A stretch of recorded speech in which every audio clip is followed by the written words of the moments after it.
Chapter 6. /N. Guys, I don't own MHA, but I do own this Lego Millennium Falcon that I just bought. Hey. Katsumi kept poking Izuku's face over and over again, the boy either being a good actor at sleeping, ignoring her, or genuinely asleep. After a while of the poking, she got annoyed. Izuku, wake the fuck up. Marlowe reacted before Izuku, giving an annoyed look at being woken up. I am awake? Izuku grumbled without opening his eyes. I can't sleep with you poking my face. Good. Wake all the way up. You're making breakfast today, Katsumi stated. I don't remember agreeing to this. Izuku said. You ate the food I made yesterday. That made you agree. Doesn't count if you never let me know. Izuku replied. Well, you know now, so make me breakfast. Katsumi started poking his face again. Izuku get a slightly annoyed look on his face before he groaned and opened his eyes. Fine. Yay. Hurry up, I'm hungry. Katsumi patted his face before leaving his room. Izuku sat in bed for a minute, letting himself get used to the light, sighing before he got up to prepare for the day. Everyone smelled something spicy as they began to filter into the comments. Who's making breakfast today? Inesa asked. Not for you. Izuku yawned from the kitchen. I'm making myself and the annoying one breakfast. Katsumi gave a grin. I'm the annoying one. I didn't even know you could cook. Quill stated as he went past Izuku to grab his own food. He's pretty good. Katsumi said. So do we have another hero course class today? Mina asked as she sat down at a table. I don't think so. Hanta answered. I think All Might said that it is every other day because he swaps between us and 1B. You think we might do a joint training class with 1B? Turu asked. Half of our class has powerful quirks, Quill said. We'd win a class versus class thing. Only half of our class? Hanta repeated. You think you are on the powerful half, don't you? Quill gave the elbow-quirked guy a look. My quirk is only as good as it is because I am a close combat expert. Fight me at long range and I am useless. So who is powerful in your eyes? Itsuka asked as she made cereal. Based on quirks alone, it is Aizawa, Bakugo, Creation Chick, Batty, Icy, Wind Boy, Ashido, Bird, Vines, and Space Girl. Bird. Fumikage repeated what he assumed was his nickname. You're a 2-for-1 fighter, Quill said. Don't call me Batty. Azula said from her spot farther away from the group. She liked that she was considered to have a powerful quirk, but their nickname was annoying. Don't have bat wings, then, he replied. Genuinely surprised you didn't out yourself on a list of powerful people in our class. Itsuka stated. I said quirks alone, Quill replied. If it's just fighting skill and I easily take one of the top spots. Quirks and fighting skill I am still high. Unless you get hit in the nads. Hanta referred to the incident the day before. Quill gained a mad look. Shut the fuck up, he said dryly. Don't start fighting this early in the morning. Momo sighed. Here's your food, Izuku said as he gave Katsumi a plate of food. Thank you. Katsumi gave him a smile. You better let me sleep tomorrow, Izuku replied. Doubt it. Katsumi smirked between bites. Izuku sighed. I figured. They soon arrived at their classroom and got seated, waiting for Shota to arrive. Think we would have a battle trials too, guys? Inesa asked. If we do, then we should get to pick teams that time, Hanta stated. Maybe that's what the MVPs were for, Tenya suggested. There's only 5 of us. Tsuyu pointed out. Maybe it's teams of 4. Mina hruged. That makes one team be left out, Fumikage stated. Well, this isn't definite, Hanta pointed out. For all we know, MVPs aren't team selectors, or if we even have a battle trials too.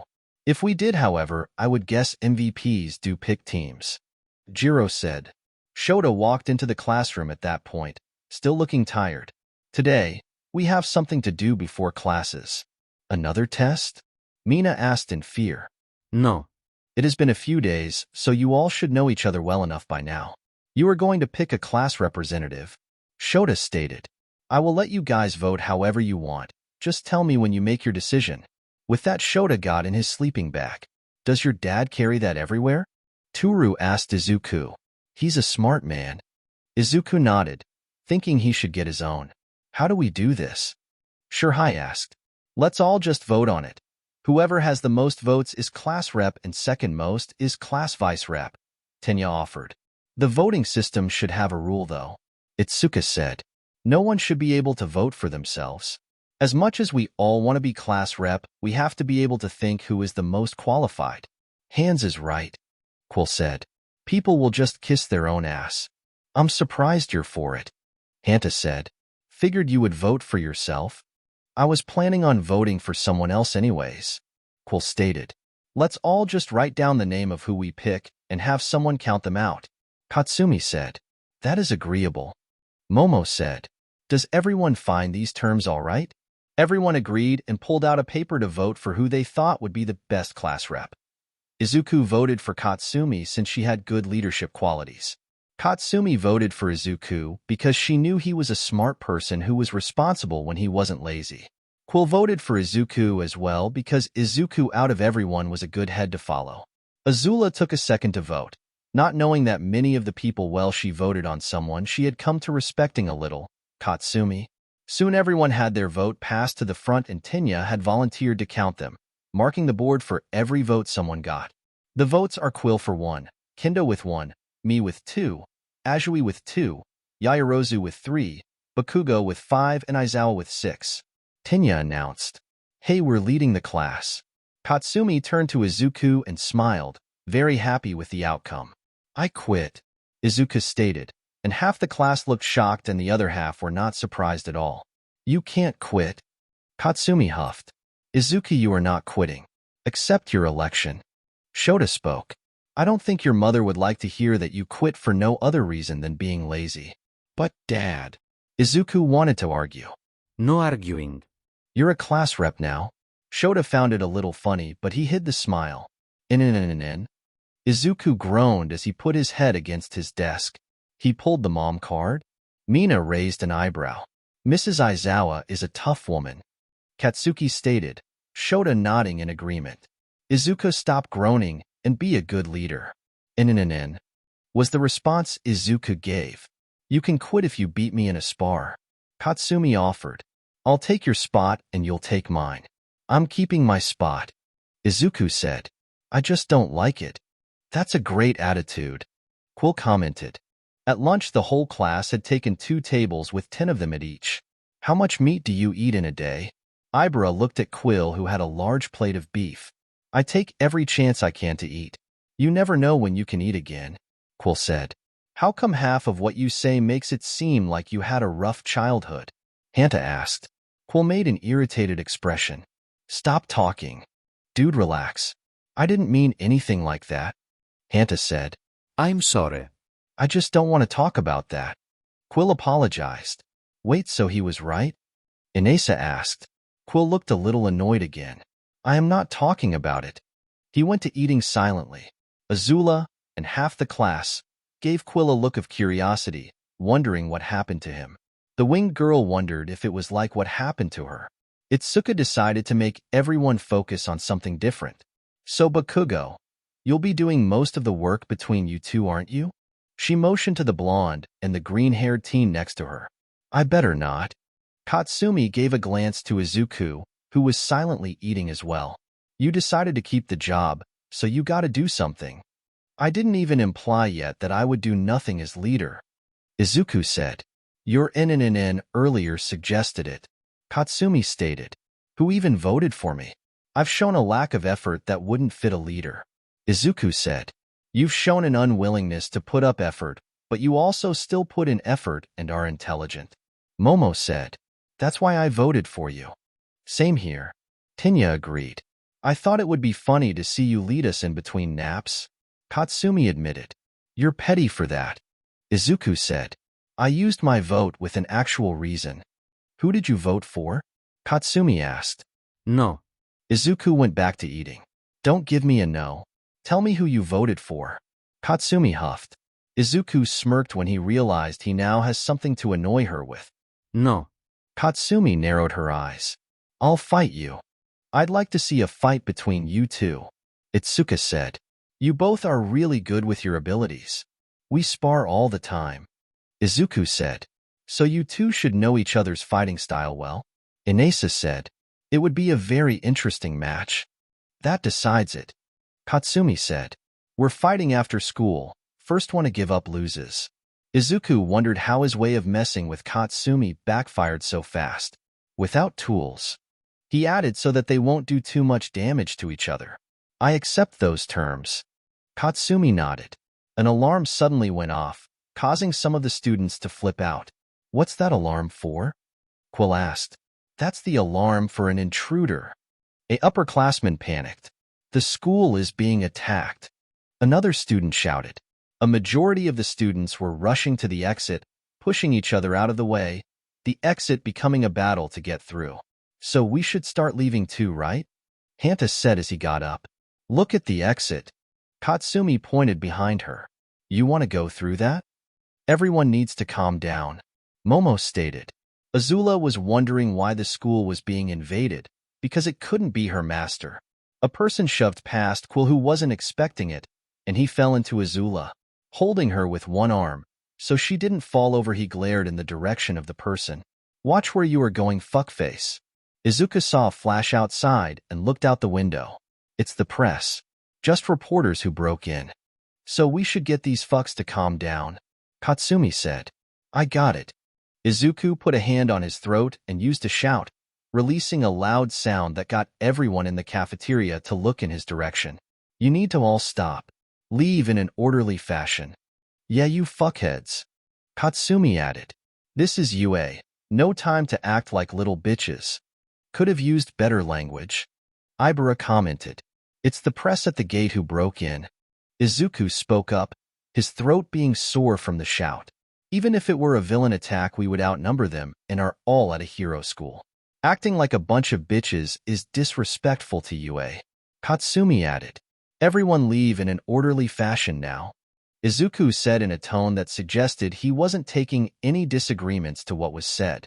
People began to leave with order this time. You two certainly can get attention. Inesa commented. It was badass how calm you were, Aizawa. Mina said. Bakugo, you were also badass. PSSH, I know I am. Katsumi replied. Let's go back to class now then. Hanta began to walk off. Don't fall over again. Azula said to Quill. I was pushed into you. Quill said. You were the one who would have fallen over if I didn't grab you. I didn't need help. Azula stated. With how skinny you are, I doubt that. Quill replied. Just say thanks for once and not be a bitch all the time. Azula knitted her brow. You. She stopped herself from continuing. Quill was walking away anyways. She grabbed her bag that still had the envelope in it and began to follow the group back to class. Shota looked at the gate along with Hizashi and Nizu. The front gate to UA had been destroyed somehow, pieces of it lying on the ground. The press had gotten in through it and were being annoying about getting information on All Might since they discovered he had taken a teaching job at UA.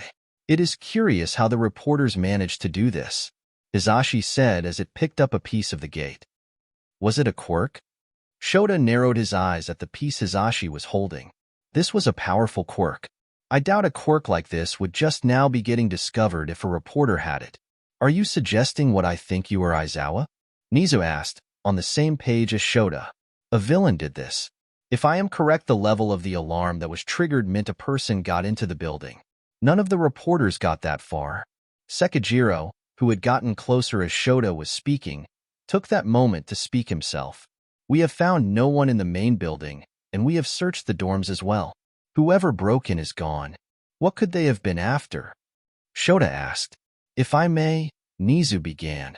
This was either a message, telling us that something is coming, or the person got in, got what they wanted, and got out before we could catch them.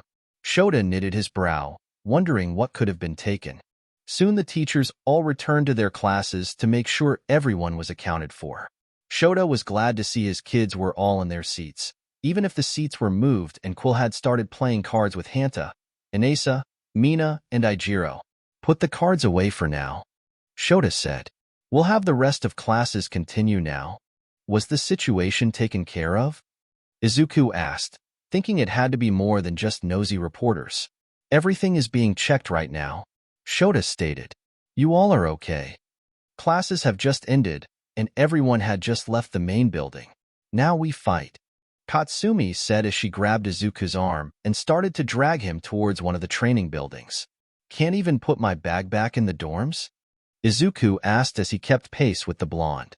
You can put it down at the place we are fighting, Katsumi replied. Quill turned and started following them, as did half of the class because it was a fight they would actually like to see. In the gym, Katsumi quickly took off her socks and shoes while Izuku just stood there. All right, remember. First one of us to get the other to give up. So every other time? Izuku asked. And if I win, I am getting that answer of who you voted for, Katsumi said. All right. Izuku knew this spar would be quick because he had a master plan. Let's see some ass kicking, Quill said from a wall he was leaning on. All right, begin, Katsumi said as she blasted forward at Izuku. Izuku erased her quirk and caught the punch she had aimed at him. I quit, he said before he released her quirk and began to walk away. Katsumi looked really confused. What? No. You have to dash. I voted for you. Izuku cut her off. Obvious choice for leader when you're passionate about what you do. He grabbed his bag and left. That was the most anticlimactic fight, Quill stated, annoyed that he didn't get to see a good fight. It's funny and kind of expected from him, really. Hanta laughed. Katsumi's face had turned red after Izuku said he voted for her. He really thought she was the best person in class? That thought made her happy. Well, since I'm here, I'm training, Quill said. I'll join you, Mashireo said. Me too, Inesa said as well. Achiko joined them quietly. Itsuka walked up to Katsumi. You're blushing a little hard. No, I am not, Katsumi argued, even thought she could feel the blush that was obviously there. You guys interacting is so cute, Itsuka commented. Shut up, no we're not. Katsumi grabbed her stuff and walked away to the dorms. Itsuka smiled as she followed Katsumi back. Azula frowned as she felt the envelope in her bag. She didn't know why she stopped herself yesterday from just giving it to her master. She now has another worry because it looked like other people were aiming their sights at UA right now besides them. Katsumi didn't want to seek Izuku out immediately when she got back to the dorms, so she stayed in the commons, where Itsuka, Tsuyu, and Ibra were with her and chatting over something she wasn't really listening to while she was busy thinking of how she reacted to what Izuku said at the gym. Does she really have to get that flustered over anything when it looks like Izuku might be interested in her? She would have to be an idiot at that point to say she didn't like Izuku at all when she keeps reacting like that to him. Itsuka gave Katsumi a look. She's not even listening. If I had to guess, she is thinking about Aizawa. Tsuyu stated. Should we get her attention? Ibra asked. Or we could continue letting her fantasize about Aizawa. Itsuka said. We shouldn't let any inappropriate thoughts fill her head. Ibra frowned. I didn't mean like that. Itsuka responded. Hey Bakugo. She snapped her fingers in front of the blonde's face. Katsumi broke from her thoughts. What? We were talking about proposing a match between us four versus Aizawa's group. Tsuyu said. Like the battle trials, but more people. That sounds like a plan. Katsumi nodded. Do we have a time for it? Since they are off training, we could ask them about doing it this weekend. Itsuka said. Why not tomorrow night? Katsumi asked. You really weren't paying attention. Itsuka laughed. I'm not going to be here tomorrow night because I want to visit my siblings and parents. Tsuyu said. We could do it Friday night. Itsuka mentioned. The weekend was decided on earlier because we figured Friday is a night of fun and such. When are we asking them? Katsumi asked. I dunno, whenever we see them. The redhead replied. Izuku lifted his head over the bar for the 20th time, finishing his set of pull-ups. He dropped from the bar and grabbed his water before he sat on the ground. He was working out while trying how to figure out where he was with Katsumi.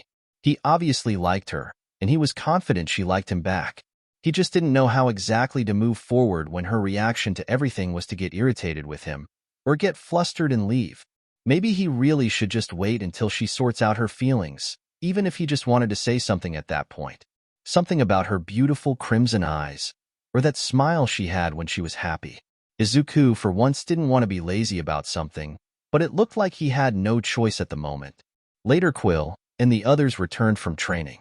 That was an excellent day, Inesa said as they all sat at a table together and cooled off.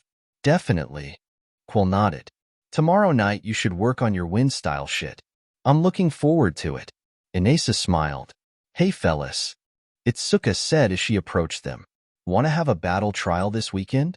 Mashireo raised an eyebrow. Battle trial? Ma'am. Itsuka nodded. Me, Katsumi, Sue and Ibara against your group. Same rules and situation as the actual battle trials? Quill asked. Yep. Itsuka nodded again.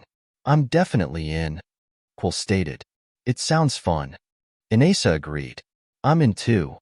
Mashireo nodded. Have you already told Aizawa? Inesa asked. We haven't seen him yet. Itsuka said. Neither have we. I figured he was making kissing faces at Bakugo somewhere. Quill replied as he opened his water. Don't make jokes. Itsuka made a face at him. They're cute together. Didn't say anything like what you are implying. Quill responded. They are cute together. Achiko agreed. Does anyone know where they are? Inesa asked. Katsumi went to the gym to work out for the afternoon. Itsuka answered. Sue went with her as a partner, and I haven't seen Izuku either. The door to the commons opened at that moment, and it was a coincidence as Izuku was the person to enter. Hello. Izuku greeted them as he returned. Hey, you're back. Mashireo said. Trained on your own? Inesa asked. Had some stuff to think about. Izuku said. I'm done thinking for now. Let's play cards. See you, class rep. Achiko waved as she went up the stairs. See you guys also. Itsuka went for her room. Soon it was just Juku, Quill, Mashireo, and Inesa in the commons, as far as they knew. Azula was also in the commons, but around a corner where she was too busy looking at the envelope she still couldn't deliver. After a few minutes of cards, Izuku looked at Quill. Did you have a rough childhood? Izuku asked quietly, even though the three guys plus Azula heard him. Quill wasn't as upset that Izuku asked. He figured the tired Telekinetic was his closest friend, so he could give him something. As an understatement, yes. If you ever want to talk about it, we are here. Izuku shuffled the cards. It will make you pity me, and then make you tell a teacher so no. Quill shook his head. I have to do this on my own. He was understating a large part of it. If they really knew what happened and his goal, then a teacher would definitely be involved to stop him. Everyone wondered what the red head meant when he said that. Did he have some dark secret? I'm not a villain, relax guys. Quill said as he saw the expressions of his friends. He wasn't a villain, but his main goal that drove his life was anything but heroic. It would just make you think I may need therapy. That's what I was thinking. Mashireo admitted. Let's get back to our cards. Quill said as Izuku began to pass cards around. Azula's gaze was at the wall that Quill was on the other side of, wondering if he had a similar pass to her. The next morning came soon, and everyone had gotten ready for classes. So we should have a heroics class again today, right? Mina asked as they ate breakfast, which Inesa had made this morning as he said he would like to. We should as far as I know. Ijiro said. Did All Might say anything about every other day? It would make sense if he swapped between us and one be every day. We are his classes. Itsuka nodded. We could just ask Aizawa-sensei when we get to class. Toru said. That works. The pink girl nodded. In the classroom, they found Shota to be awake and at his desk, going over a paper. Aizawa-sensei. Tenya was the one to speak. Do we have another heroics class today? You do not. All Might is in Tokyo today for personal reasons. He will be back tomorrow for a class with you guys he said was special. Shota answered. This was actually on the paper he had been looking at. A confidential paper of information that a few of the staff at UA were aware of when it came to All Might. No special classes today. Instead, Midnight has a class for you all. Yeah, we already have her modern hero art history every day. Mina said with a confused look.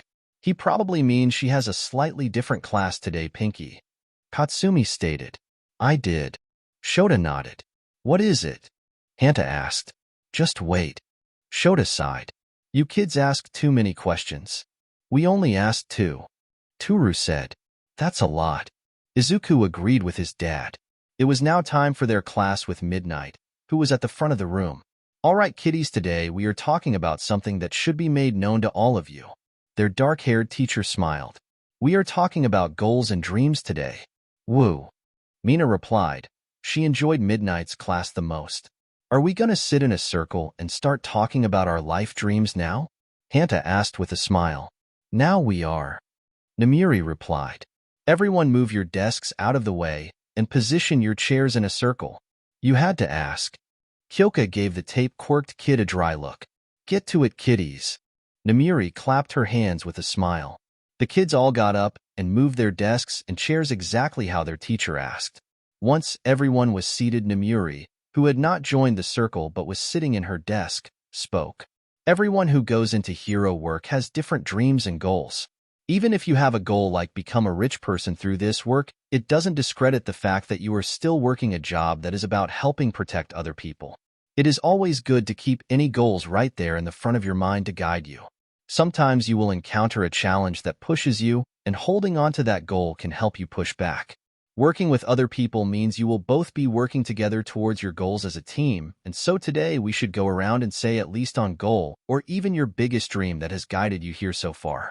Me pick me. Mina put her hand up. Okay, Ishido. The dark-haired teacher liked the girl's enthusiasm. What is a goal you have? To be an excellent hero, and also to be a top-notch dancer. That's great. Namiri gave a smile. She indicated to the girl who was sitting on the pink girl's right side, Azula. You next, dearie. Azula only said one word. Enlightenment. It wasn't enlightenment for her, but the world, to understand what kind of corrupt society that has been made out of professional heroes. Mysterious. Namiri commented as she looked at the person in Azula's right side, Katsumi. How about you, Dynamite? Katsumi gave a grin. Kick villain ass and be a strong hero. Like the passion. How about you, lazy boy? Namiri looked at her godson, who was trying to take a nap again. Something generic. Izuku replied with a yawn. Katsumi smacked Izuku's shoulder. That is not your dream, and you know it. Say your actual dream or I will. Izuku opened his eyes and gave his blonde crush an irritated look. Why did she always have to hit him? If you want to, by all means. Katsumi smirked. Zuzu's dream is to be a hero like his daddy. She repeated it the way Namiri had said it to her a long time ago. The tired boy groaned inwardly at the way that was phrased. Don't call me Zuzu. What's wrong with Zuzu? I thought you liked Zuzu. Zuzu. Katsumi kept saying the name Izuku's mother and godmother would call him. I don't. Sumi. Izuku called her the name Mitsuki would sometimes. Katsumi didn't reply, but her face turned red, and she faced the inside of the circle of chairs and stopped messing with Izuku. She didn't mind the name, but something about Izuku calling her a nickname like that got her flustered.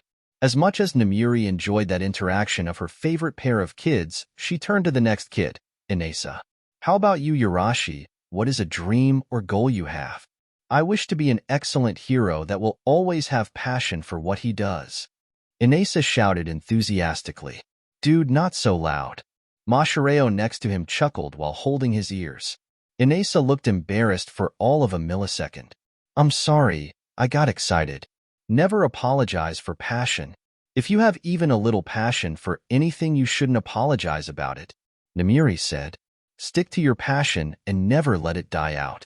Yes, ma'am. Inesa was half expected to salute, but he didn't. Excellent. How about you, Ojiro? Namiri asked the tailed student. I want to be a master of martial arts, and when the time comes teach a new generation what I have learned. I also wish to make a new form of martial arts. The tailed student said. That's a tall order, but you seem like you have it under control. Namiri gave a smile. How about you, Red? She looked to Quill. Everyone expected him to say something about finding that one great fight or to be the best fighter. Instead, he quietly said one word. Justice. Justice? Namiri repeated. I want justice. Quill repeated while looking at the floor. It was confusing to see the second most hot-headed and aggressive person of their class, next to Azula, speak so quietly and firmly. This, along with what he said the night before, made the few who he talked to the night prior wonder what exactly did happen to Quill. It was the end of the school day now, and everyone was back at the commons. Hey Quill, where are you going? Inesa asked as he saw Quill fix his jacket and open the door. It's Thursday. I have a thing. Quill answered as he left. I'll be back before curfew. What kind of thing? He doesn't have health issues, does he? Hanta asked. No, he said the other day that he doesn't have any during a spar. Mashareo shook his head. Oh well, it's his business. Izuku replied. Training in 10? Yep. Mashareo nodded. I think today we should work on Inasa's wind fighting form, and Uraraka's open palm fighting. Izuku added. Azula looked at the door and got up to leave, not saying a word, and no one questioned her. She was going to finally send the envelope to her master. Azula cursed herself as she walked past the spot she was supposed to leave the envelope, a tree right outside of the edge of Yue's property that has a hole the envelope could fit in. She was going to put it in when a nagging part of her told her to follow Quill, having seen him walking off of campus in a similar route. She didn't know why the nagging feeling was there. Why should she care what one of the others does with their free time? She had went with the feeling, ditching the plan to leave the envelope in the spot again, and followed her classmate. She followed him as he went to a flower shop and bought a single lilac flower and a single rose, and was wondering why he had taken a train that was leaving Mizutofu. He was saying how he would be back before curfew, so why would he buy 2 flowers and leave the city? Was he meeting family, or possibly a girlfriend? He never said anything about his past to anyone that could hint to that, so she wasn't sure. Quill left on the first train stop outside of Mizutofu. The train stop was essentially in the middle of nowhere. With a few decently sized towns in the area surrounding the train station, it wasn't a complete random stop.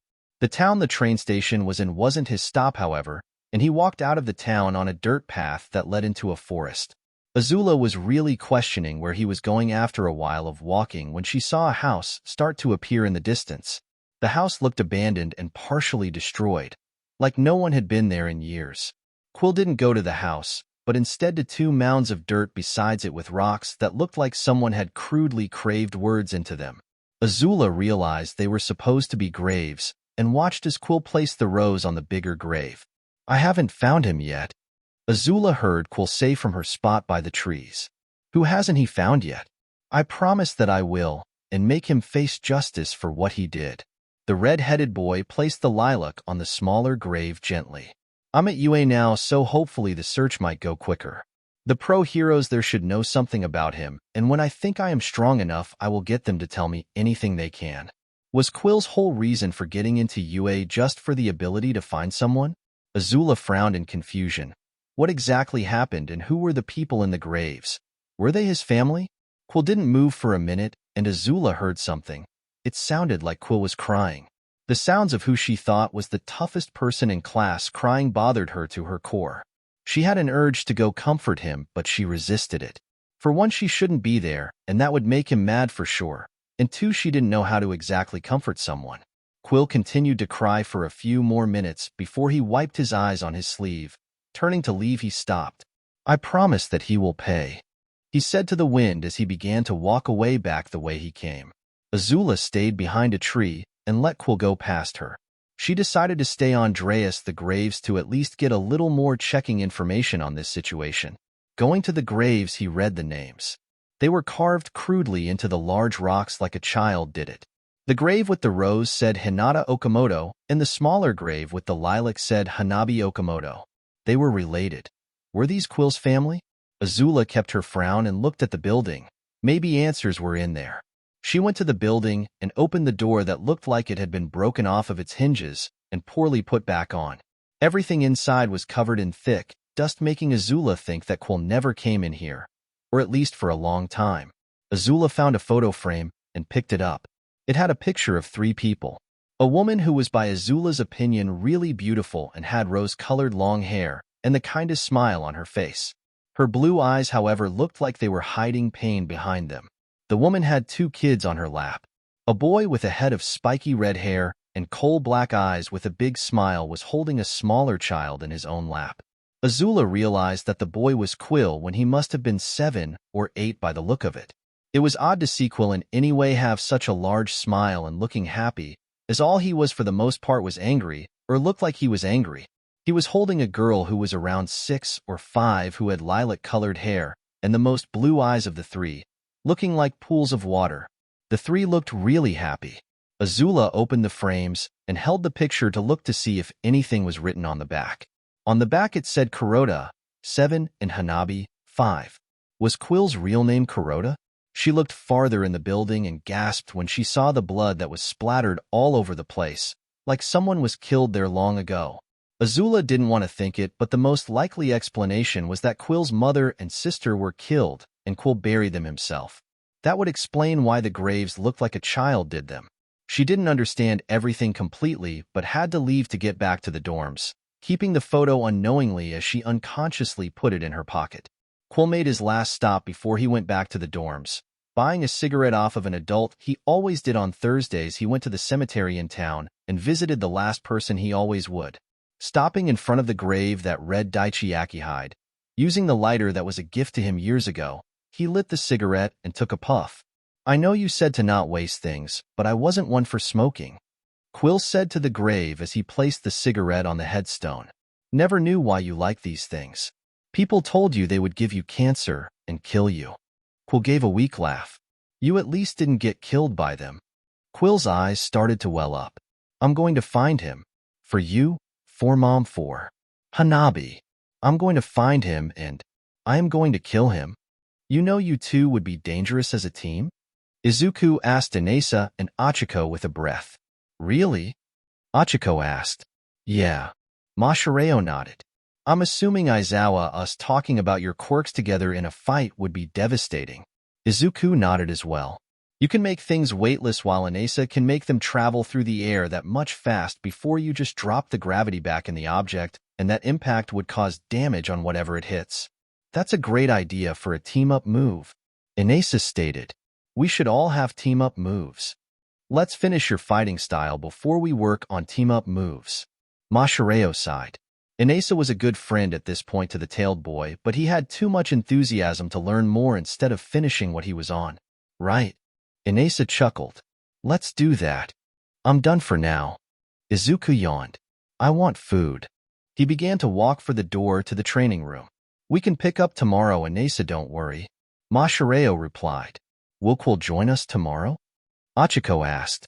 He didn't say anything about not joining. Inesa stated. Yeah, but he also didn't say anything about today either. He just left after class. Mashireo pointed out. Where did he go? Achiko asked. He didn't say. Izuku answered. If he wants to tell us, he will. It's personal business until then.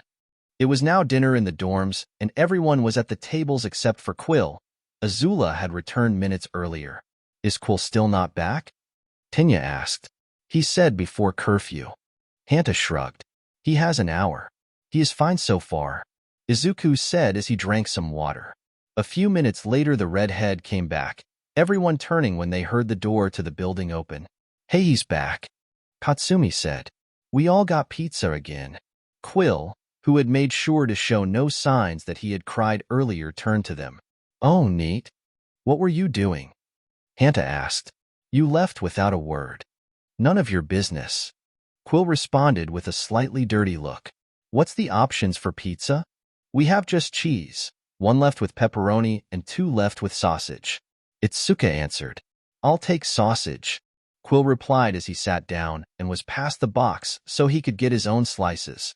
Azula gave Quill a sad look, knowing that he went through pain like her, and she couldn't even bring it up since she shouldn't have been following him there to what must have been his childhood home. Tomorrow is Friday, guys, and Aizawa-sensei said All Might had a special class planned. Mina said, I bet tomorrow is going to be amazing. It'll be unforgettable. Tura half joked. They didn't know how right they were that it would be unforgettable. /n. That's the end of this chapter. I wanted it to be a little longer, but I also wanted to just get to the next chapter, which is USJ, guys. We are at my first major arc for this story. If you read The Heroic Saint by now, you should know I like making everything a challenge, so buckle up for a good USJ, because oh, is this going to be intense. Quill's past is gonna get more revealed later on, and it does explain why he is an aggressive shit at first with people. Seriously, I am excited about his character because he is the first original character I have made, and I want him to have an interesting character and such. He isn't the main character because that's Izuku, but he is one of the main cast, so please don't think I am making him the most important person here. Chapter 7 USJ Part 1 /n. I have no ownership of MHA. I own Quill and Azula, however, and that's fine by me. Warning, this is the chapter that really makes this story deserve its M rating. Katsumi was confused. She had planned on waking up Izuku to bother him into making her breakfast again, but he wasn't in his room. Neither was Marlowe. Wandering downstairs, she found him actually already cooking, Izuku having finished as she got close. Hey. Izuku yawned as he began to put the curry in a bowl. I figured I would beat you to the punch and wake myself up. Katsumi smiled as she took the curry. Thanks. Maybe you aren't as much of a lazy ass anymore. Doubt that. I still haven't gotten Marlowe his breakfast. Izuku replied. The blonde looked over to see the orange cat looking annoyed on the counter with a can of tuna next to him unopened. You couldn't just open the can for him? I'm too lazy to grab it. Izuku replied as the can opened suddenly popped open, him using his telekinetic energy to open it. Oh, but you'll waste mental energy this early in the morning? The explosive girl raised an eyebrow. Bite me. Izuku replied as he grabbed his own breakfast, much more mild curry than the spicy batch he made for Katsumi. Why would I put my mouth near you? Katsumi responded. Don't have to take it like that. Izuku replied, having a small frown while trying to figure out what to say. It was just them and Marlowe in the commons at that point, so he could at least try say something. He couldn't wait much longer to tell her anything about how he feels. Hey what's cracking, guys? Hanta asked as he slid down the stairs, Ijiro coming down next to him. Izuku's frown got slightly bigger at the loss of privacy with Katsumi. Hey elbows, redhead too? Katsumi replied. Redhead too? Ijiro replied. Why number 2? Hedgehog is cooler. The blonde replied as more people came downstairs. How is cool cooler than me exactly? Ijiro asked, only partially offended. Isn't it cooler to be nicer to people? You sound like a kindergarten teacher. Katsumi said. He has toughness to him. Kirishima's quirk is to literally make himself tough. Hanta pointed out. But Quill has sharp blades of hair that make you not want to get near him, is fast for someone his size, has that whole mysterious background of his, and is good at cards. Katsumi stated. He's just cooler to me than you. A mysterious background is cool? Hanta asked. I think it's kind of annoying, especially when he makes it seem like it sucks but doesn't say anything about it, and just gets mad at anyone mentioning it. If he doesn't say anything about it, you shouldn't either. Izuku spoke up. It's his business, and if I were him, I would get mad about people constantly asking about it. What's the conversation about? Itsuka asked as she came downstairs. Who's cooler? Hanta asked. Kirishima or Quill? Itsuka took a second to answer. Quill. I'm saying Kirishima. Hanta defended his friend. Quill is teaching some of us how to fight and help us develop a style, and that is pretty cool. Achiko added, having came down the stairs a second after Itsuka. Kirishima can tank hits from people with his quirk. Kyoka said, who would you rather hit with their quirk active? Toru asked, cut off a finger or break a finger. Shirhai pointed out. Azula was at a corner table, and she wasn't involved in the discussion, but her answer was Quill, admiring how he still kept going after the tragedy she discovered the day prior. At that moment, Quill walked down the stairs, brushing his thick red arm hair. Hey, Quill, want to add to our discussion? Katsumi asked. Quill didn't look up from his brushing as he made his way into the kitchen, only stopping his brushing to grab food. What's the discussion? We're discussing which redhead in the class is the coolest. Katsumi answered. I don't care. Quill responded as he started to eat a leftover slice of the pizza from the night before. He wins solely on that now. The explosive blonde had a victorious grin. You care about the discussion of your coolness, and he doesn't. Why does this matter exactly? Momo asked. I called Redhead 2 by his nickname, and he doesn't like it. Katsumi answered. Just call me Redhead if you're gonna call him Hedgehog. Ijiro stated. I guess, but he still is number 1 redhead to me. Katsumi shrugged. Ijiro, your hair is black. Mina pointed out. You dye your hair. So we have been having this discussion of the coolest redhead, and you aren't even a real redhead? Kyoka asked. I dye it because it's like my idol who is a redhead, the Crimson Riot. Ijiro explained. Okay, well that is cool because Crimson Riot is badass. Katsumi stated. Quill, do you have an idol you take after? Sure. Quill replied half-heartedly, not really paying attention. The explosive girl gained a flat expression at the answer and surprisingly didn't pursue a legit answer. Anyone want to guess what we are doing with All Might today? Mina asked. It's apparently a special class, so I'm hyped. Ijiro grinned. It might be the thing that involves the MVPs from the battle trials. Itsuka added. We won't know until we get there, so why waste time talking about something like this? Izuku asked. Katsumi lightly smacked Izuku on his forehead. Don't be a buzzkill. Izuku responded by giving her an annoyed look. No matter what it is, I am excited. Inesa exclaimed. They entered their classroom to find Shota, who was standing behind his desk. Don't bother sitting down. Set down your stuff at your desk, but take your cases. Get in your hero suits and meet me outside the entrance to the main building. Shota said as he pressed the button to open the wall and reveal their cases. Your class with All Might is in the morning, and you'll have your regular classes after. Shota left the room. Well, all right. Ijiro flashed a grin. We're getting right to it. Everyone hurry. Katsumi ordered. I want to start this class. Everyone grabbed their case and went to change. Waiting outside the building in their hero suits, Inesa, Ijiro, Mina, and Hanta were all practically vibrating with excitement. Oh, I can't wait anymore. Mina said. This looks like it will be really fun. We're starting the day with it too. Hanta had a large smile. Everything is going to be boring afterwards, but who cares? Izuku was checking his gauntlet a bit away from the group when Katsumi approached him. Hey Izuku, can we talk? Katsumi asked. She had decided right after breakfast that she didn't know what she was doing when it came to emotions and planned to just talk with Izuku through her feelings with him. The emerald-haired teen nodded. What is it? He was curious about why she looked nervous. Nervousness wasn't something she normally had, and it didn't suit her. I wanted to dash. Katsumi got cut off as a bus approached the class and parked in front of them, honked, and the door opened to reveal Shota driving it. She made a frown because she just lost her moment. Everyone get in. Shota said. Where we are going is on the far edge of campus. This is making it so much more suspenseful, Mashireo stated as they all boarded the bus. The bus started to drive once Shota made sure they were all seated. Man, I am getting nervous about this special class, Hanta stated. Why don't we all talk about something to take our minds off of it? Itsuka offered. Oh, let's talk about who has the coolest outfit in class. Mina practically yelled with excitement. That sounds fun. Inesa agreed. Everything sounds fun to you. Toru deadpanned. You're like a easily excitable puppy.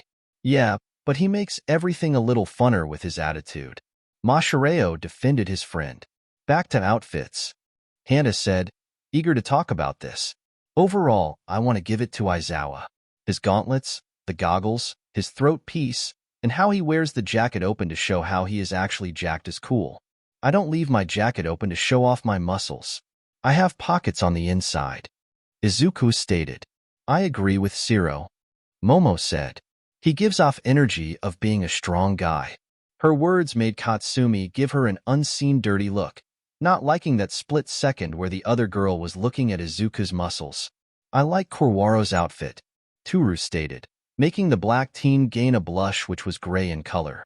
It fits his appearance and quirk really well. Thank you. Shirhai replied while looking nervous. Ida looks like a knight and has his whole thing of honor and respect, and that is a cool suit with a matching attitude. Ijiro said. It works well for him. I think your outfit is great as well, Kirishima. Tenya returned the praise. It fits your whole manliness thing. Quill, whose outfit do you like? Ibra asked, trying to get the guy's attention. Batty's is okay, I guess. Quill replied. Fits her dark energy and wings. Your outfit fits your whole Quill's thing. Azula responded. Whoa, she wasn't rude at all. Hanta commented. I'm going to shove your shoulder pads down your throat. Azula gave Hanta a dirty look. That's expected. Mashireo laughed a little. Overall, the best outfit is probably Aizawa's. Momo said, getting another unseen split-second dirty look from a certain blonde. I reject that and say it's Katsumi's. Izuku replied. His eyes closed and he was leaning back in his seat. It does make you seem fierce. Itsuka agreed. And hot. Hanta said before Kyoka elbowed him. Ignoring the last comment, I do agree I am fierce. Katsumi nodded, grinning that Izuku liked hers the best. But then again, he did design it. Was that his reasoning for liking her suit? Katsumi hoped there was more to it than that. What about quirks? Inesa changed the subject. Which quirk here has the best visual appeal, or looks the best in use? Shiozaki's is cool to see in action. Fumikage stated. What about yours, man? Mina said. You have a shadow that can work alongside you. That's really cool to see. I dunno, but I think it would be cool to see Yairozu pull a rocket launcher from her arm. Hanta stated. That would be so badass. I haven't studied the molecular layout of weapons like that yet. Momo admitted. Korwaro's moving around in shadows is really cool. Turu stated, again making the teen blush a color of gray. Jiros is pretty neat. Itsuka claimed. Especially when she sends out those waves of sound at people. You're pretty tight to watch too.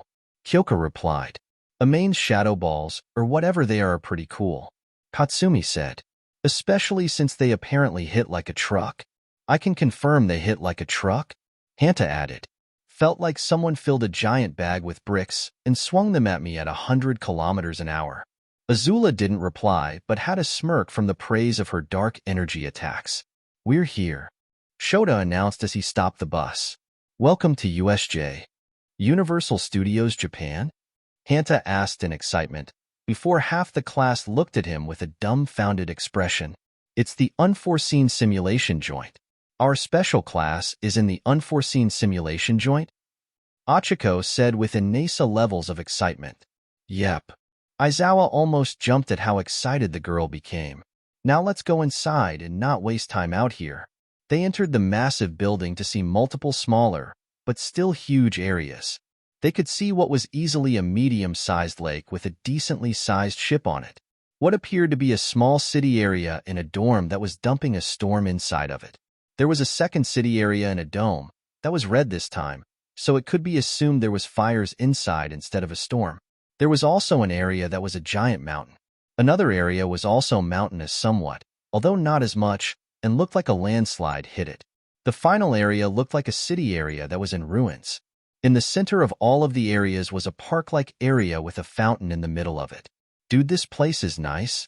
Ijiro whistled as he looked around. Thank you. A voice got everyone's attention. Everyone looked to see the pro hero number 13, in her signature astronaut-looking suit. Number 13. Achiko squealed excitedly. You're the greatest rescue hero. I want to be a rescue hero because of you. Everyone was surprised at how much fangirl the gravity-quirked girl had become suddenly. No one could see number 13's face, but the laugh that came out showed she was happy to see Achiko's enthusiasm. Why, thank you. Can't wait to work with you then. Number 13 replied, causing Achiko to almost faint at the idea of working with her idol.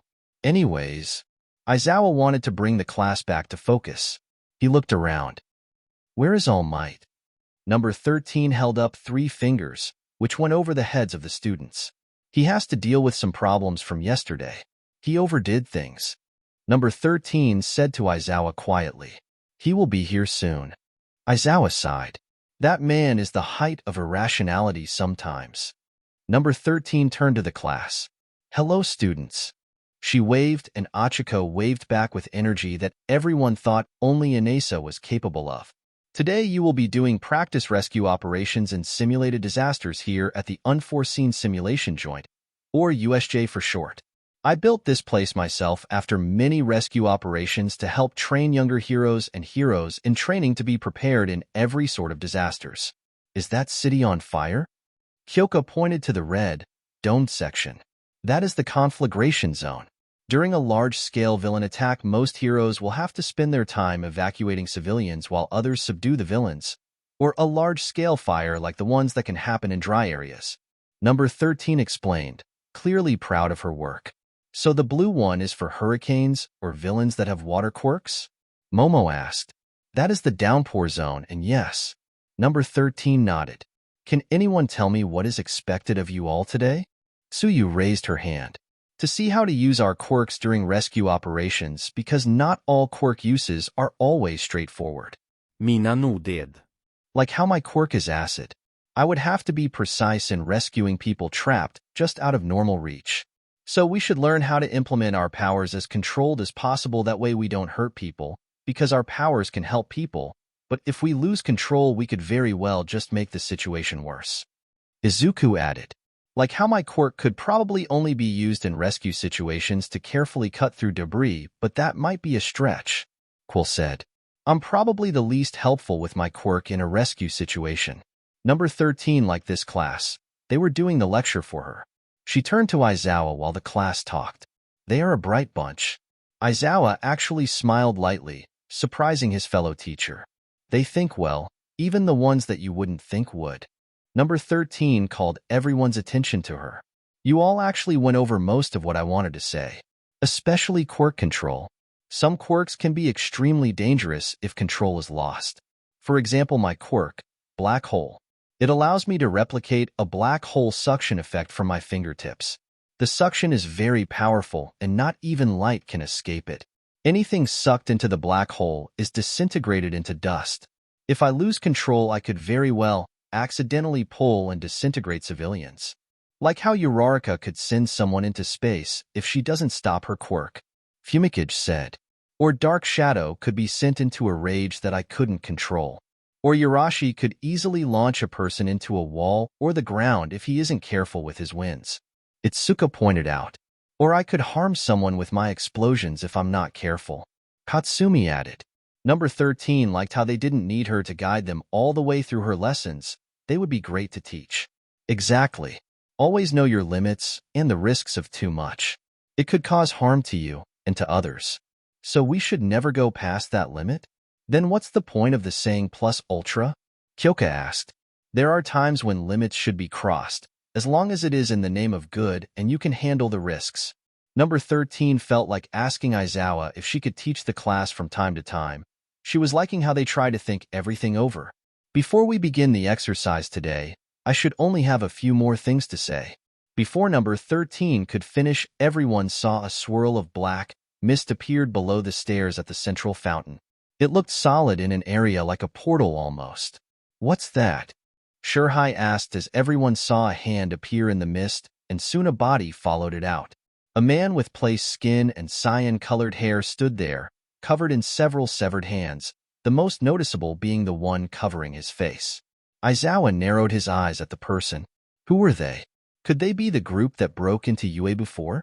More people came out of the mist, the most imposing being a large being with a physique that matches All Might's.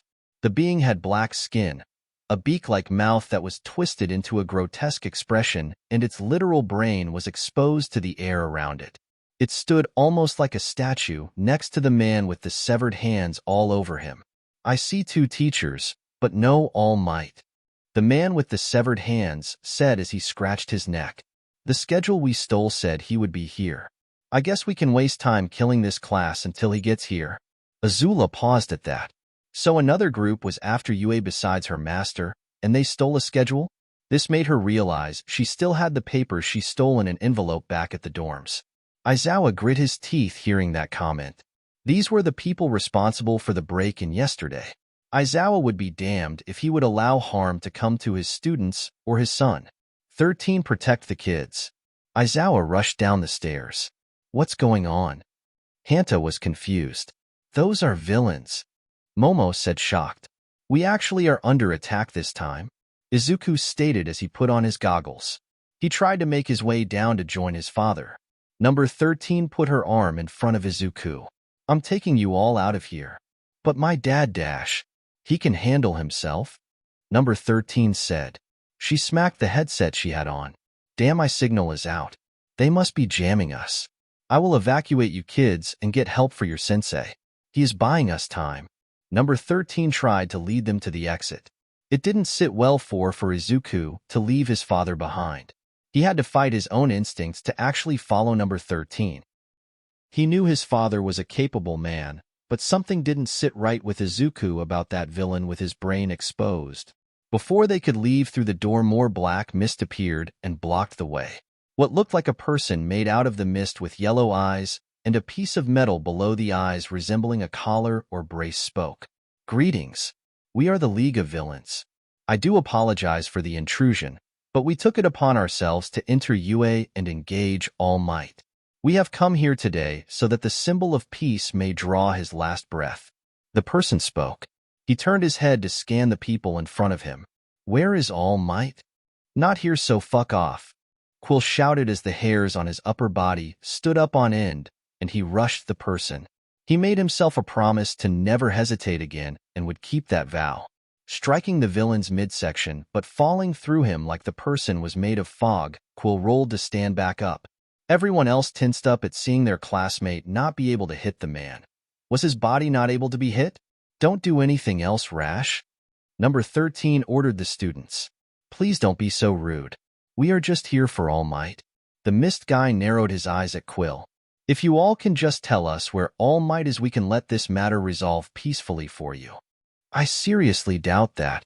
Izuku tried to erase the man's quirk, doing so for a split second before it felt like a bomb went off in Izuku's brains, and he fell over. Ah! Izuku yelped in pain as blood leaked from his nose. Izuku! Katsumi shouted as she went to his side. The man turned his gaze to Izuku. You can erase quirks? My master would love to see if the gnome can overcome that. A portal suddenly opened under Izuku, who was too in pain to move, and fell through it. Aizawa! Inesa and half of the class exclaimed as their class rep disappeared, the portal disappearing before they could grab him. What did you do? Katsumi shouted at the man of mist. What I am doing to you other kids now? The man replied as he opened portals under all of the kids. Only a few managed to avoid them as the kids were all separated. No. Number 13 exclaimed as the kids were almost all gone. The only few still there were Mina, Ijiro, Hanta, and Shirhai. She glared at the villain. Where are they? They are still here. My job is to make sure that no one leaves this building.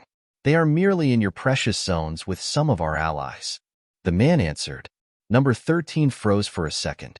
The kids were all separated, with little experience in the field, surrounded by villains who wanted to kill them. She had to get help before it was too late. Conflagration zone. Inesa made his winds whip around him to stop his fall. Yurashi. The voice of Tenya got Inesa's attention, and he saw the other teen as well as Ibara falling to the flaming city as well. He quickly used his winds to grab the two and make them all land together on a rooftop. What happened? Ibara asked in worry as she kept herself away from the flames, being the one at the biggest risk from them. That villain must have separated us throughout the zones to confuse us. Tenya stated. He wouldn't put us outside, or we could easily alert help. We might be surrounded by villains then. Inesa said. He could have moved them here as well so we could be picked off while they wait for All Might. Tenya knitted his brows. We have to get out of this zone and help the others then. Yurashi, can you use your winds to get rid of these flames? Ibara asked. My vines are useless around the fire.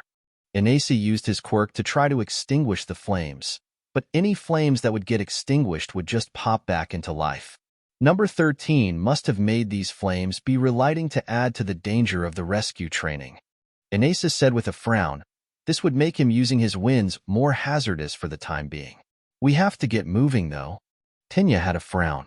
Let's just get to the bottom of this building and try to make our way to the exit. Right. The other two agreed as they entered the building to make their way down. Flood zone. As Momo fell, she created a hang glider quickly and used it to glide to the yacht in the middle of the flood zone.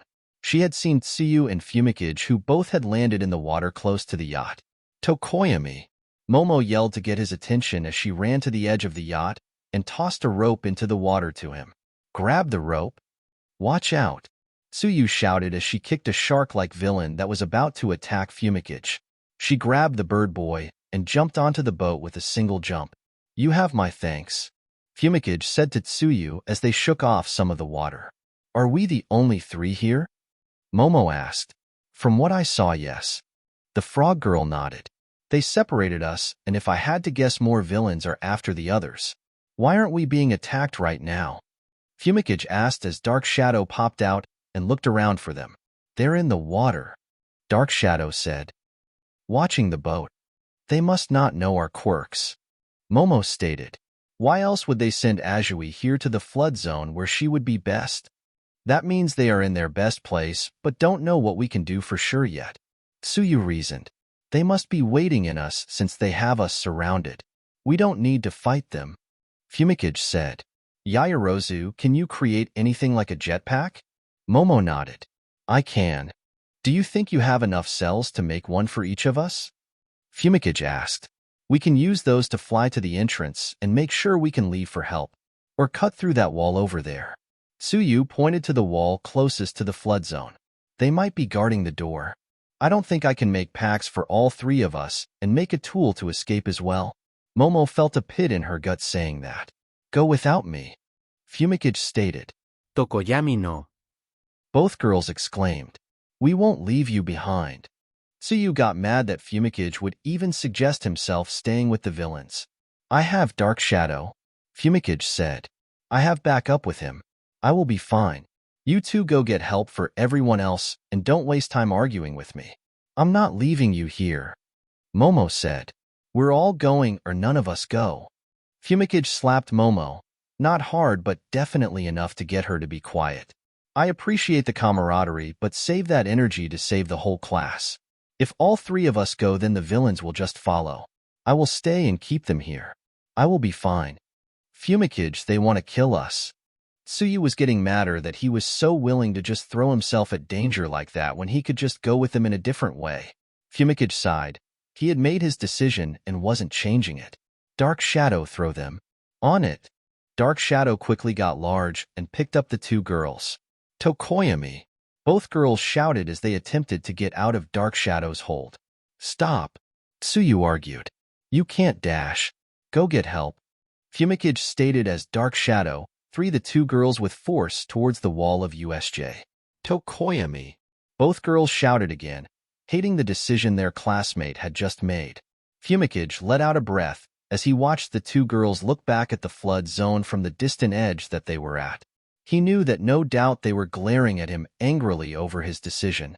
He had a small smile as they did turn around for the wall instead of coming back and getting him. Dark Shadow. We need all of the attention on us. Fumikage looked at his shadow companion. I'm going to hurt a lot of them. Dark Shadow stated as he looked at the water, where villains were watching him with interest. I will fight any that get on the yacht. Fumikage nodded to his quirked shadow. Let's have fun.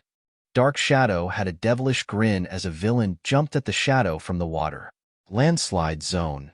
Katsumi grit her teeth as she dropped through the air. Using explosions, she made a soft landing and looked to her side as Shoto slid next to her on ice. We're the only two here. Shoto stated. I'm finding Izuku. Katsumi said as she walked down the landslide. Hey, looky here. A villain got their attention, as well as the attention of several of his allies. Two little kids, and one of them is a nice-looking girl. Katsumi grit her teeth. Todoroki freeze everyone while I rip his balls off and get information. Shoto gave Katsumi a look, not sure if she would actually do that threat or not, but he complied and sent out ice. You're gonna talk, asswipe. Katsumi shouted as she rushed her target. Downpour zone. Toru cursed as she slammed into the rooftop, the rain above her not helping the situation at all since her hero suit was still technically being nude and invisible. She really should work on that advice Izuku gave her the other day. Toru stood up and looked around. She was in the downpour zone, which with all of the rain was the worst place for her, as you could see her form with the rain hitting her. She saw someone on a building across the street from her. It was Kyoka. Jiro. Toru shouted. The purple-haired girl got confused looking around at the building tops around her, confused because she couldn't see her classmate. Hagakure, where are you? I'm coming over. Stay there. Toru yelled as she ran to the door into her building. Kyoka went to the door to her own building, planning on just getting out of the rain and waiting for Toru to find her. Mountain zone. Mashireo groaned as he slammed into the rocks and rolled till he hit a flat part of the mountain. Oh hell, that hurt. The tailed teen groaned. Oh, Jiro. Achiko shouted as she used her gravity quirk to get safely to him. Urarika? Mashireo was glad to see a familiar face. Are we the only two here? Help. A feminine voice shouted from farther down the mountain. That's Kendo. Mashireo get to his feet, wincing when he felt a strain on his ankle. We have to hurry to her. Let's go. Achiko agreed as they both rushed down the mountain. Ruined zone. Quill landed easily on top of a ruined building, his portal being near the rooftop. The redhead looked around as he tried to access the situation. If he had to guess, the mist villain made them all get separated into the zones of USJ as to overwhelm them, which means odds are at least one other person was in that zone. As he made that thought, someone landed next to him. Instincts taking over, he attempted to swing, but the person managed to avoid the swing. Quill, it's me. Azula yelped in surprise, not expecting the guy to swing so fast. Oh, say something next time. Quill responded. Did you see anyone as you flew to me? The dark-haired girl shook her head. I think it is just us. Well, we should find the others, and I am guessing they are in the other areas. Quill walked to the edge of his rooftop, which was only a few meters off of the ground since the building had collapsed. Villains will be here, won't they? Azula asked. As soon as she asked, the ground shook and the building split in half, separating the two. What the hell? Quill shouted. Azula reacted by flying into the air. Oh, we have a flyer. A villain clapped excitedly. Benson, take her out of the sky. On it. Another villain who was Benson shouted as he motioned his arm, and a rock the size of Quill shot out of the ground and at Azula.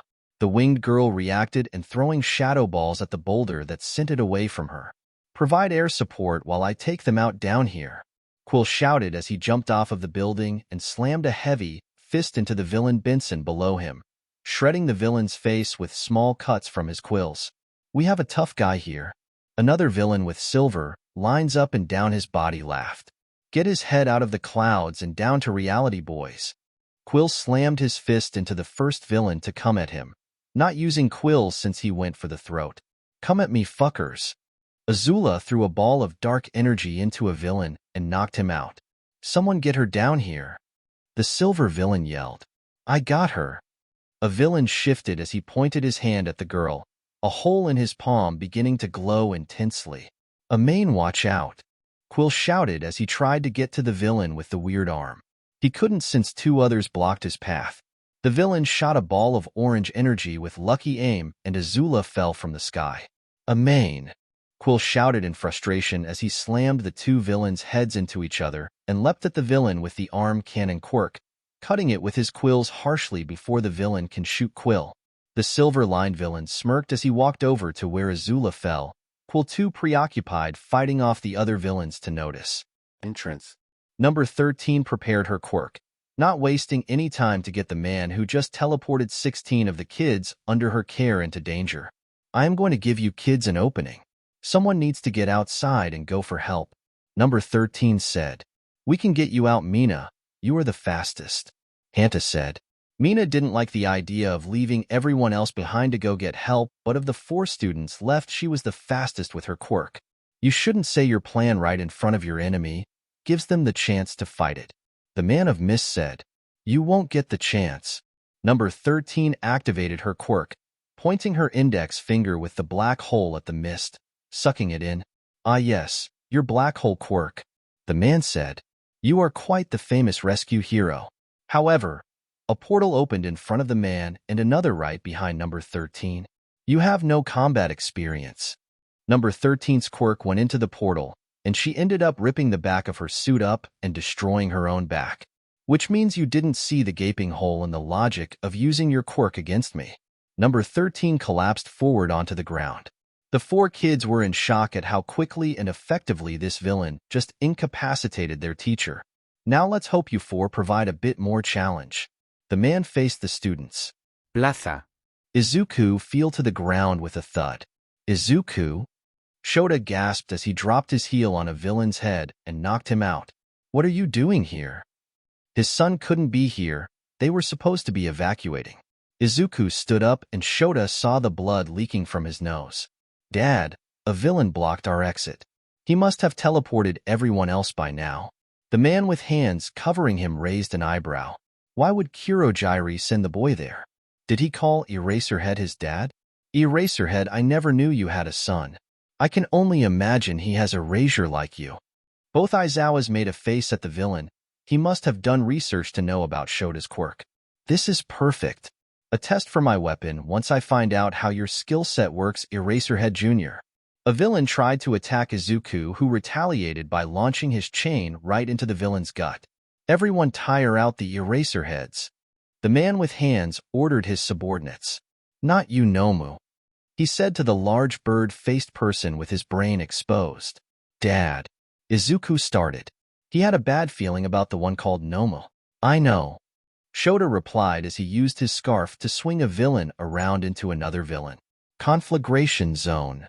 Upon exiting the entrance of the building, the three teens ran into conflict. Boys, I found them. A villain with metallic hands grinned. Why are you after us? Inesa asked as he stood defensively in front of Tenya and Ibara. Killing is fun. One villain shrugged. Yurashi, don't try to reason with them. Tenya said. They came here to murder a class of kids and All Might. All Might is our main reason. A villain stated. You're all just a bonus. One more villain said. That grass-headed girl is a definite bonus. Another added. Both Tenya and Inesa got pissed-off looks at that. You're not getting anywhere close to her.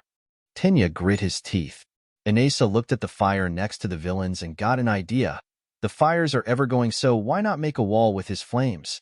Inesa channeled his winds and the flames followed, making a large wall of rotating flames that had continuous fuel as the flames were everywhere, separating the three teens from the villains. We should go quickly because I can't hold this forever. Inesa said. I'll lead. Tenya jumped over a car. We should go down this way. Inesa kept the flames in a wall behind them as he followed, focusing hard on keeping the flames in between them and the villains. The wall of fire started to lose fire, and Inesa could see the villains grinning as one of them sucked the fire to herself. You think we would not send people with fire quirks to the fire area?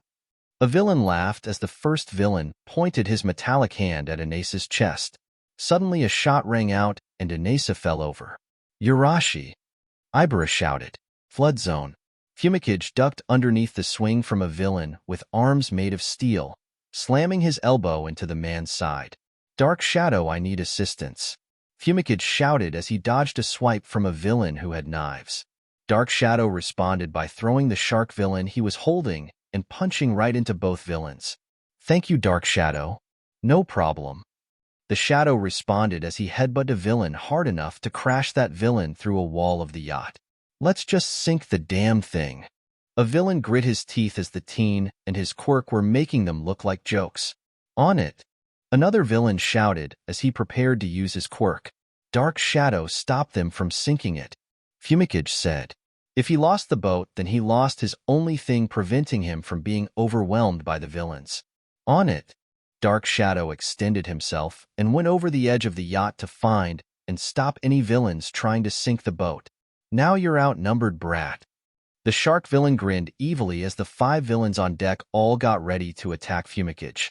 I wouldn't be so confident if I were you, Fumikage said in an attempt to make the villains think Fumikage was stronger than he really was. Truth be told, he was tired, and the 5 of them against him without Dark Shadow was not in his favor. Regardless, Fumikage got back into his stance and prepared to go down fighting. Downpour zone. Jiro? Toru whispered as she got higher in the building. Hagakure. Kyoka whispered back from her spot. SSSH. Toru made her way to the earphone girl. Why are you hiding? Villains are here. Get in. Kyoka pulled the girl into the office area she was using as a safe area. I'm staying here and planning on waiting for help. I don't have much training.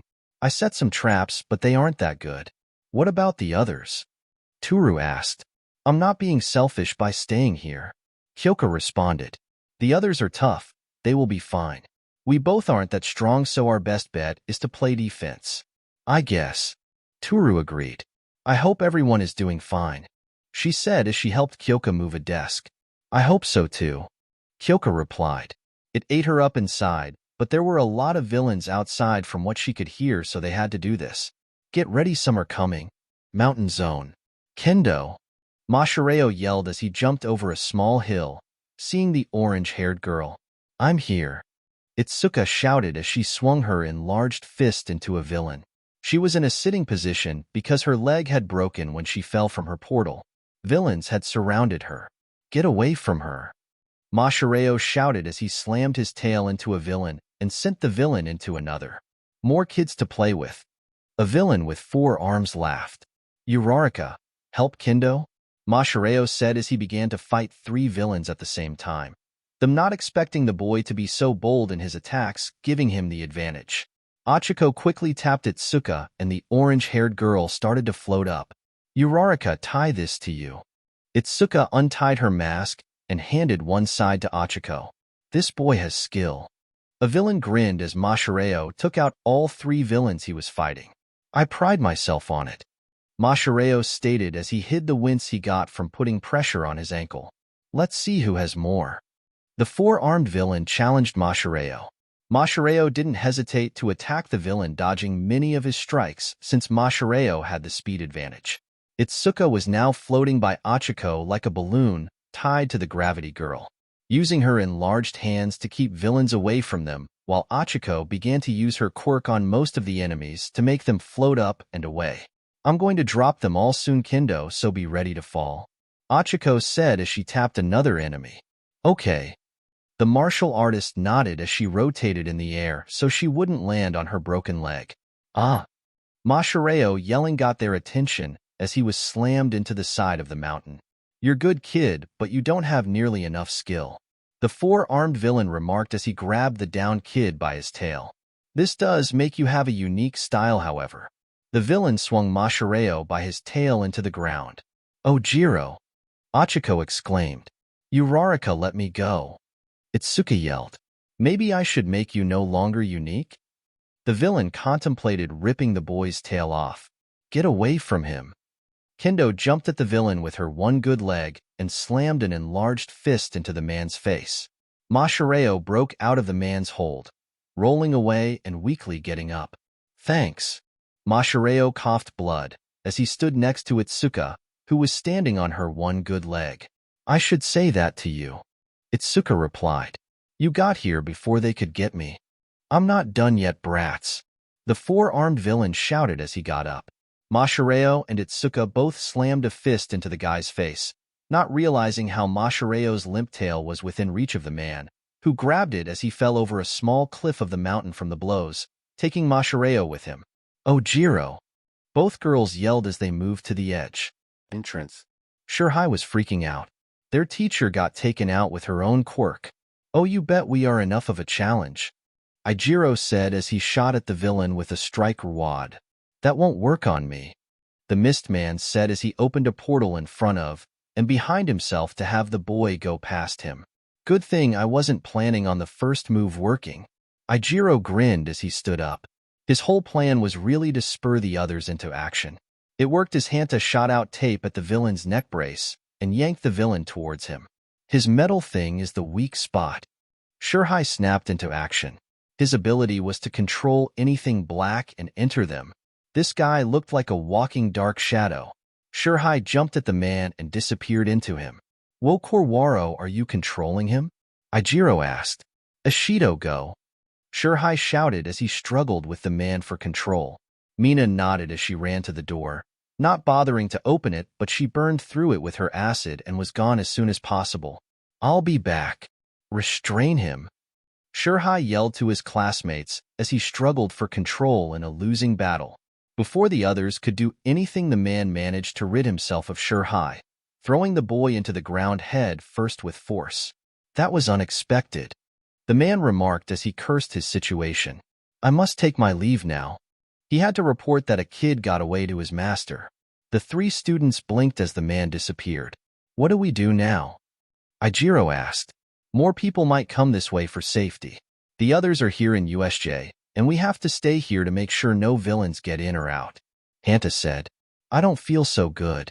Shirhai said as the other 2 noticed blood pouring from his head where he had been hit into the ground. Korwaro, you're bleeding. Ijiro shouted, shocked at how much blood was coming out of the boy. Shirhai out his hand in his hair and felt how wet everything was. Oh, he said before his vision got blurry and he fell over. Korwaro, Hanta exclaimed as the 2 boys rushed to their fallen comrade. Near the flood zone. I got it. Momo said quietly as she finished cutting through the wall. Okay. Suyu replied quietly. The two girls were too bothered by Fumikage's choice to have much energy, but they still made a way to get help regardless. They wouldn't let him make actions in vain. Landslide zone. What the hell is a fucking Nomu? Katsumi yelled at the villain as she held one of her hands in the villain's face. Shoto had frozen every villain to their spot, and also the one Katsumi wanted to fight after the fact that she had beaten him for a minute. I don't know what a Nomu is. The villain responded. You're fucking lying. Katsumi smacked the villain. That misty fuck took my friend to test a Nomu. Now tell me what the fuck a Nomu is. It's probably that bird freak. Another villain shouted. That unresponsive thing whose brain is out of its head. Katsumi frowned. That was the plaza, which means Izuku is down there with the main villain and thankfully his father. She slammed a fist into the villain's gut. Todoroki, I'm going to the plaza. I don't care if you follow. She used her explosions to make her way down there fast when she stopped. Not liking what she saw at all, she rushed even faster. Ruined zone. Quill slammed his elbow into the final villain's windpipe, making him lose his breath before Quill headbutted the man into unconsciousness. He could now go find Azula and make sure she was okay. Amain. Quill shouted as he climbed over the edge of the rooftop. She's right here. The silver-lined villain said, holding Quill by the back of her neck. The attack from earlier had gone through her left wing, but she had been beaten more by the man before Quill showed up. Let her go. Quill scowled as his hairs stood back up. You know, the man began. I wondered why you looked familiar for some punk kid. Then I found this neat little thing the girl had. The man held up the photo that Azula had taken the night before from Quill's childhood home. She had taken it with her hero suit, hoping to speak to Quill. A small red-headed boy named Kuroda. You're that brat that followed that fuck Akihide around before that bastard got what he deserved. Quill wasn't even questioning Azula having a picture of his past life. He was too busy feeling rage at someone bad-mouthing his idol and the best man he ever knew. Shut up. I never got to get even with Akihide, but I can definitely make him roll over in hell by killing his brat apprentice and his girlfriend. The man tightened his grip on Azula's neck, making her struggle to breath. Quill saw fear in Azula's eyes, whose eyes he just now realized were really blue, and had a flashback to years ago, to his most traumatizing life moment. Kuroda. The small girl with blue eyes cries out in fear when her brother opened a door and saw the scene of horror in his house, the blood everywhere. Hanabi. Kuroda exclaimed as the man snapped her neck. Azula had that same fear at that moment, and it infuriated Quill that this man was causing that fear. Let her go. Quill was visibly shaking with rage. She has nothing to do with this. The man gave out a laugh. Oh, so suddenly you have morals? I know damn well Akihide did not give you those. Azula tired to break free, and the man's silver lining ran forward, and he stabbed her in the side. Not anywhere vital yet. Quit struggling. The man growled. I have a bone to pick with little Kuroda here. Quill had to calm himself down right at that moment so he wouldn't mess up. Daichi always said that he must remain calm in order to do his best in tense situations. He looked at Azula, who was looking back at him with tears in her eyes. Azula, trust me, Quill said as he quickly ripped a sharpened hair off of his chest, ignoring the pain from removing it, and threw it straight at them. The hair stayed sharp as it went through the air and hit the man in his eye. Son of a bitch, the man exclaimed as his grip on Azula weakened, and she elbowed him as hard as she could, followed up by Quill moving in to slam a fist into the man's face. Quill yanked Azula away from the man and behind him. Go get out of here, he said as he pushed her away. What? No. Azula looked confused as she kept one hand on her bleeding side. You really are an annoying shit just like him. The man growled as he ripped the quill from his eye, which became dull like a regular hair again. I'm going to make sure you get a fast ticket to hell to see him. The silver on the man ran off of him and at Quill, who dodged the lines of silver. Don't argue now, Amain, Quill shouted as he kept getting closer to the man as he dodged attacks. You're bleeding. I'm not abandoning you. She snapped as she attempted to make a ball of dark energy, the power fizzling out because she was too weak to make anything strong enough. Her energy requiring proper focus to work, and half her focus was on her bleeding side. Both of you will die then. the man shouted as he sent lines at them both. Azula didn't see the silver quick enough to dodge herself. Azula waited to feel the piercing of her skin, but didn't feel anything. Opening her eyes, she saw Quill in front of her with 5 different lines of the silver material going all the way through him. 3 in his chest and 2 in his left leg. The lines of silver were covered in Quill's blood coming out of his back. Quill? Azula was shocked. Why would Quill jump in front of the attack for her? I said, go. Quill coughed blood. This is personal business. So precious. The villain mocked as he sent out 2 more lines of silver straight for Quill's head. Time slowed down for Azula in that moment. It didn't make sense to her that Quill would so willingly take hits so close to fatal for someone else who has done nothing but be a bitch to him and everyone else. It was even made clear that she snooped on his secret mourning of his family, so why would he just up and do something like that? He had that goal of avenging his family that he was throwing away for some random class bitch, and it didn't make sense to her at all. It infuriated her, and that sparked her dark energy back to life as her scara turned black and cracks appeared around her eyes. She moved with lightning-fast speed and snapped the 2 lines that were going for Quill's head like they were twigs before everything snapped back to normal and the huge wave of energy left her, her eyes returning to normal. What the hell? The man cursed as he pulled back all of his silver lines back to him, making more blood pour from Quill. Quill fell to one knee and coughed more blood. Good shit. Amain. Azula snapped 2 balls of energy to her hands as she faced the villain. Quill, you need to go now. Quill smirked as he stood back up. If you aren't leaving, neither am I. Azula hid her smile, glad he stayed with her even though he should leave with his condition. No one ever tried to actually help her or anything like this before. You both are so cute, the man said with sarcasm. It'll be nice to kill you. Let's knock his shit. Quill said as he got into his best fighting stance he could hold in his condition. Gladly. Azula cracked her knuckles while having the biggest smile she has ever had. Conflagration zone. Tenya shot through the air and kicked the villain who shot Anesa, knocking him out from the impact of his boots on the villain's jaw. The other villains weren't as close, so Tenya used the opportunity to pick Anesa up and move as fast as he could back to Ibra, who thankfully had moved farther away from the situation. When he caught up to Ibra, he grabbed her as well. Ignoring the fact that the combined weight of his classmates was a bit much to hold, he carried them and pushed his engines into high gear to run faster. Sliding to a stop in an alley, he leaned Anesa against the wall of a building. Yurashi, where is it? Tenya tried to find the bullet wound. It's in my... Oh, getting shot hurts. Anesa heaved as he held his side. Let me. Ibra said as she kneeled next to Anesa. I have some medical practice. I'll keep watch. Tenya said as he turned to face the street. I need you to open your jacket so I can get a closer look. Ibra stated as she helped Anesa. Investigating the wound in his abdomen, she frowned. It's much larger than a regular bullet should be, and the bullet seemed to disintegrate. What does that mean? Tenya asked. The villain's quirk might have unique bullets. The vine-haired girl out a hand on the bleeding wound. It also has a purple substance. It might be poisoning him. My vision does seem like... I'm bearing 3 de glasses. Anesa stated.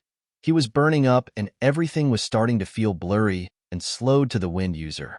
We need to get him to someone who can make an antitoxin. Ibra looked at Tenya. We have to avoid conflict and leave as fast as possible. Tenya stated. I'll carry him. Please stay close, Shiozaki. The engine user said as he hoisted his wounded classmate onto his back. Yurashi, please stay with us. Everything looks like rainbows. Anesa commented. How long does he have? Tenya looked at Ibra beside him as they went farther down the alley with haste. The vine-haired girl recalled the wound. He has at most a few hours, given the size of the wound and how much blood he has already lost. He might not even be aware of what is happening right now anymore, though. Your hair is pretty, the wind user said to Ibra. The vine-haired girl showed no reaction. He probably lost his filter and any reasoning. I think that we should go this way until we get to the wall of the dome, and then keep going until we find a door. Tenya said as they turned a corner and kept going through the alleys. Mountain zone.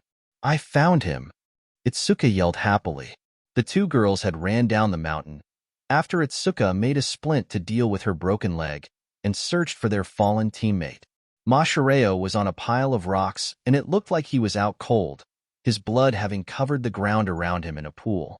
His right arm and both of his legs were broken from his fall. "Oh, Jiro!" Achiko shouted as she slid down the mountain. She dropped next to him and tried feeling for a pulse. "He's alive," she shouted to Itsuka happily. "Oh, thank God." Itsuka replied as she made her way down slower than Achiko due to her injury. "We have to get him out of here now." Achiko used her quirk on Mashireo band, held onto his arm to not let him float away. "We have to get out of here as soon as possible. He might have internal bleeding." Downpour zone. The door got broken down and a villain walked into the office space. "I swear those brats are in this building." "Yeah, fuck off, you probably saw jack shit and just want to break doors," another villain replied. "Hurry up and find the little shits. I haven't killed in a week and I'm getting antsy." "Shut the fuck up," the first villain shot back. "They're here. I know it. If they aren't, I'm stabbing you." Kyoka wrote something down in her hiding spot and let the invisible girl next to her read it. These two seemed like one thing would make them fight each other. Toru nodded and silently moved out of their hiding spot underneath the desk in the manager's office, moving quietly to get in between the villains, staying in a cubicle and grabbing a stapler carefully to not be seen. "If you stab me, I will rip your goddamn throat out." The first villain spat while facing away from the second villain, who was also facing away from him. Toru quickly threw the stapler at the first villain, hitting him in the back of the head. The villain grew a tick mark as he turned around. "Why the fuck did you throw that shit at me?" "I have no idea what your dumbass is talking about." The second villain glared at the first, who ran over and slammed a fist into his face. "You know exactly what I am talking about, shithead." The villains began to fight while Toru quickly made her way back to Kyoka. Flood zone. Fumikage narrowly dodged the strike from the shark villain. The bird-headed teen was close to exhaustion, just dodging the strikes from the villains who were slowly overwhelming him. "Dark Shadow," Fumikage yelled. "I think it is time we abandoned ship." The shadow quickly shot back to Fumikage, smashing the shark villain into the wall of the yacht as it did. "Let me cut completely loose. They can't stop an enraged shadow. We don't kill Dark Shadow." Fumikage shook his head. Shame-do. A villain appeared behind Fumikage and stabbed a large claw into Fumikage's back. Fumikage lost his control of Dark Shadow in that moment, the sentient shadow losing its little calm and becoming fully enraged at the sight of his master's blood being spilled. The shadow slashed sharp claws at the villain who stabbed Fumikage and ripped the villain's torso open in one swipe. Dark Shadow roared as it grew in size, making sure that Fumikage, who had blacked out from the stab, was safely inside of the shadow before it began to assault the other villains on the yacht. Ruins. Quill dodged past the silver as he rushed to get in close to the villain, who had began to move all of his silver at the two teens. Azula kept blasting the silver away from her with her dark energy, which had stabilized after she had that surge earlier. "You two can certainly put up a fight, but that's over now." The villain sent out the two lines he had filtered through the ground, attempting to strike the two with the element of surprise. Quill managed to dodge his attack barely, but Azula wasn't as lucky, it going right through her right calf. "Ah!" The winged girl cried out in pain. "A mane!" Quill shouted as he dodged more silver lines, his movements getting slower due to blood loss. "How about this, Akihide's brat?" The man said. "You can leave for now, but I keep the girl. I want you to suffer for a while before I finally kill you." Azula's eyes went wide. She didn't want Quill to give her up to this man. She believed that her classmate would value his life and leave. The redhead started to laugh mockingly. "You keep comparing me to my sensei, but yet you really think I would do something that is the opposite of what he would teach?" Quill began to move closer to Azula, keeping his gaze on the villain. "Go fuck yourself, you one-eyed bitch." The man growled. "Fine then. I guess she dies." A thick line of silver shot out of the man and straight at Azula at a blinding speed. Quill saw the fear in Azula's blue eyes, and he didn't hesitate to move. He would never make the same mistakes he did, and would make sure no one else died because of him. Azula froze when the silver shot right through Quill's chest and his blood splattered across her face. The plaza. Both Izuku and Shota were being pushed to their limits. It's not that everything thrown at them was strong. It was that there were so many of them. The man with hands clapped his hands together. You Eraserheads certainly are amazing at your combat skills. It's a shame we don't have such a strong party member on our team with your abilities. It would certainly lower the difficulty of our quest here. Izuku grunted as an attack got past his defense from a villain with brass arms, the woman's fist hitting Izuku's ribs and cracking two of them. Izuku coughed up blood, and another villain used that as an opportunity to throw an attack at Izuku's jaw that sent him back. Izuku. Shota lost focus for a second as he saw his son fall over. Don't lose focus. The hand-covered man shouted as he rushed Shota. He kept attempting to get his hands on Shota, so the erasing quirk user assumed that his quirk relied on touch. Izuku was knocked close enough to Nomu, who gave no reaction to the boy, that he could sense the thing's quirk. It felt unnatural, like the person from the entrance. Dad, Izuku said as he dodged a strike from the brass woman. This Nomu's quirk is weird. Shota nodded as he kept locking off the hand person's quirk. Can you tell me more? Izuku launched a chain at the hand person's back, missing slightly and instead hitting his leg. It feels like different quirks. The color keeps changing. Izuku erased the quirk of the brass woman and kicked her jaw, knocking her out. She was the final villain besides the leader and the Nomu. Multiple quirks? Shota murmured as he fixed his scarf, given the opportunity his son just gave him. The main villain scowled behind the hand he used as a mask. This brat was complicating things. A portal appeared, and the mist villain from the entrance appeared. A student has escaped, and our window is smaller. The person reported. The handman's scowl got larger. Why couldn't this just go the way he wanted? Nomu! The main villain shouted, and the Nomu snapped to look at him.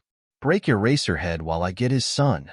The Nomu immediately ran at Shota with blinding speed that Shota was only barely able to dodge and avoid. The leader turned his attention to Izuku. I never knew Eraserhead had a son. Tell me, do you also erase quirks, or can you only feel them? Why would I tell you? Izuku asked as he shot his left chain out at the villain, who dodged it with surprising speed. You're intelligent for a brat? The man remarked as he grabbed the chain before Izuku could make it return, the chain breaking down into dust. However, you know my quirk, so it is only fair. Don't be a villain and try to talk about fairness. Izuku erased the man's quirk and ran up for close combat. They were evenly matched in speed and were able to block each other's attacks. So because I have a different lifestyle, my opinion is not valid? The man asked, deciding to talk to the boy as they fought. You came here to kill a man who has probably only arrested your friends, and you are trying to kill kids that have nothing to do with it at all because you were bored and impatient. Izuku said as he dodged a leg sweep and threw a right hook that was also blocked. You are oddly blunt for a kid. The man was trying to figure out how Izuku's erasing ability worked. He clearly erased his decaying quirk and didn't need to maintain eye contact at all like his father, although his hair reacted the same way to the quirk being active. You are trying to find a way to distract me during our fight and find holes in how I fight, Izuku stated as he successfully hit the villain in his ribs, cracking one. That won't work. An opponent trying to distract Izuku in a one-on-one fight was useless when Katsumi was his sparring partner for years.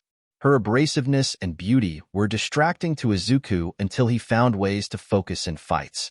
You're an annoying brat, the man stated as he held his side. You would be a good ally if I thought I had the ability to recruit you. Izuku was far enough away from the man that he dropped his erasing, so he could catch his breath from the ability. I don't take that as a compliment. A cracking sound and a cry of pain made Izuku turn to see the Nomu had stomped Shota into a crater and had broken his arm. Dad, you Eraserheads have the same problem with focus, the man commented. Nomu, I like this boy, so only put him in a coma. The Nomu stepped off of Shota and rushed Izuku, who made a telekinetic wall of green energy that blocked the creature. The Nomu crashed into it with confusion and the wall cracked, blood leaking more from Izuku's nose. You have telekinesis also? The main villain asked with interest. The boy had a powerful quirk indeed. It's telekinetic energy. Katsumi made her entrance as she slammed her heel down on the villain's shoulder, popping his arm out of its socket. Fuck! The villain screamed as he clutched his dislocated arm in pain. Why are all of these brats coming out of the woodwork? Ah! Izuku yelped in pain and clutched his head as the Nomu smashed through his energy wall. More blood was leaking from Izuku's nose, and his head was starting to feel like someone was repeatedly hitting it with a sledgehammer. Izuku! Katsumi ran to his side. Nomu, get the new brat. The villain cursed.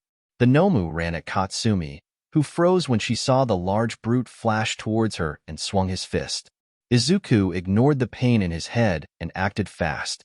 The sounds of bones breaking echoed across the plaza. Outside, Mina finally found a teacher as she kept running to the main campus. It was All Might. Young Ishido, why are you not at USJ right now? The large man asked as he noticed how frantic the pink girl looked. Villains are attacking the class. Mina was breathing heavily. They trapped us in the zones and want to kill you and us. Mina had tears by the end. All Might's famous smile disappeared and was replaced with a scowl. You did good escaping to tell me. Go to the main building and let the rest of the staff know.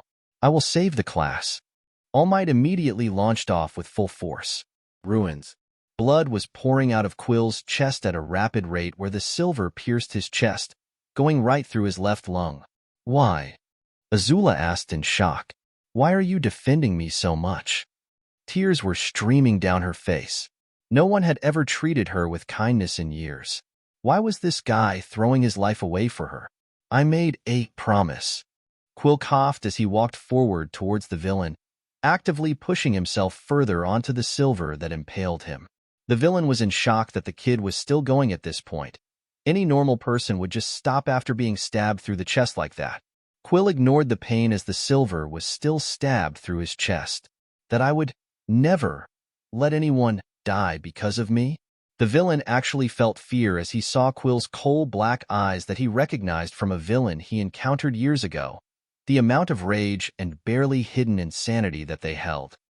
And that, I wouldn't stop until he faced justice. Quill smashed the silver in front of him, breaking it off from the villain.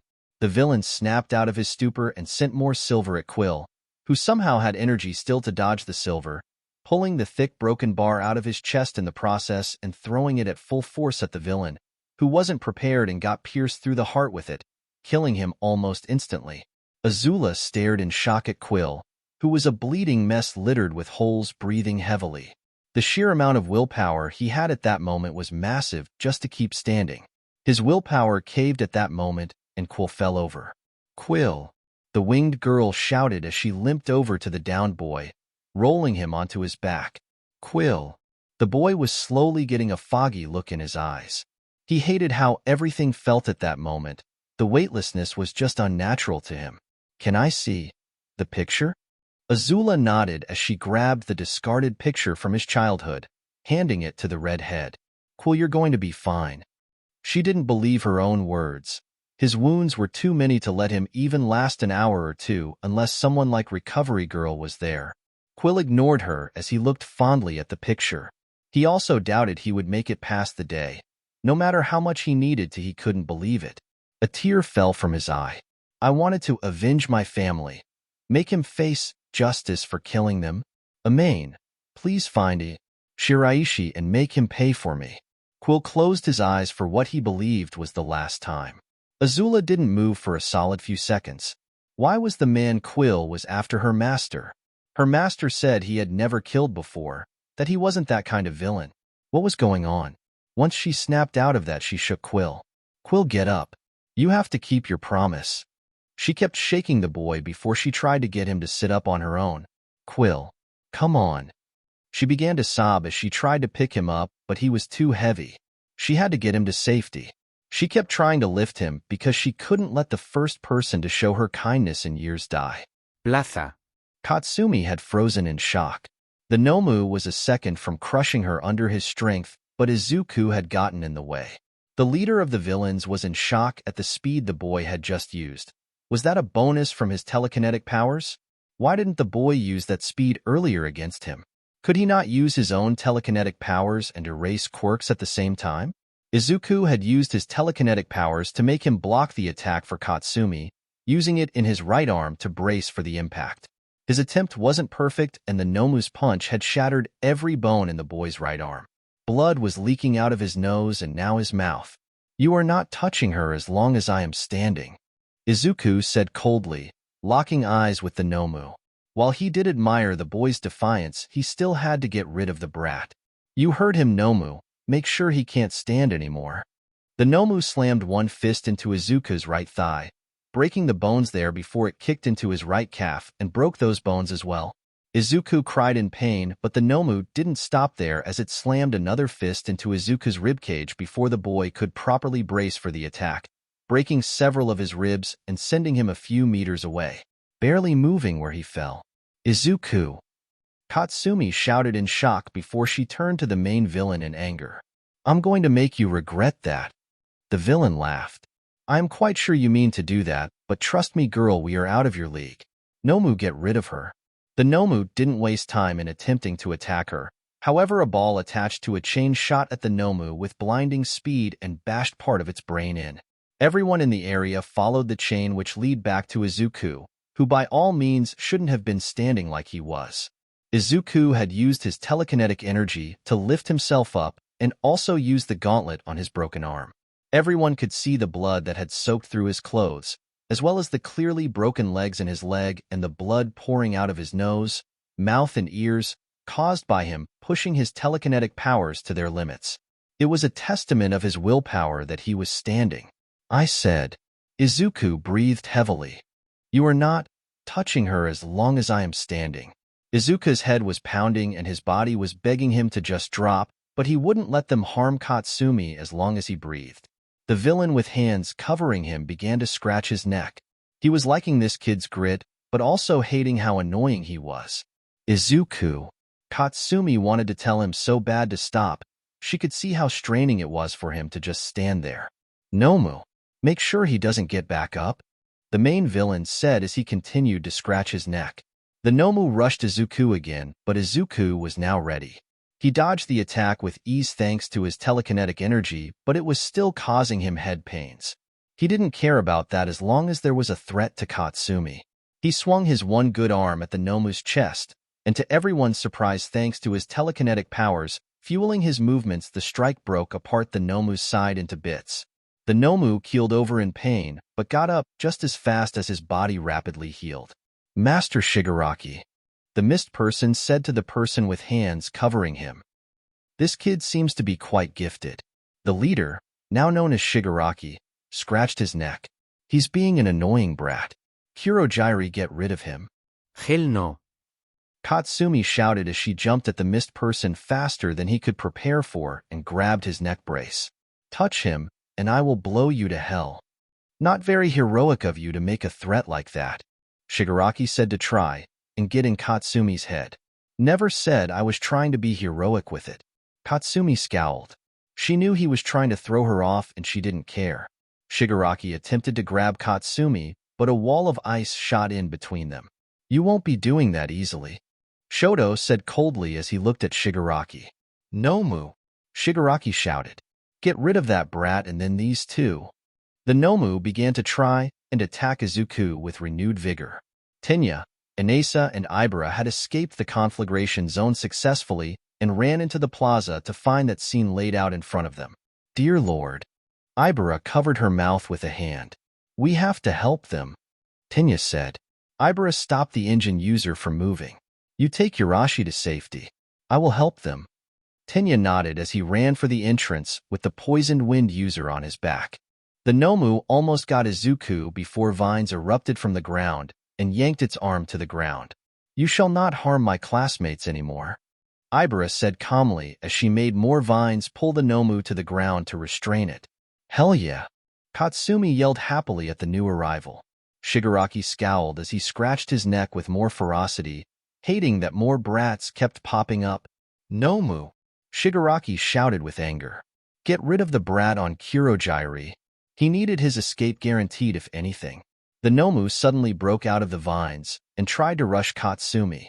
Izuku used a powerful shout that broke his neck piece to get it away from where it was heading. The wave of energy sent the Nomu only a few meters away, but that was still a feat considering its strength and Izuku's condition. You're not going to touch her. Izuku yelled with a hoarse voice. His powers were on the verge of crashing, but he still didn't care at all. Everyone was shocked that he was still going, and that he gave off an intimidating aura despite his condition. Nomu, ignore him. Shigaraki really disliked that kid. No. Izuku used another shout, considerably weaker than his first one. Blood came out of his mouth with the shout. Izuku, stop. Katsumi cried out. It hurt her to see him causing himself pain just to protect her. We have this under control, just stop. Please. Yes. Please stop because your girlfriend is crying. Shigaraki commented. Nomu, get rid of her now. The Nomu ran at Katsumi again, but Izuku created a wall that cracked easily compared to the first one. I said, not while I am standing. Izuku scowled at the villains. Nomu, break his stupid face in. Shigaraki ordered the Nomu. The Nomu complied and rushed Izuku. Izuku was barely dodging at this point. Ibara. Katsumi shouted. Keep this fuck here down. She jumped off of Kurojiri's vines and snared his neck brace. She blasted her way to the Nomu. Get away from him. She rocked the back of the Nomu with explosions and tore its flesh apart with the blasts. The Nomu healed just as fast from the injuries as he gained them. Nomu, just get rid of them both. Shigaraki commanded. The Nomu grabbed Katsumi off of his back and attempted to crush her in his hands, but Izuku started to use his telekinetic energy to stop the Nomu. The Nomu was cracking the energy around Katsumi, and Izuku could barely handle the mental strain he had put himself through. A wave of ice sliced through the Nomu's left leg and arm, releasing Katsumi. Shoto made another wave that carried Katsumi away from the Nomu safely. Thanks, Ice Pop. Katsumi got to her feet. That thing keeps healing fast. Shoto stated. Let's just blow it up until there's nothing left. Katsumi said as she kept her eyes on the Nomu. Is everyone at UA horrible at focusing? Shigaraki asked as he attempted to grab Katsumi by the back of her neck. UA main building. Momo and Tsuyu practically broke down the door to the building. Students were in the hallway, as well as a reporter, a cameraman, and Nizu. How do you think hero course classes will go this year with All Might as a dash? The reporter stopped as well as everyone else to turn to the two kids who broke down the door. Villains are attacking USJ. Momo didn't hesitate to say. Our class is still there. Tsuyu added. Nizu immediately grabbed his phone to alert the staff. We will handle the situation. I'm sorry, but this interview must end now. The principal moved quickly through the hall. Girls, you come with me. No one had seen Nizu look mad like he was. No one messes with his school or students. Entrance. Tenya got up the stairs to the entrance and found Ijiro and Hanta tending to Shirhai. Ida. Both boys cries out happily as they saw him. Where is everyone else? Tenya asked with concern. We don't know. You're the first one here. Ijiro ran over to help Tenya with Inesa.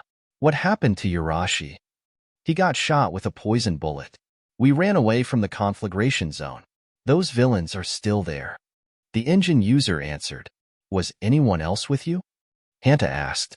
Shiozaki, but she stayed in the plaza to help Aizawa, Todoroki, and Bakugo. Help? With what? Hanta asked as he made tape to stop the bleeding that the unconscious Inesa was doing. Before he could answer the question, the door to USJ got broken down by a furious All Might. He looked at the kids with concern despite the pissed-off look he had. Where are the others? All Might asked. Everyone got separated into the zones, but the big villains are down there. Ijiro pointed to the plaza. But everyone is separated in the zones, right now with villains after them. I shall go through the zones first. All Might said as he took off to the closest zone. Plaza. Get away from her.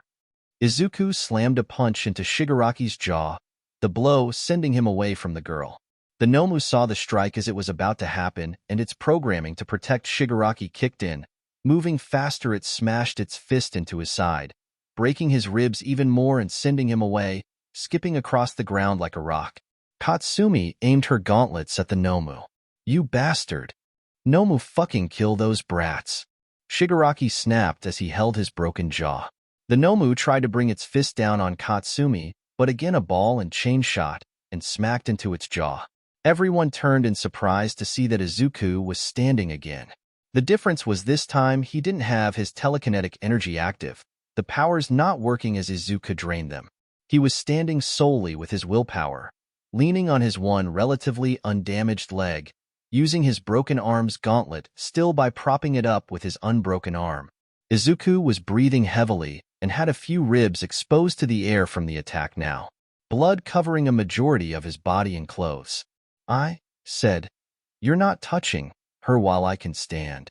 Izuku coughed hard.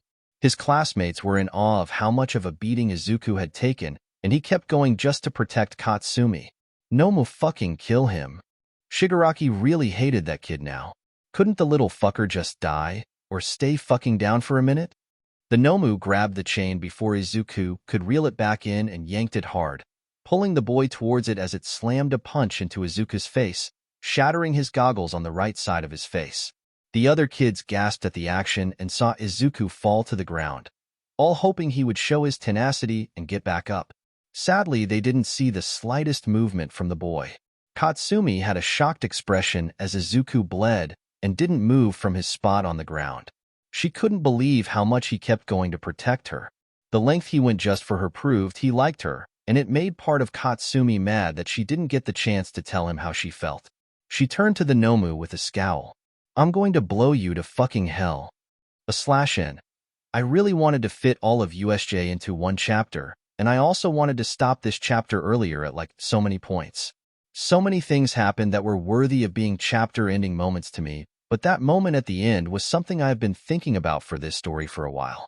Hope you guys like the pacing because I felt like I might have rushed it and such. I kept switching between the zones because I wanted to show what happened at the same time, as well as keep a level of severity the whole chapter. Don't yell at me please about killing people off. No one is confirmed dead yet until I have someone straight up say, "Yeah, that boy dead." As far as it is, everyone could live, or everyone could die, or anything in between. I like keeping a level of realism, and honestly Class 1A is kids. None of them are really as prepared for a villain attack, so obviously there will be consequences, but I also had them be good enough to put up decent fights. Here are replies to things now. Margaret 7188. The Legos do help. The romance growth was going steadily until this chapter obviously, because this chapter really throws a grenade at the pacing of the character's growth. Both decided to speak to the other. Izuku not wanting to wait and Katsumi thinking it would be easier to talk to him. Obviously shown with events in this chapter, Katsumi is the one thing he will always have effort for, going beyond his limits just to protect her. I am super glad you like cool storyline. His is something I really love despite how obviously sad it is if you take a second to think about his past, as well with events later, especially since the revelation in Azula's thoughts. Also sorry, but you can't adopt Quill. He is my son, but you can visit him on weekends. Chapter 8 USJ Part 2. /N. I don't own MHA. And some people might like that because the cast wouldn't be in as much danger as I like to apparently put the main cast of any of my stories in. This chapter concludes the USJ arc BTW. Previously on the Telekinetic eraser, the Nomu grabbed the chain before Izuku could reel it back in and yanked it hard, pulling the boy to it as it slammed a punch into Izuku's face, shattering his goggles on the right side of his face. The other kids gasped at the action and saw Izuku fall to the ground, all hoping he would show his tenacity and get back up. Sadly, they didn't see the slightest movement from the boy. Katsumi had a shocked expression as Izuku bled and didn't move from his spot on the ground. She couldn't believe how much he kept going to protect her. The length he went just for her proved he liked her, and it made part of Katsumi mad that she couldn't tell him how she felt. She turned to the Nomu with a scowl. "I'm going to blow you to fucking hell." Katsumi wasted no time in trying to carry out her threat, blasting at the Nomu and letting off as many powerful explosions as she could. The Noma's body was getting torn apart just as fast as Katsumi was blowing it up. "Bakugo," Shoto said as he made a wall of ice in between everyone and Shigaraki. "I'm going to trap its legs. Use your explosions on its head." I was already planning on blowing up its stupid brain. Katsumi shouted as she dodged a frantic swing from the Nomu. "Watch out for the fucker with the hands. I don't know his quirk. My guess is something based on touch." Ibara commented as she tried to use vines to grab at the Nomu, while still having vines around Kurogiri's neck brace. Kurogiri made a portal while he had the chance and made himself fall through it, taking Ibara's vines with him. Once he was completely through the portal, he cut off the portal, cutting the vines as well. The portal villain got free. Ibara warned the others. I will make sure they don't hurt Nomu too badly. Kurogiri was about to make a portal, but Shigaraki held up his arm that wasn't dislocated. Nomu is more than enough for them, Shigaraki said with full faith in his master's creation. Besides, All Might should be here any minute. Kurogiri wanted to point out that the other kid that was currently most likely dead on the ground could have beaten Nomu if he wasn't using his telekinetic powers just to save a classmate. Some of the attacks he gave surpassed what anyone should have with the Nomu, and the boy wasn't at full power doing those. Perhaps we should take that one student as another Nomu. The son of Eraserhead has a strong quirk. The three students heard what he just said. That made them realize that this Nomu was one of many sick creations, and that the villains were now thinking of adding Izuku to that. Over my dead body, Katsumi shouted as she left the Nomu and went after Kurogiri, furious that he would even suggest them stealing Izuku away. You kids keeping thinking you can charge me blatantly, Kurogiri commented as he made a portal that Katsumi fell through and sent her out 20 meters on the opposite side of the group from Izuku's prone body. Bakugo, Shoto cursed. Don't get emotional. Fuck off, ice, she shouted as she rushed at Kurogiri again. A wall of ice blocked her and made her glare at the heterochromatic teen. What the fuck? Calm down. Shoto made another wave of ice to block off the Nomu. If you keep rushing at them hectically, you would be spitting on the actions of Aizawa. That actually got Katsumi to calm down a little, realizing that the ice user was right. She wasn't going to waste Izuku's actions just because she was emotional. She cast a look over to where Izuku was. Ibara, get Izuku to safety. Todoroki, we need to immobilize that Nomu thing and kill it now. Shigaraki scratched his neck. Nomu, get that boy you just broke. He will make an interesting toy. Katsumi grit her teeth. Ibara, hurry. The Nomu smashed through the ice to rush to Izuku's body. Shoto made a thick wall of ice again to cut off the Nomu from his goal. We have to stop it now, Shoto said to his classmates.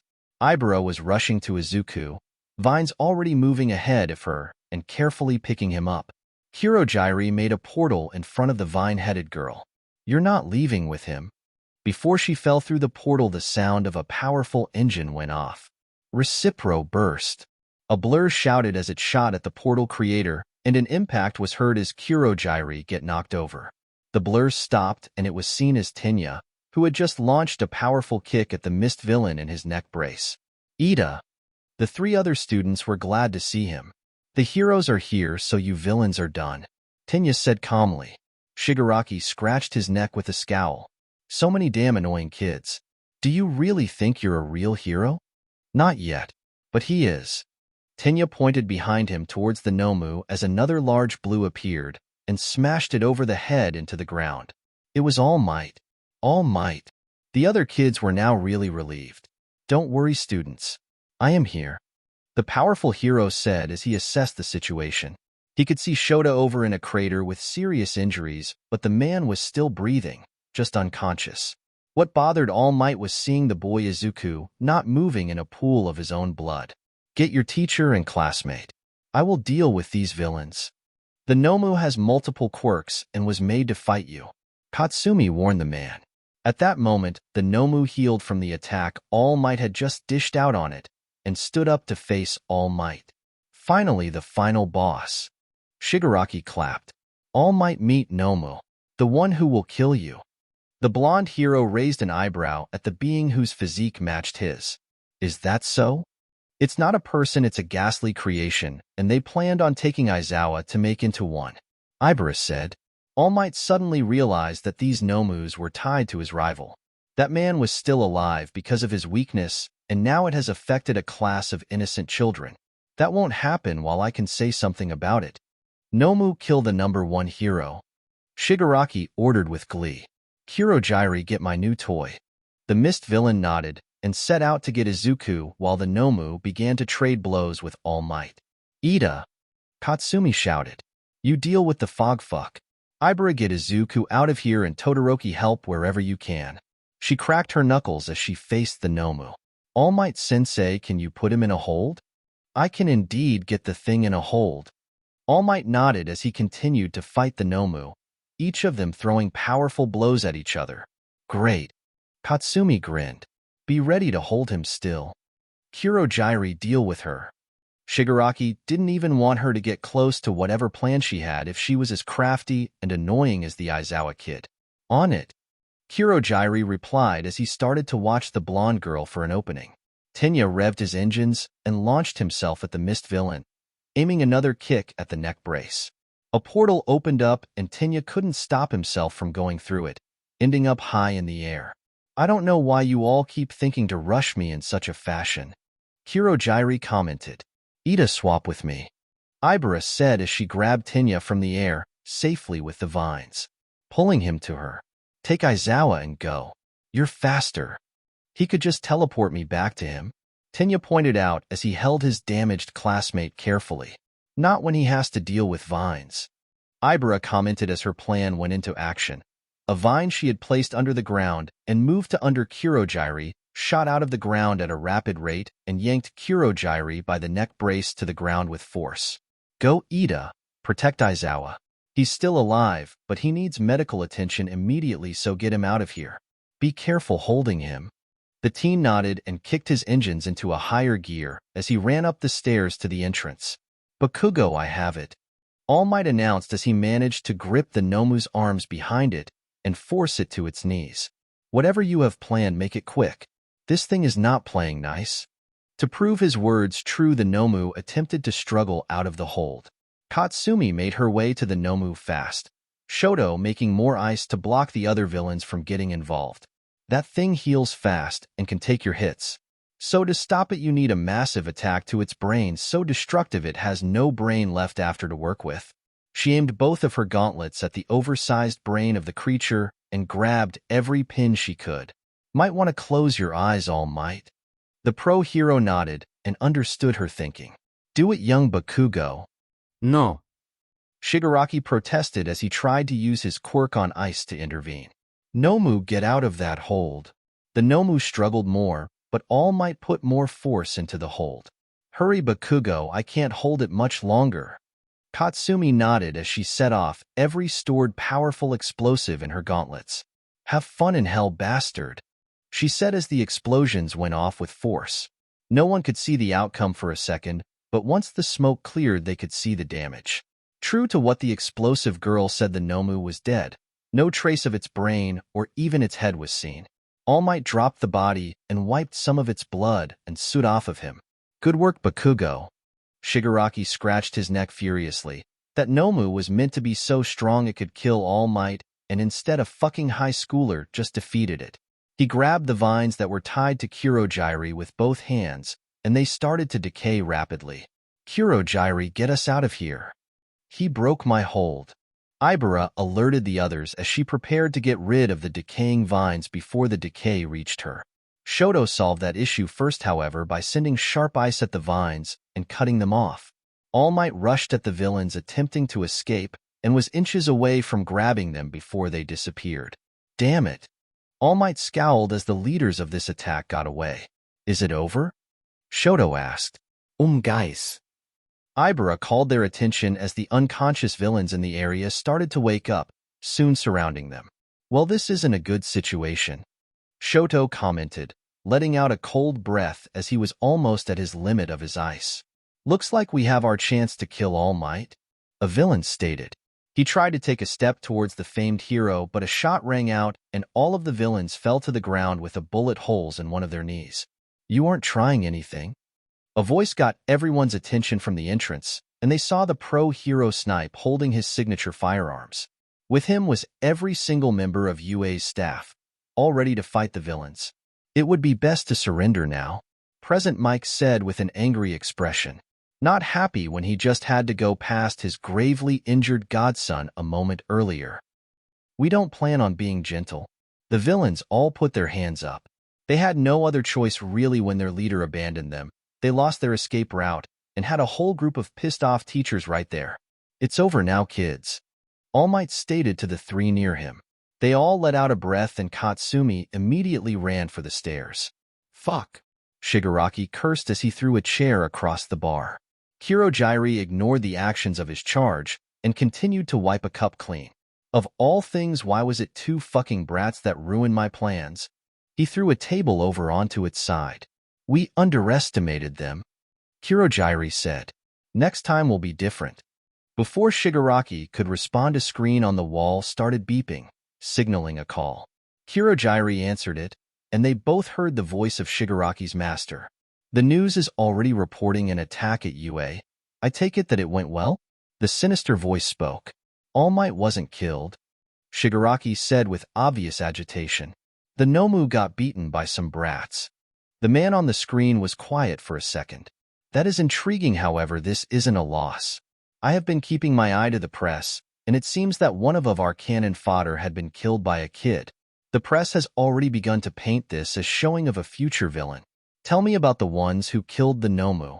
This one girl who could create explosions from her palms. She had All Might hold the Nomu down while she blew up its brain entirely. Kurojairi answered. However, I believe you might like this other student master. Do you know who Eraserhead is? The pro hero who can erase quirks just by looking at them. Quite an interesting quirk. The man had once considered tracking down this Eraserhead to take his quirk, but never did. He has a son. The Mist villain stated. He is in that class and his quirk is beyond normal levels of power. The villain nodded. This definitely piqued his interest. Go on. Tell me everything. The uninjured or lightly hurt students of 1A were all gathered in the waiting room of the hospital. They were told they can go back to their dorms to recover, but they all stood their ground and said they wouldn't leave until they knew how the rest of their class was. Nizu allowed them to as long as a teacher stays with them, and Midnight agreed to. Katsumi was in a corner of the group not talking and had red eyes as she couldn't stop picturing Izuku when he stood his ground that final time before the Nomu smashed his face.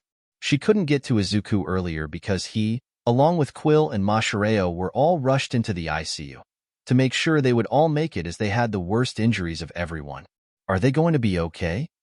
Mina asked quietly, being the first to speak for a few minutes. She felt guilty that she had only ran to tell a teacher instead of helping her class fight for their survival. They have to be, Hanta said. We're one, right? Aren't we supposed to be the best in the first years? Did you see Quill? Ijiro asked. He had a huge hole in his chest. Amain was sobbing when All Might got them. Whatever happened in the ruins must have sucked. Hanta said. I didn't think she could cry. What about Aizawa? Achiko asked. They had to cover him with so many bandages to stop the bleeding. Katsumi started crying harder when she heard that. We shouldn't talk about this right now, Momo said as she saw the blonde sobbing. Everyone had to give a report of what happened with them at USJ, and everyone knew how Izuku took that beating trying to protect Katsumi.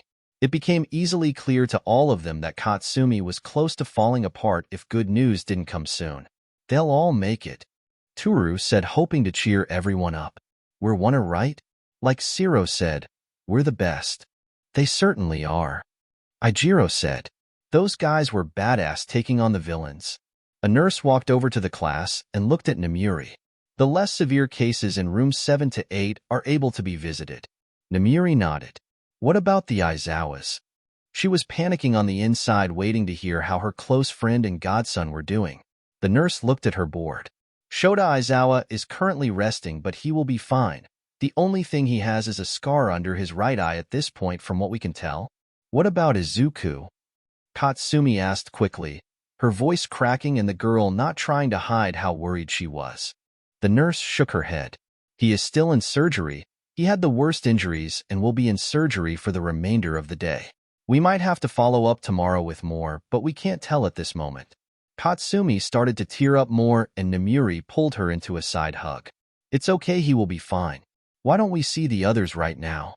The class didn't argue, and they all went to room 7 to 8 and saw a few of their classmates all covered with bandages on their injuries. There was Itsuka with a cast on her leg, Korwara with bandages over his head, Inesa with unseen bandages covering where he got shot, Azula with a cast and multiple bandages covering her wounds, and Fumikage who had a bandage over where he got stabbed. Hey guys. Inesa gave a smile from his bed. How are you guys? How are you? Ibra looked irritated. You got shot, that's more important. Inesa shook his head. I'm fine. It was an easily cured toxin and the bullet didn't hit anything too severe. Where's Quill? Azula asked, sounding scared of any answer. Namiri handed a sheet to Katsumi. I'll let you guys be alone as a class. I'll write outside if you need me. She left the room. How is Quill? Azula repeated, gaining an edge of panic. He's in intensive care right now. Toru read the paper for Katsumi. They say he has high chances of coming out alive. It looked like a massive weight was taken off of the winged girl's shoulders. Thank you. She was glad he was likely going to make it. Tokoyami, Tsuyu, and Momo both decided to voice their frustrations at that moment, both approaching the bird-headed boy. Don't make us abandon you again. Momo scolded him, actively hitting him. We're heroes who are supposed to look out for each other, not throw each other away from a boat. Tsuyu added, smacking him as well. The bird-headed boy didn't argue with them at all, and gave a nod. They both hugged him suddenly. Don't scare us or anyone again. Momo said, I will try. Fumikage nodded. How is Ojiro? Itsuka voiced her worry. He's in surgery right now, and they say he will be fine. Nothing too severe happened from his fall. Achiko answered. Where's Izuku? Inesa asked. Katsumi choked on her breath hearing the telekinetic boy's name, making the injured kids know he wasn't okay. They don't know for sure. Toru answered. They said he abused his quirk and the multiple injuries piled up are making it difficult to heal him correctly. Katsumi left the room at that point because she couldn't handle hearing his condition anymore. When she left, the door slamming echoed across the room and the unaware kids all looked worried. What happened? Itsuka looked at the door where her friend left. He kept defending Bakugo despite his injuries. Shoto answered. He honestly shouldn't have been able to keep going as much as he did. Ibra remembered Izuku's final actions. She had to admit that what he did was courageous, and she knew why it was crushing Katsumi. He has tenacity. They tried to steal Aizawa because of his quirk. Tinya said, those villains are capable of making strong monsters. Shoto looked at the class. When he entered UA, he had the set goal of just getting strong with his ice despite his father, but events at USJ have shaken his beliefs. Someone like Izuku, who he regarded as having an equally powerful quirk, was struggling with a monster and kept going solely to defend someone else far past where he should have been able to. It wasn't Izuku's quirk that made him strong, but it was his willpower itself. Shoto felt like there was a lesson to learn from Izuku's actions. We will fight them all. The room looked at him. Say what? Kyoka asked. They attacked us for no reason. Shoto started. Tried to kill us because they were bored waiting for their real target. Several of us are in the hospital. Then they try to kidnap Aizawa to use him and his powers for evil. I don't know how group wars work in situations like this, but they clearly provoked one, and I believe we should prepare ourselves to take the fight to them next time. Ijiro nodded. Damn right. They messed with 1A. They got a war. Hanta added. We are gonna bring them hell next time around. Mina pumped her fist in the air. How is everyone? Nizu asked as he approached Namiri. It was a few hours later and parents have come and gone to check on their children who had all still wanted to stay in the hospital, but were eventually coaxed into going to the dorms. Well, they are definitely a good group, Namiri replied. This only brought them closer. She had heard what they all said in the hospital room hours prior. They plan on recovering and getting stronger together to take the fight to that League of Villains. Nizu smiled. That is a good bit of news. He still had a grave look. Namiri saw the look and didn't like it. What's wrong? We have a better assessment of the two worst cases. Aizawa and Quill. Quill will be fine except his left lung is about 2/3 destroyed. It is being repaired as best they could, but it won't be able to get to peak condition anymore. He might develop breathing issues as a result. Nizu explained. How about Izuku? Namiri asked. His is the issue. He won't wake up. The next morning in the dorms was quiet. Everyone who was able to return to the dorms had, and they had stuck together. Katsumi had called her parents the day before and let them know she was okay. They were relieved and understood when she said she wanted to stay at the dorms. Everyone was in the commons with Marlowe, walking around them confused about where his owner was. Did they say when everyone is getting released? Kyoka asked, not liking how quiet the class had become again. Some of them are supposed to be released today. Momo answered. The only ones who shouldn't be back today are Tokoyami and a main of the non-severe ones. When do they get out? Hanta asked. Let's focus on something else. Turu said as she pet the orange cat. We can't stay in the dumps all weekend. Yeah, let's distract ourselves from it. Ijiro nodded. What do you suggest? Mina asked. Guys want to play video games? The voice of Inesa got everyone to turn to see him and Korwaro at the door. Yurashi. Sure, hi. Half of everyone said happily as they saw the two. How are you guys? Mina asked. I don't know if I have a headache from my injury or from Yurashi on the way here. Korwaro stated with a small smile. Sorry, I was excited to see everyone. Inesa replied sheepishly. You're fine, man. The negative-colored teen waved him off. I'm fine, but they said I might experience dizziness and such, especially if I use my quirk anytime soon. I was told not to do anything to stress the area around my wound. Inesa added. Is anyone else coming today? Tsuyu asked. I believe that once they are checked up on by recovery girl Amain, Kendo and Tokoyami might be coming back. Korwaro said. She did the final check-up on us. Well, why don't we do that video game idea of Yurashi's? Hanta asked. Pass some time. Namiri showed up to the dorms to tell her pseudo-daughter the bad news, knowing someone had to tell her eventually. Imidnik-sensei. Tinya greeted her. Everyone looked to the teacher. How is Izuku? Katsumi had bolted to the room once she heard that her second mom was there. Namiri got a sad look. Katsumi, please sit down for this. Once she said that everyone stopped what they were doing, and Katsumi looked like she was about to panic. She sat down regardless, but the look of panic didn't leave her. Katsumi. Izuku is in a coma. They tried waking him up, and he won't respond in any way. They're saying that because of the way he abused his telekinetic energy, he might be brain dead or in a permanent coma. They doubt he will ever wake up. No one said anything, not believing the situation surrounding Izuku. Everyone was looking at Katsumi because they knew this affected her the most. Katsumi couldn't handle it. She broke down sobbing and Namiri held her in a hug and just let her cry. Later more people returned, those being Itsuka, Azula, and Fumikage. We're back. Itsuka flashed a smile as she walked in with her cast still on. Azula following with crutches, going past everyone to do something important. Hey guys. Achiko greeted them. How is everyone here? Fumikage asked. Recovering. Momo answered. We're trying to take our minds off of what happened. Itsuka looked around. Where's Katsumi? Momo made an upset look. She kind of shut off from everyone. She hasn't been well since she heard the news earlier. The orange-haired girl looked confused. What news? Aizawa is in a coma and they doubt he will come out of it. Momo answered quietly. Itsuka and Fumikage had wide-eyed expressions. Where is she? Itsuka had to go check on her friend. She is actually in Aizawa's room. Kyoka answered. I'm going to check on her. The orange-haired girl stated as she went for the stairs. Itsuka opened the door to the room and found Katsumi sitting on the floor against a wall holding a picture frame. Hey Katsumi. Itsuka said as she walked over to her friend. Katsumi replied half-heartedly. Are you okay? Itsuka wasn't going to beat around the bush, and she knew Katsumi would appreciate that. He's there because of me. Katsumi said so quietly that it was almost unheard. I heard what happened, but I don't dash. I was too weak to actually do something. Katsumi was crying again. I froze and he didn't. He actually acted before it was too late. Itsuka just sat next to her friend, figuring that Katsumi just needed someone to vent to at that point. He kept getting up every single time, and I just stood there like an idiot. Why am I always second-guessing everything?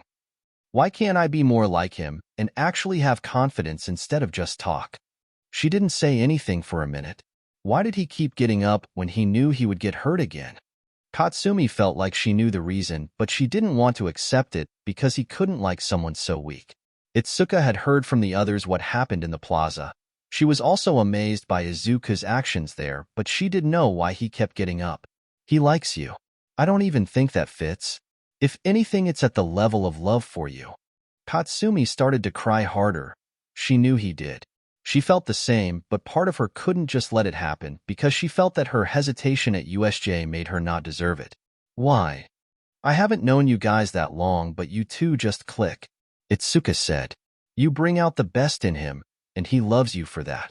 You love him for the same thing. Why couldn't I say something before? Katsumi asked. You don't normally use that side of you, and are afraid that if you show it he won't like it. Itsuka answered. Which is something you shouldn't be. Aizawa has definitely shown he loves you enough that he would risk everything just so no harm could come to you. And you going off on the Nomu and that mist villain shows that you love him too. They were quiet for a few more minutes before the crying girl spoke again. Do you think he will wake up? After what he did yesterday, I'm pretty sure he would fight his way out of the afterlife just to make sure you are okay. Itsuka replied with a smile. Katsumi smiled at that thought. May I ask what the picture is? Itsuka was curious what was on the picture her friend had. Katsumi held the picture at an angle the orange-haired girl could see. It was a picture of Izuku and Katsumi from a few years ago by the look of it. Both of them actually had broken and bloody noses in the picture, but both looked happy in the picture. It was the third time we broke each other's noses in a spar. My mom made a joke about it being our thing and took a picture. Katsumi had a small smile at the memory. They stayed silent for a few more minutes. Azula held the picture of Quill from his past. Why of all people was it her master he was after? She had believed that her master wasn't a villain who killed. He had told her that he was just a voice of what was wrong with society and professional heroes. But this revelation shook her beliefs. If her master was lying and truly killed a family, then what else was he lying about? She didn't know if she could trust him anymore and grabbed her phone and dialed the number that would connect her to him. She only had one question, and it would affect her next choice. He did pick up, and she heard his dark voice. Amain, you are a few days late on the delivery. I will disregard it for now because I heard about this League of Villains attacking that school. She now noticed he didn't even ask her how she was after the attack. It was clear that it was her class that was attacked. Shouldn't he at least show a little care for her? Master Shiraishi. Amain replied as she asked the question. Who is Kuroda? A long pause happened on the other side, and Azula was wondering if he had hung up when he spoke, with intensity despite still speaking at a normal volume. Where did you hear that name? Azula lied just to see what her master would say. I heard the name float around and was wondering who he was. Her master paused again. He is an old acquaintance. Azula felt that he was hiding something, so she asked another question. Who is Akihide? This time there was no pause. Where did you hear that name? He sounded mad that the name was said. A villain at USJ mentioned it. I figured he was a person we could team up with. Azula answered. That man is a twisted villain. I do not associate with filth like him. Her master stated. That is all. I will try to deliver the envelope soon. Azula said. Hurry up. The man hung up the phone. Azula looked at the envelope and thought about what she was told. Either Quill had the wrong name if his target, or her master was lying about his own past. She thought back to USJ when she learned about Akihide. How about this Akihide's brat? The man said, You can leave for now, but I keep the girl. I want you to suffer for a while before I finally kill you. The redhead started to laugh mockingly. You keep comparing me to my sensei, but yet you really think I would do something that is the opposite of what he would teach? Quill began to move closer to Azula, keeping his gaze on the villain. If that alone showed anything, Akihide wasn't a villain, especially not a twisted one. So why would her master lie? Quill wouldn't fabricate his sensei in that moment, so he was telling the truth. She couldn't trust her master anymore and grabbed the envelope with both hands and ripped it in half. If she couldn't trust him, she would have to cut off that connection. The next day was also quiet. Some of the kids had left to see their parents, but a few stayed at the school. The ones who stayed were Azula, Katsumi, Shoto, Itsuka, Achiko, Shirhai, and Inesa. Why didn't you go home? Katsumi basked her now best friend for life, Itsuka. She was glad the girl stayed, but still wanted to know. I got to talk with my parents yesterday. Itsuka answered. I wanted to stay here and be with the class. Same here. Inesa said with Korwaro and Achiko nodding to show that it was the same for them too. What about you, Amain? Achiko asked the girl. Normally she would be afraid of the Batwing girl, but since USJ she has been really quiet and staying with most of the class. My parents died a while ago. Azula answered. I'm sorry. Achiko looked guilty. It's okay. Azula didn't want conflict at that point. Can we ask what happened? Inesa asked. My mother died during my birth because of my mutant wings, and my father passed away in an accident a few years ago. She admitted. Azula was still confused about where her loyalties now lie, but she felt a small bond with 1A after USJ. Well, you have family with us now if that helps. Itsuka offered, smiling when Azula nodded with her own barely visible smile. Bakugo, what about your parents? Achiko asked. They know I am fine, but they are busy consoling Mrs. Aizawa. Katsumi answered. What about you, Todoroki? Kurwaro asked. Don't your parents miss you? Shoto shook his head. As much as he didn't want to talk about his personal life, USJ has changed how he has viewed his class and his own life choices. He thought that maybe he could tell the class his problems, but he decided to ease into that situation later. I don't have the most caring father. He said what he felt was a massive understatement. Does anyone know when the three guys are supposed to be released? Kurwaro asked. I don't know about anyone else, but I'm here. The voice of their tailed classmate made everyone look at the door to see Mashireo with crutches, his legs both in casts and his right arm and tail completely covered in bandages. Oh, Jiro. The group got happy to see him. How are you? Itsuka asked with a frown at his condition. I definitely don't want to go rock climbing. Mashireo joked. He quit when he saw the frown Itsuka made at it. I have the cast for 3 days thanks to Recovery Girl, and then I am free to walk around normally. They said it would be uncomfortable walking around on my legs at first until my muscles get used to being used again. He sat down at one of the 3 couches surrounding a table. So where is everyone else? Most of everyone is out of the hospital and at home. Inesa answered. Only Quill and Izuku are still in the hospital. Katsumi said. Mashireo got a confused look. I saw Quill. He's awake now. Azula sat up. He's what? Mashireo almost jumped seeing the winged girl react like that. Yeah, a nurse told me he was awake and asked if I wanted to speak to him. How is he? Itsuka asked. He is on a lot of pain meds. The tailed teen stated. A nurse said he has a permanent scar from a villain attack. I saw it. The thing was a scratchy-looking jagged circle on his chest. What about Aizawa? Did they get anything on him? Achiko asked. Mashireo shook his head. I wasn't able to see him. They were doing another surgery on him. I heard that they called in a doctor from Poland who has a quirk based around getting in people's minds to see if he could show up and see if he can find out what happened. Katsumi felt hope hearing that. Monday came soon and the class who was able to, which was everyone except Quill and Izuku, went to class. The test of the school were looking at the kids as they all went to class, watching the class that was attacked by villains. These asses better stop looking before I get pissed, Katsumi said as she led the class. Right now isn't the good time to get in a fight. Itsuka said. We should just go through our classes as normal. Tinya advised as they walked into the room. Nothing is normal after you brush with death. Everyone got surprised when they heard a familiar voice and saw Quill in his seat in the classroom. The quilled teen had his school shirt and jacket unbuttoned, and everyone should see his heavily bandaged chest. Quill? Was a question half of them asked. They thought he would be gone a few more days if anything. You're back? Momo was surprised. Quill nodded. I wanted out of the hospital. I hate sitting there doing nothing. Why is everyone blocking the door? Azula, who was in the back of the group and wasn't aware of Quill's presence yet, asked. Quill's here. Turu said. What? Azula said as she pushed past everyone and saw Quill. She looked at his wounds and remembered how he willingly took those. To the surprise of everyone, she wrapped her arms around Quill in a tight hug. It was a quiet few seconds before the winged girl spoke again. I'm so glad you're alive. Quill didn't object to the hug for a second before he spoke. You're kind of hurting the wounds. The winged girl immediately pulled off of him and did another surprising action to the others. She blushed. I'm sorry. It's fine. Quill shrugged it off, deciding it was best to not question the sudden change in nature Azula had. How is everyone else?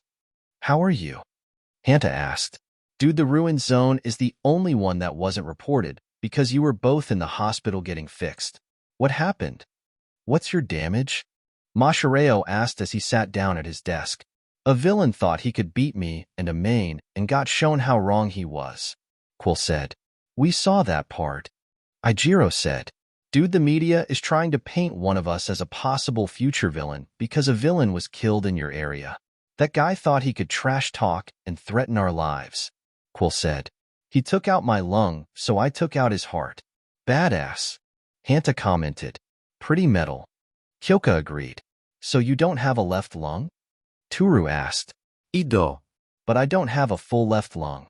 His quirk messed up the healing. Quill explained. It didn't help when I broke the rod he shoved in me and ripped it out to return the favor. Now I have shards of silver littered around my lung that can't be removed, but luckily they aren't sharp anymore. I basically now dash. Quill cut himself off as he started to cough, the coughing sounding scratchy and painful. A second after he stopped coughing, he spoke again. I have shit like that to deal with now.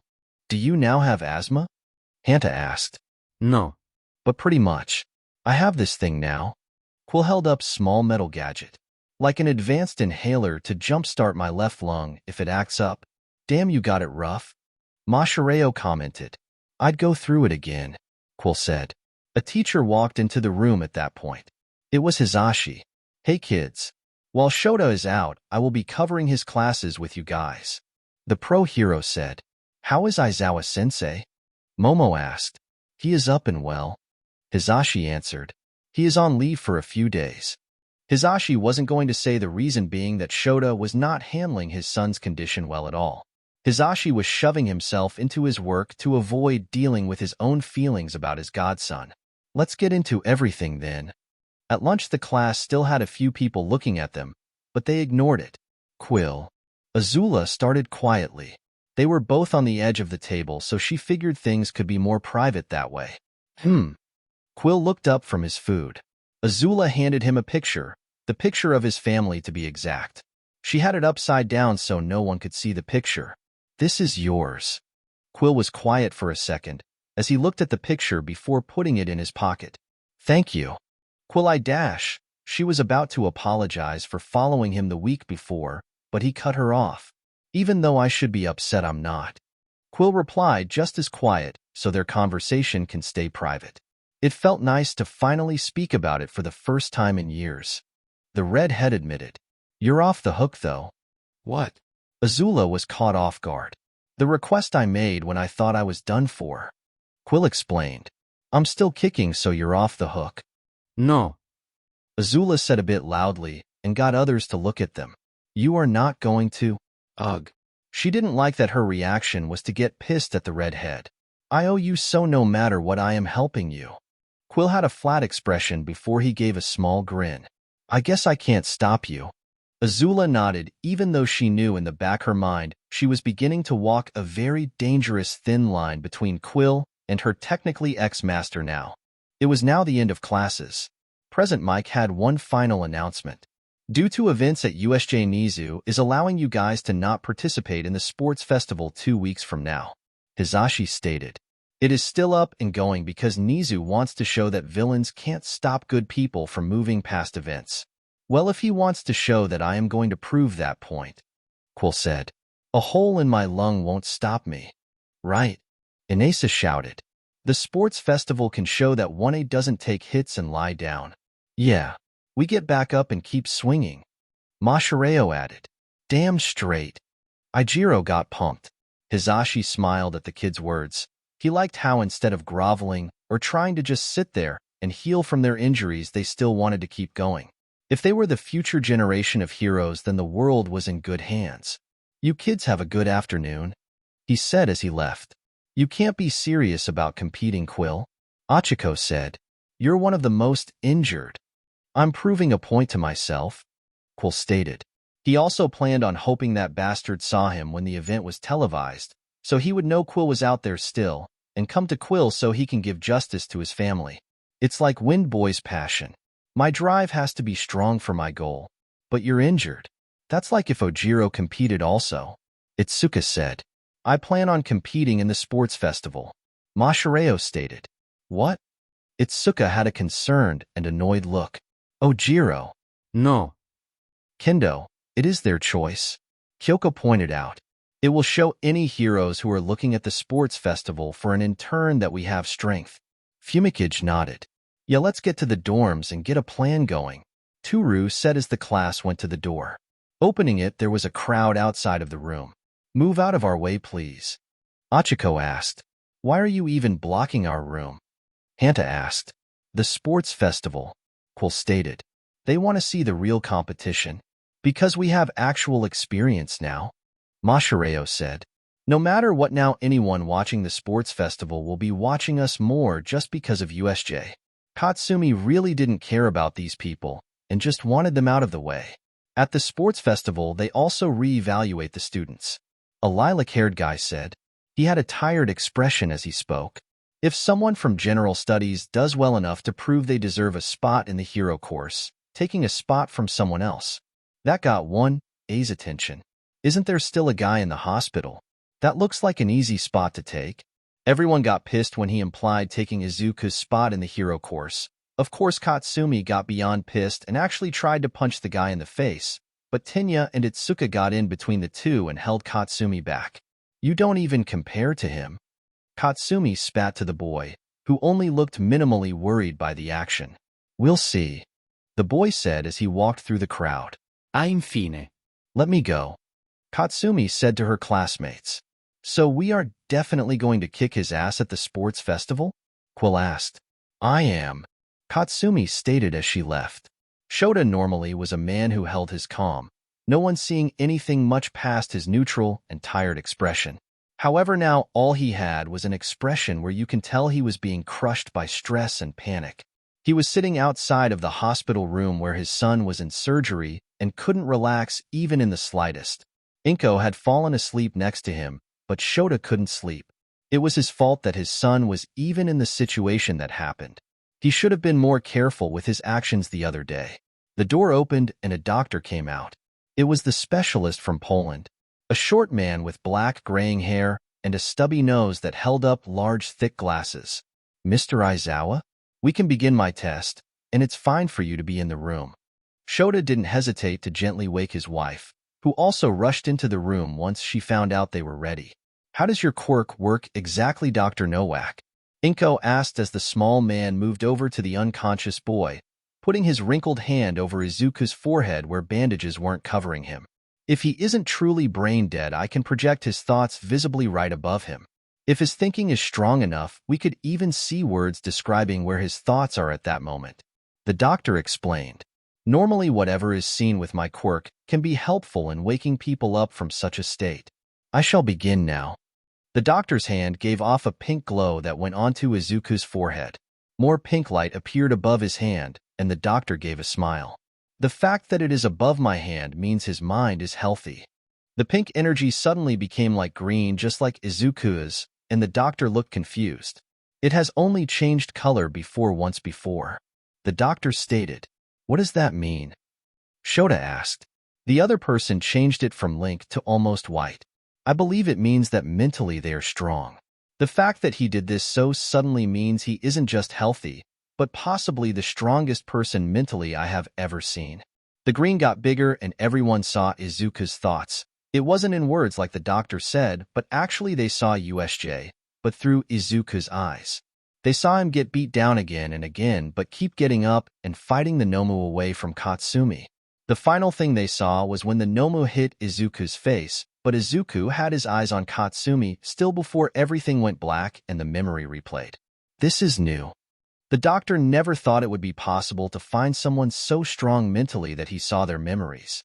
The memory got to the point where Shigaraki tried to grab Katsumi, and everyone in the room jumped when Izuku's body twitched all of a sudden, his left fist raising like he was trying to fight Shigaraki again. The doctor looked at the two parents in shock. Your son has the strongest drive I have ever seen. No one has ever moved before? Shota asked. Never. His drive is so strong that even when he shouldn't be able to, he is still trying to fight. The doctor said. His drive isn't for fighting the villains. Shota smiled as he watched the memory. It's Katsumi. His drive is for her. An hour later, Shota entered the commons of 1A's dorms.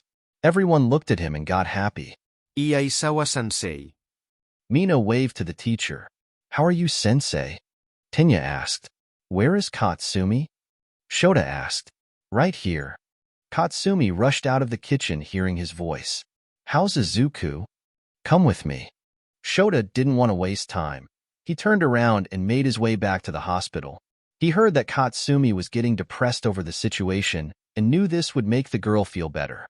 Katsumi gained a huge smile and ran to catch up to her teacher. Should we go too? Inesa asked. Let them have space.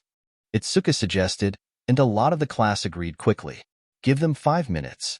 Hana suggested, and everyone changed their mind to agree to that. Soon Shota returned with Katsumi to the hospital room with Izuku. Katsumi lost her smile when she saw Izuku with medical equipment around him and that he was still not awake. He's not awake? She asked with disappointment. Katsumi let this man explain. Shota indicated to Dr. Nowak. Hello, Mississippi. I am Dr. Eli Nowak. I have a special quirk I call mind projection where I can show the thoughts of people above them with a touch. The doctor said, and Katsumi gained her hopeful look again. Only people whose minds are still working have this effect, of course. He put his hand on Izuku's forehead again. The link glow appeared that quickly turned green. The man took his hand off after a few seconds. He is mentally strong, and it is a belief of mine that if he has a mind this strong, he will wake up. It's only a matter of when. The blonde girl's small smile had grown into a full-blown grin while he talked. Is there any way with your quirk to help him wake up? Normally I would say yes, but Aizawa's mind is different from any I have seen, so I don't know for sure if it'll work. The doctor said. What is it? Katsumi practically shouted with enthusiasm, eager to get Izuku awake. The doctor wasn't even thrown off in the slightest by the girl. Sometimes people are still a little aware of their surroundings while in a coma. Stimuli from what they are thinking about in their coma could wake them. What is he thinking about? Katsumi asked. It's you, Katsumi. Inko answered while the doctor put his hand back on Izuku's head to show them again. It's me? Katsumi's face turned red. She looked at the memory playing above Izuku and saw that the boy was reliving the attack at USJ. Wait, how do I give him stimuli? You could say something to him. The doctor offered. It might let him know you are okay because I believe that his case is only as severe because his mind hit a snag after what happened at USJ, and he is repeating the memory thinking he still isn't done trying to protect you. We can give you the room if need be. I'd like that. The explosive girl nodded, and the adults left the room. She walked up to Izuku and took a seat on his right side, where she noticed how heavily bandaged his arm and his face were on that side. Hey, Izuku. She felt awkward speaking to him while he was unconscious. I really don't know what to say. Part of me wants to punch your arm like I always do and call you an idiot, but that feels wrong. I guess I can't call you lazy ass anymore, since you had to be reckless and keep getting back up. I'm safe now, but I really need you to wake up. You can't just prove how much you love me and then get yourself in a coma, you idiot. At that point, she had grabbed his hand and was rubbing the back of it with her thumb. She didn't see the involuntary small smile on Izuku from the action. Itsuka says that I love you too, and honestly I feel like an idiot for not getting to this point faster, so I could have said it before this. I don't like my first time saying that to be while you were asleep, even if you were like that 90% of the time. It's not that much. Izuku's voice came out weakly. The blonde girl's eyes went wide at that comment. She looked up at Izuku, seeing him open his one uncovered eye slightly towards her. Izuku. She hugged him hard. Ow. Izuku's felt some pain in his arm and chest from the hug. I'm sorry. The girl pulled off of him. Izuku, you're awake.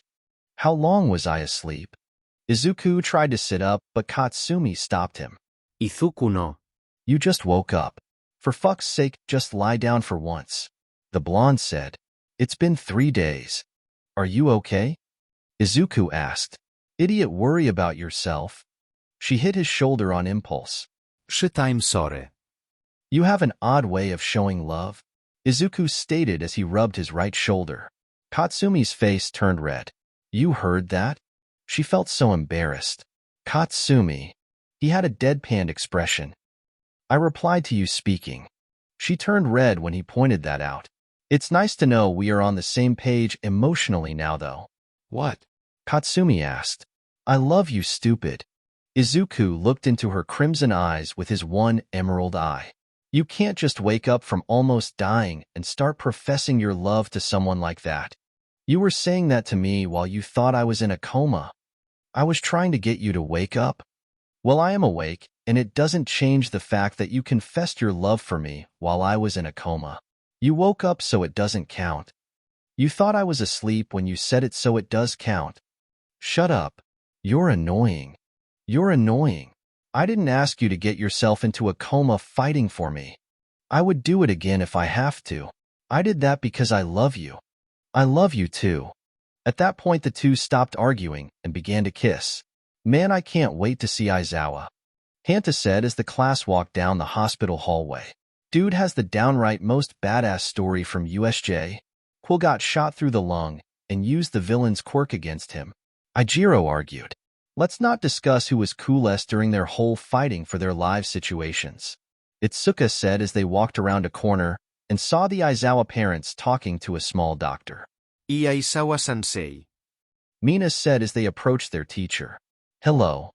Shota made a weak wave to his students. How is Aizawa? Mashireo asked. Katsumi is seeing if she can wake him up. Inko answered. Can we help?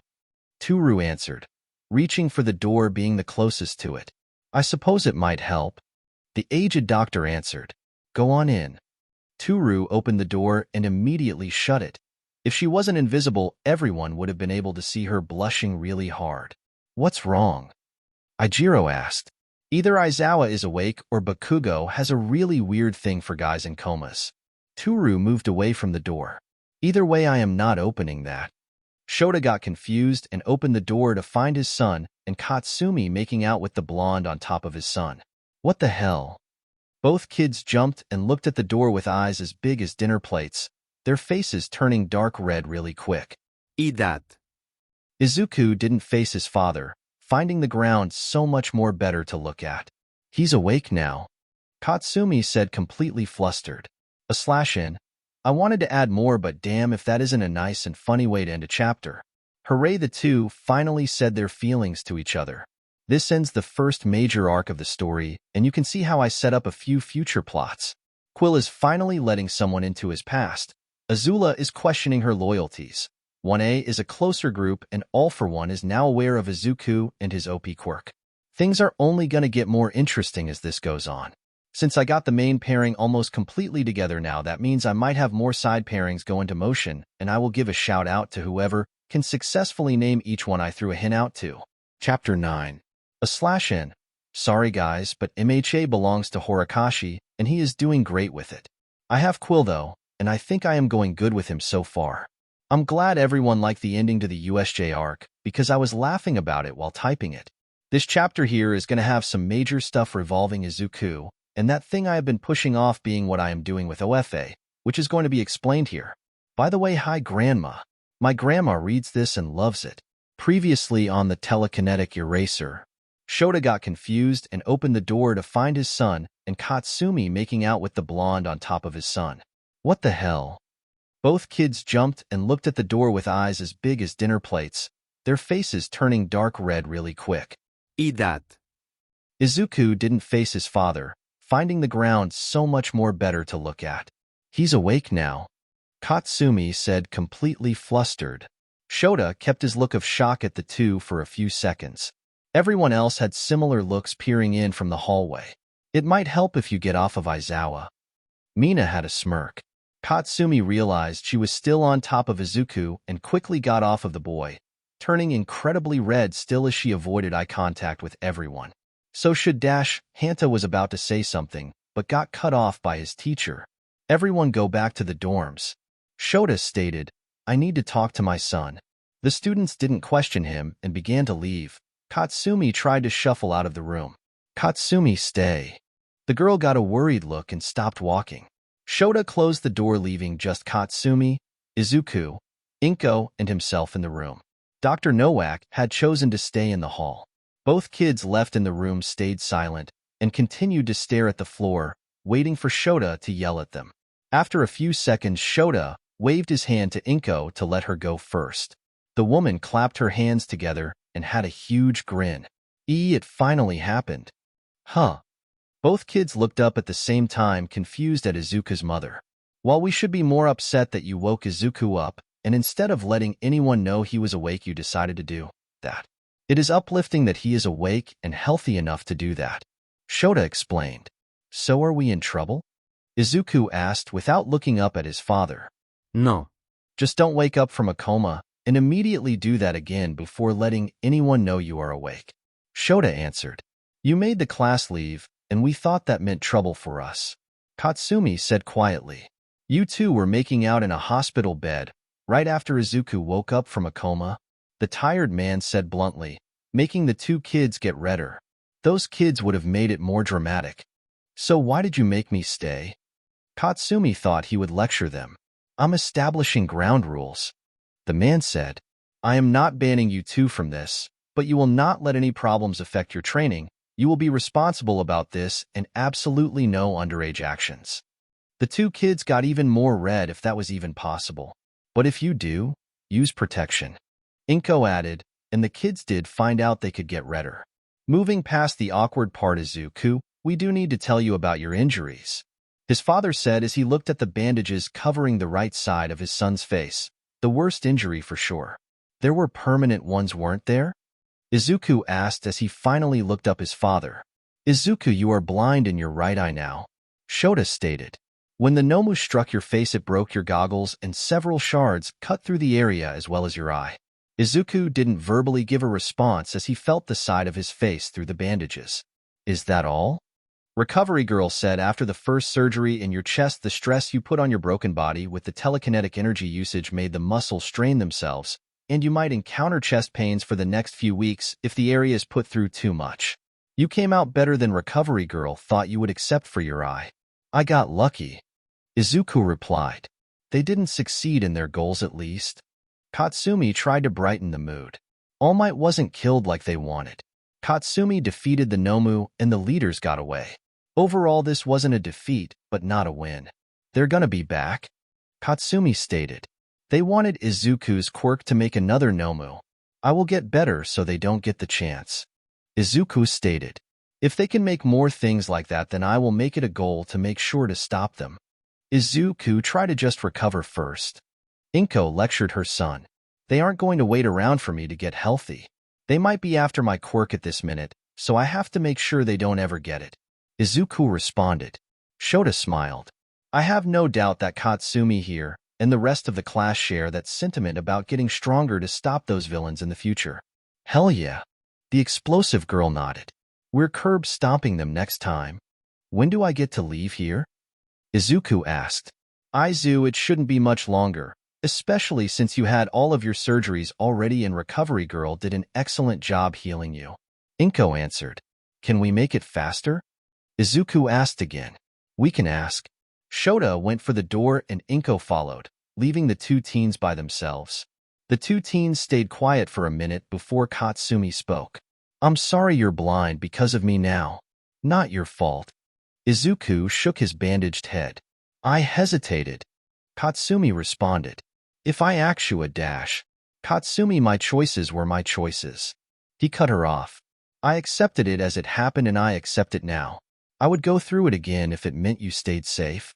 Katsumi wanted to argue that he shouldn't have to harm himself to protect her, but she didn't. She knew he was dead set on his beliefs, and it was one of the reasons she loved him. You're annoying. So are you. Izuku smiled. After I leave here, we should work on me overcoming the fact that I lost half of my vision. My fighting style definitely has to be reworked. Katsumi nodded. Got it. The class is going to be invasive of our privacy over what they just saw, aren't they? The telekinetic teen asked. Oh God, they are, aren't they? It dawned on Katsumi that the whole class just saw her on top of Izuku. They are going to be so invasive. Want to enjoy it more before they start being annoying? Izuku asked. Well, duh. Katsumi gave a grin. Not even 4 seconds later, a crash was heard as two adults had rushed into the room. Where's my godson? Namiri had gotten a text that Izuku was awake from Inko and had dropped everything, as well as Hisashi, to go see him. In. Izuku couldn't help but groan at being aware of how loud it had just become. Zuzu. Namiri hugged him hard, making sure to avoid his bad arm and sighed. Too loud. The telekinetic teen stated. Don't care. Namiri said as she hugged him. You made my hair turn gray, so I am going to be loud for a minute. You had us all worried for a second, Lil Zawa. Hizashi patted his godson's shoulders. You did good, though. Showed those villains what makes the Aizawas tough people. And you. Namiri grabbed Katsumi, who wasn't prepared for the pull, and out her in the hug also. It's about time you two got together. Both teens turned red. How did Namiri already know? I practically lost it when Inko told me the news about what you two were doing. Now they knew it was Inko who told Namiri. You go, girl. I can give you both tips anytime you need them. I'm putting myself back in a coma. Izuku attempted to get away from his godmother. No, you're not. Katsumi whacked him over the head on his uninjured side. A little bit later, All Might approached Shota. I heard the good news regarding young Aizawa. All Might gave Shota a grin. It is good news that all of the kids are okay. Don't be so reckless next time, Shota said, getting a grudge that was growing over how late All Might was to USJ off of his chest. You took a job here at UA, so your time should have been spent here. If you were actually here on time, then the kids wouldn't have had such serious injuries in some cases. The villains were all after you. If you are the #1 hero, you should be responsible like the title implies. All Might didn't argue with Shota, knowing some of the anger was caused by the situation surrounding his son. I plan on being more responsible. In fact, I believe that USJ showed me who should inherit One for All. At this point, Shota gave the muscular man a look, wondering who he had in mind. Since you are his father and aware of One for All, would you give me your blessing to ask Aizawa to be my successor? Shota had a blank face when he answered. No. The #1 hero blinked in surprise. No. There is no blessing to give, Shota stated. Izuku has shown that he is mature and strong-willed enough that he has earned the right to not need higher permission from me on something like this. The offer is for him entirely, so ask him, not me. All Might nodded. You hold your son in high regard. So do you apparently, Shota sighed, wondering how the pro-hero will reply to Izuku's response to the offer, already knowing exactly what his son would say. Izuku was allowed to leave the hospital, but on crutches to let his leg heal better over the next few days. Katsumi had not left his side, always staying on his right side subconsciously. So what are we exactly? Izuku asked as they walked down the path through UA's campus to the dorms. The two of them hadn't established exactly what they were at that point. They had already kissed more than a few times, as well as the fact of saying they both loved the other. Does this count as dating now? Katsumi asked. It's not technically dating until we have gone on a date, Izuku pointed out. Well, no matter what, you're my boyfriend now. The blonde had a smile saying that. So take me out for a date sometime.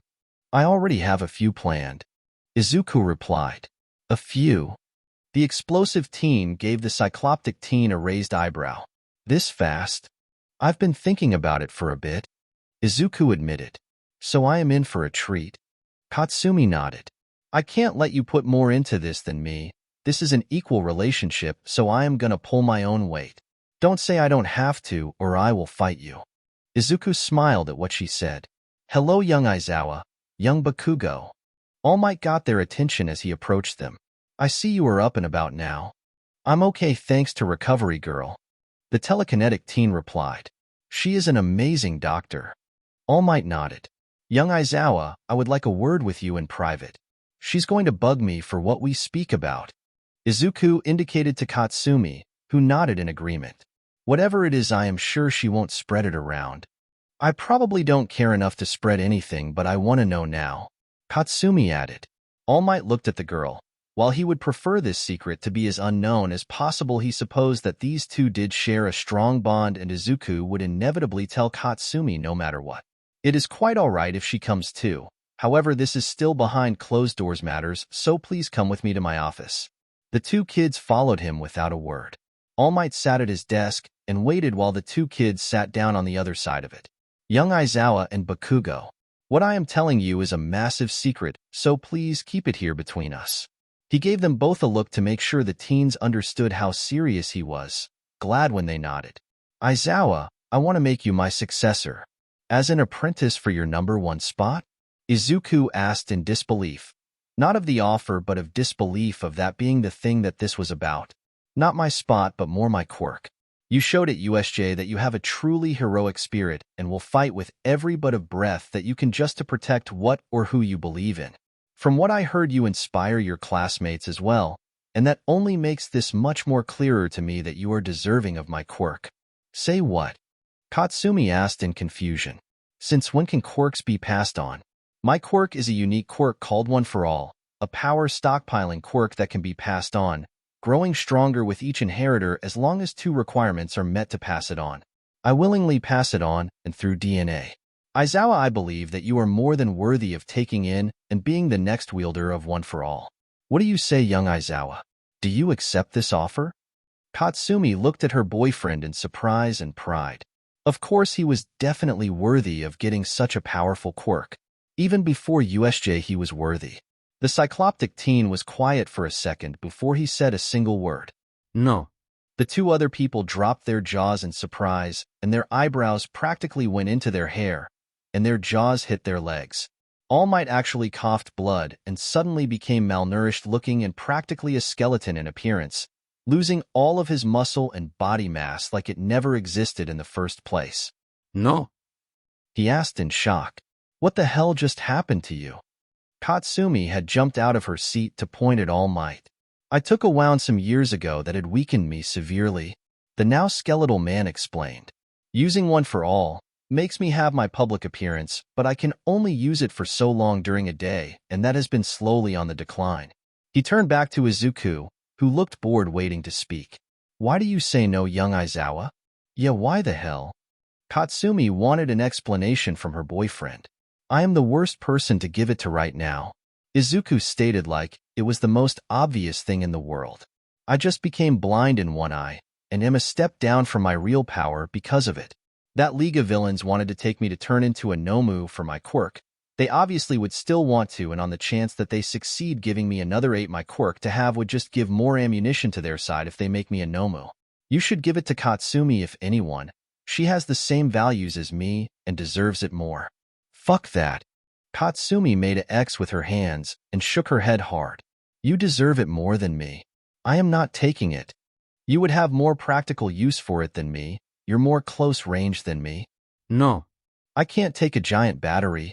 My fighting relies on my sweat, and if I get a quirk like that I can't sweat as much, so I lose my actual stuff in the process. You take it. I don't want it, and it would be horrible to give to me. Well, I am not taking it, Katsumi declared as she sat back down, making a humph set as she did and cross her arms. The pro-hero looked at the kids still confused about Izuku's decision. He couldn't fault the boy's reasoning, but he would be a liar if he said it didn't throw him off. This does make my search have to go on, I suppose. You should find someone who more exemplifies your ideals as a hero, the cycloptic teen stated. Strength and good use of a quirk don't mean we are a good match. All Might nodded, understanding what the boy was getting at. There are a few other kids who have shown traits I believe make them worthy. Would you like to give your thoughts? It should, Inesa, Izuku said after a minute. He has the same passion for heroism that you have. That should be the only qualification for the quirk. Or Itsuka, Katsumi added. Those two, or Quill, honestly. Not Quill. The tired teen shook his head. The talk the other day made him suspect bad things had happened in Quill's past. The redhead also was injured like him and seemed to have a goal he wouldn't shake for anything. Quill has his own path, so I doubt he would want it. You giving it to him would shake his goal. Isn't it justice? The explosive girl asked. Seems similar. Yes, but the person should have a similar personality and energy to All Might, Izuku pointed out. Quill doesn't leave a good first impression. He remembered when he first met Quill, and honestly thought the guy was just an aggressive dick who liked to fight. So Yarashi or Itsuka? Katsumi repeated. She turned to the malnourished-looking man in the other side of the desk. Those are your two. Either one has good qualifications for that successor role. Can I go now? Izuku asked. I have drama to deal with before I take a nap. Katsumi made an annoyed look at the emerald-eyed boy next to her. You just woke up from a coma. You don't need a damned nap. All Might blinked as he watched the two. They were definitely interesting to watch and did help him by bounds to find the next person to inherit One for All. I thank you both. I will definitely look into young Yurashi and young Kendo as the 9th holder of One for All. I once again request you keep this in between us. But once the person is chosen, I will let them know of the words you both put in and request that you help them learn how to harness the power of the quirk. It is powerful and hard to control at first. Okay. Both teens nodded as they got up to leave. All Might smiled as they left. If he was being candid, Izuku was his first choice and Katsumi was a second choice for One for All. It was odd that they both rejected the quirk, but he couldn't consciously force either of them to have it. You just turned down the probably most powerful quirk just to afterwards want a nap. Katsumi said flatly to the boy next to her. I'm tired. The teen responded as he walked on his crutches. You were asleep for 3 days straight. The blonde frowned. Yes, but I was under stress that whole time. Katsumi's frown got worse, because she remembered that the whole time he was in a coma he was reliving USJ. He must have been causing himself so much stress worrying about her, even though she was fine the entire time since USJ. How is everyone else? Izuku asked as they got inside of the dorms. Well, they weren't in a coma. Quill has a weak left lung, and that is the only substantial injury beside you. Everyone else is okay, but just needs a day or two to get better. They're going to overreact to me being half blind now, aren't they? Izuku didn't want things to be loud. You have been taking being blind pretty well. It's better than what could have been. My arm shattering with that punch made me think it might be permanently broken. The telekinetic teen recalled how painful that clash with the Nomu was. Katsumi bit her lip and looked at Izuku, who couldn't see because she was on his blind side. She hated remembering how much pain he was in at USJ. She made a silent vow to make sure that next time, she would make sure he wasn't in harm's way. Why don't we just leave the commons at separate times, and then meet up after so they don't immediately assume we are picking up where we left off? Izuku asked. Even though that's what you want to do? Katsumi asked. I don't need to answer that. They opened the door to the dorms, and it was quiet for all of a second before they got swarmed by a majority of the class. Izuku, are you okay? Inesa asked the bandaged teen. Most of everyone said things like this, but the only other voice to be heard clearly in the ruckus was Mina's. Did you enjoy each other's mouths? The pink girl asked with a devilish smirk. It got quiet for a solid few seconds before Tinya spoke, being the first to react. Ashido, that is an inappropriate question to ask. The engine user stated. I was curious. Mina shrugged while grinning. What's your damage? Quill spoke up from a table where cards were set up. Izuku moved last everyone to get closer to Quill and the stairs. I'm blind in my right eye. You're what? Hanta asked loudly. I'm blind in my right eye. Izuku repeated as he went for the stairs. I'm taking a nap. No. Katsumi grabbed him by the back of his shirt. You just woke up a few hours. How are you already tired? Maybe he used all of his energy to make out with you. Mina had her smug grin still. Shut up, Pinky. Katsumi shouted while turning red. Bold enough to jump his bones once he wakes up, but too embarrassed to take a little teasing? Mina asked. I'm leaving. The explosive girl shouted as she went upstairs. This is gonna be fun. Mina låghed. How blind are you exactly? Quill began to shuffle his cards as he looked at the telekinetic teen. Izuku decided to just stay in the commons, sitting down across from Quill. He spoke. Completely. The Noma's punch that broke my goggles made my goggles cut the eye beyond repair. Other than that, I just have to stay off of my right side for a bit. I ripped my lung beyond complete repair. The redhead stated. I have a super inhaler now. So how long were you awake before Bakugo decided to get on top of you? Mina asked. Izuku stood up and used his crutches to leave up the stairs without a word. He's not as fun to mess with. The pink girl pouted. It's not something you should be doing anyways. Tinya stated. Oh, but Quill can gamble? She pointed at the said redhead who was passing cards at Tsuka, Mashireo, Inesa, Azula, and himself. It's not gambling if we don't put money on it. Quill said without looking at her. Why am I the only one who was even mentioning what we just saw at the hospital? Mina asked. Well, it was kind of expected that those two would do something eventually. Hanta shrugged. I mean, what would you do if you were in Bakugo's place at USJ and Aizawa did that for you? Jump him the first chance I get? Mina ansvered. Okay, it was kind of expected, but still.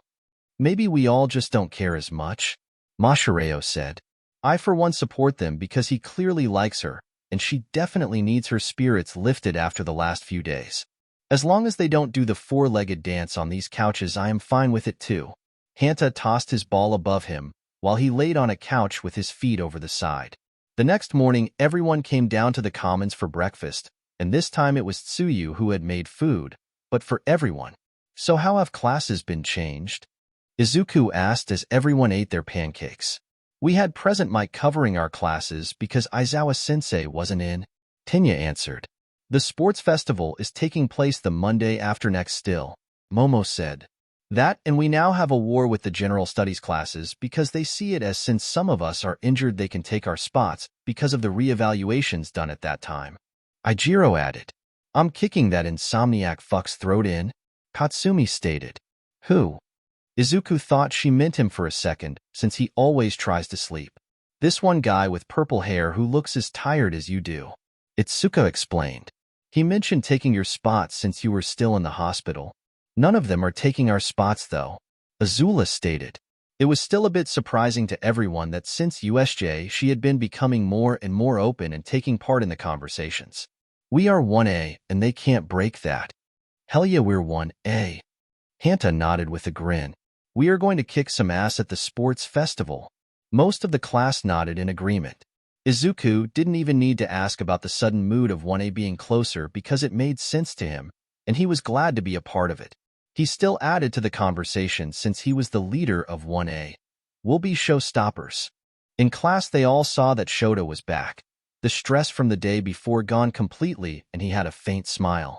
Hello, class. Shota greeted them as they began to take their seats. In between now and the sports festival, I will be going over your quirks with each of you, as well as your other skills to help you be prepared. I have no doubt that you already know the other first-year students all will be after you guys to get attention at the sports festival, especially since this year I have no doubt that USJ will make this the most viewed sports festival in years. We definitely gotta be at the top of our game. Hanta stated. I am so excited for the sports festival. Inesa yelled enthusiastically. You're excited about everything. Ibara next to him gave the wind user a flat look.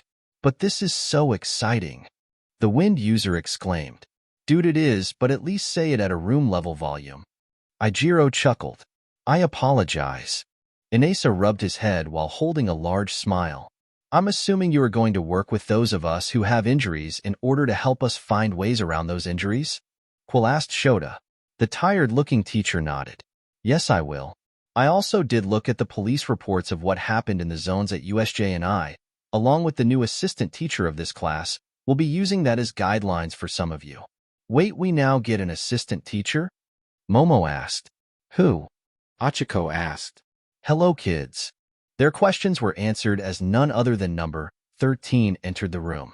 She had on a way thinner astronaut suit than before, and bandages were visible up her back, as well as casts. The rescue hero was in a wheelchair. Number 13.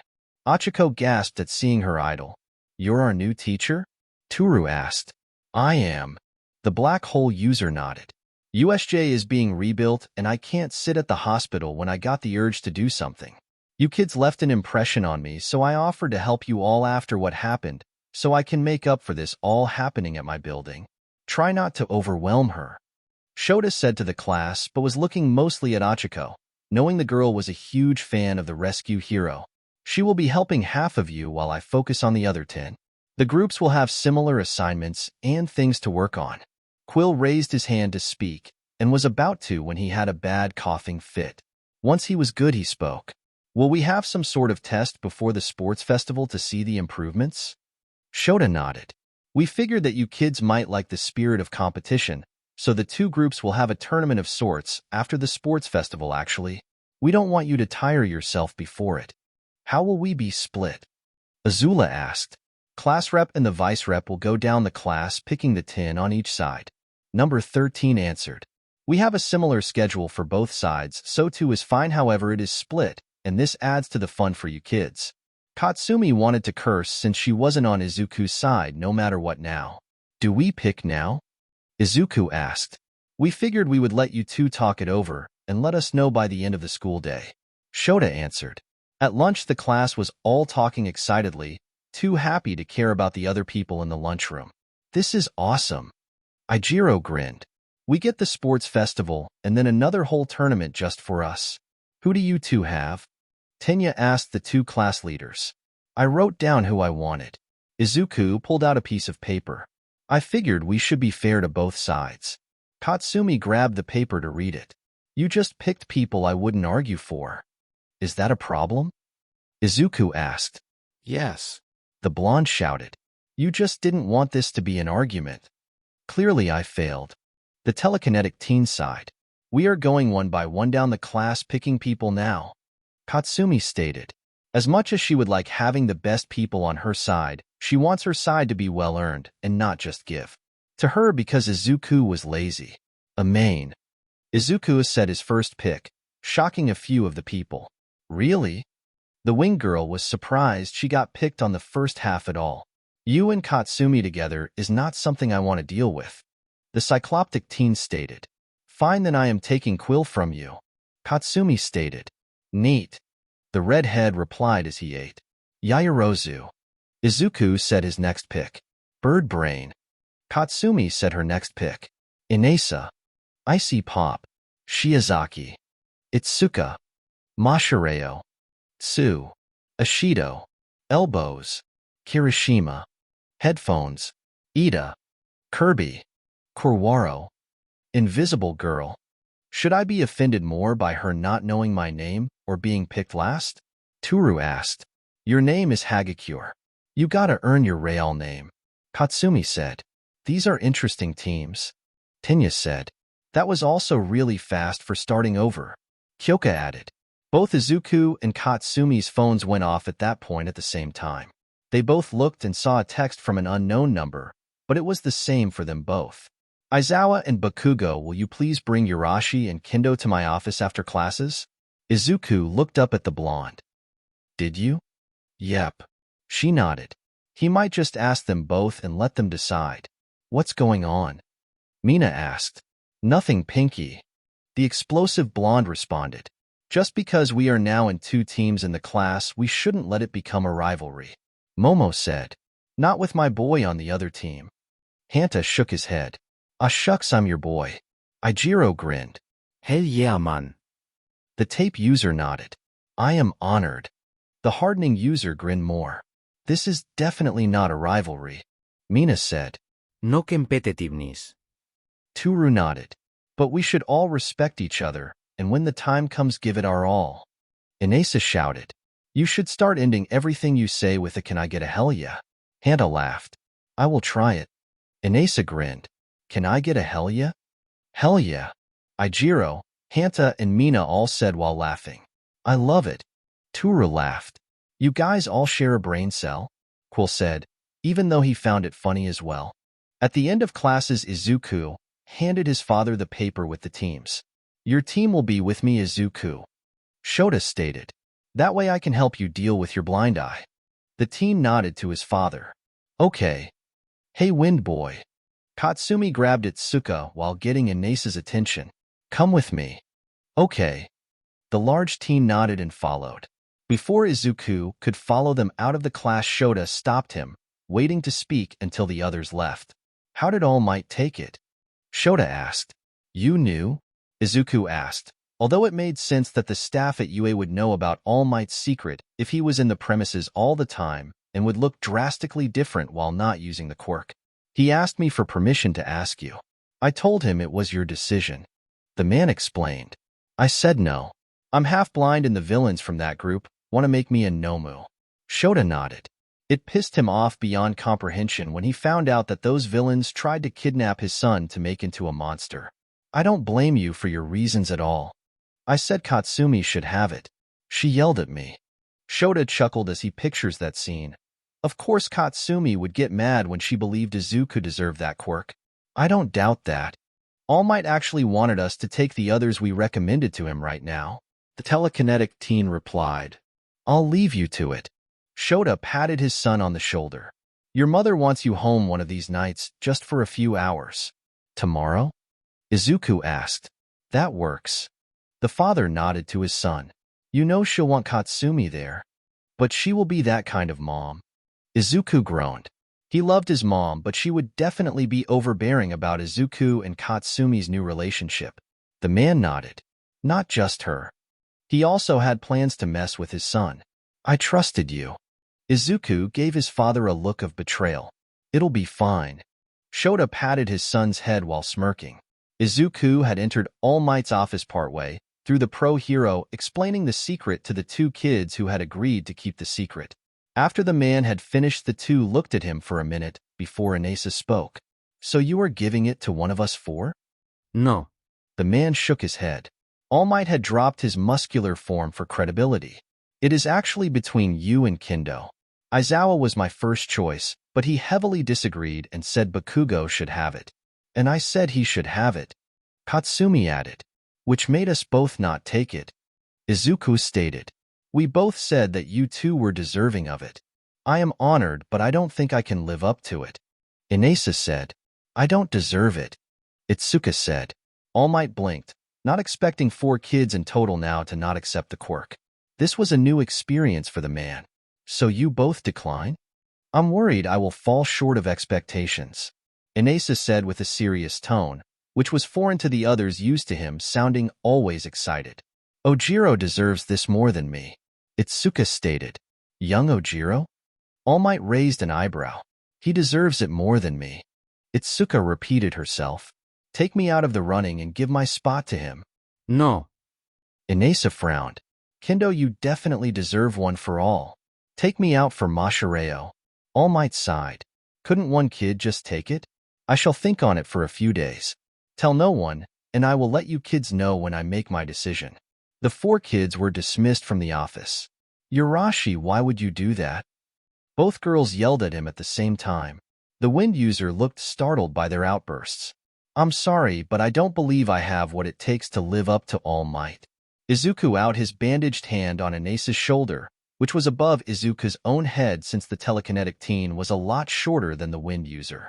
Inesa, you have passion just for having passion. That is what All Might became a hero for, so people can pursue their passion. I understand you don't think you are cut out for it, but that is okay. You are still a passionate hero, so either way you will do great. Inesa smiled. Thanks, Izuku. Ojiro? Katsumi gave Itsuka a raised eyebrow. What's up with your saying he should get it over you? Itsuka shook her head. He has more heroism than me. That doesn't mean you don't have heroism. Katsumi replied. Quill stepped off of the treadmill, breathing heavily. He sat down and pulled out the metal pipe was supposed to use to fix his breathing and out it to use. He was trying to see how much of his stamina was drained from the lung injury. Quill? Azula got his attention. Hey! The red head waved in her direction. She didn't speak for a second while Quill used his pipe. Electric hum could be heard. Quill, I need to know how to fight. She needed to get as strong as possible because she knew eventually her master will find out about her departure from his side, and if she knew any little information she did on him, it was that he definitely has a lot of wrath. You want me to teach you a fighting style? Quill out his pipe away, his breathing sounding way better than a minute before. Yes. The winged girl nodded. I'm not letting you take hits for me anymore. Quill nodded as he got up. First off, you are scrawny as hell. You rely on your quirk too much, so you are going to spend your afternoons in this gym with me a lot. Can you handle that? I did say I was helping you no matter what. Azula nodded. Okay, well, first off, drop and give me 50 push-ups. I'm going to make sure you have muscles first, and then we will begin working on a fighting style you can use with or without your shadow energy. Quill said as he decided to join her in the sets. That way, if she didn't have good pacing, she could just mimic him. The girl dropped without a word and began to join Quill in the workout. /n. This ends Chapter 9. Kind of short, but I wanted to have a break so I can make this point right here. I don't know what to do with one for all guys. I never planned on giving it to Izuku because it steals the spotlight from his quirk in this story. There are 4 people I want to give it to, but I kind of want input before I make that decision. 1. Katsumi. She stated good reasons for not wanting it, but she is smart and could find a way around the sweat issue. A good reason for her having it is Izuku. She obviously is getting more defensive of him and could take it as a way to protect him. Plus, this will help even them out because I like having them close to equal. 2. Inasa. Same reason for him as Izuku. Dude is about passion, and that definitely fits a successor to All Might. 3. Mashireo. Thought it would be interesting honestly. 4. Itsuka. Deadass same reason as Mashireo. I don't really know who to give it to. Mostly leaning on 1 or 2, but would like some input from others so see how it feels. Quill was never going to get OFA because I know his story and it wouldn't work for him story-wise, although he would take it to kill Akui Shiraishi without hesitation. So don't think I was going to pay my OC on the back with OFA. Chapter 10. /N. I do not own MHA, but I own Quill and Azula. I took everyone's input into consideration when it came to who gets one for all, and it was all great. I did, however, get good ideas for the story as it goes, and who it would fit with the most for my story. Not saying anyone was wrong with what they said at all, but this is in my opinion the best person for the course of the story. Katsumi jumped up in a cold sweat. The nightmare she just had startling her. She looked around her, feeling the sheets just to make her mind catch up to the fact that the dream wasn't real. It was still night, but there was no way she could go to sleep anymore. She left her room and went to the commons, hoping no one was there so she could just grab something to eat and get back to her room. However, when she got down there she saw Quill, who looked like he was distressed as well. The redhead was holding an old silver lighter in his hands and flickering it on and off. "Quill?" the blonde said quietly to get his attention.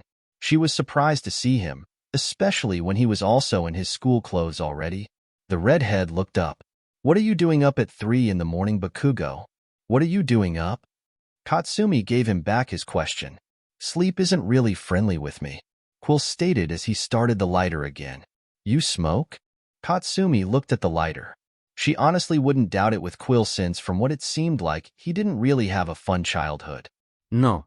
Quill rid the lighter of its flames again. "Why are you up?" Sleep wasn't good. Katsumi wasn't going to admit she had nightmares. "Nightmares too?" the redhead asked. "Too?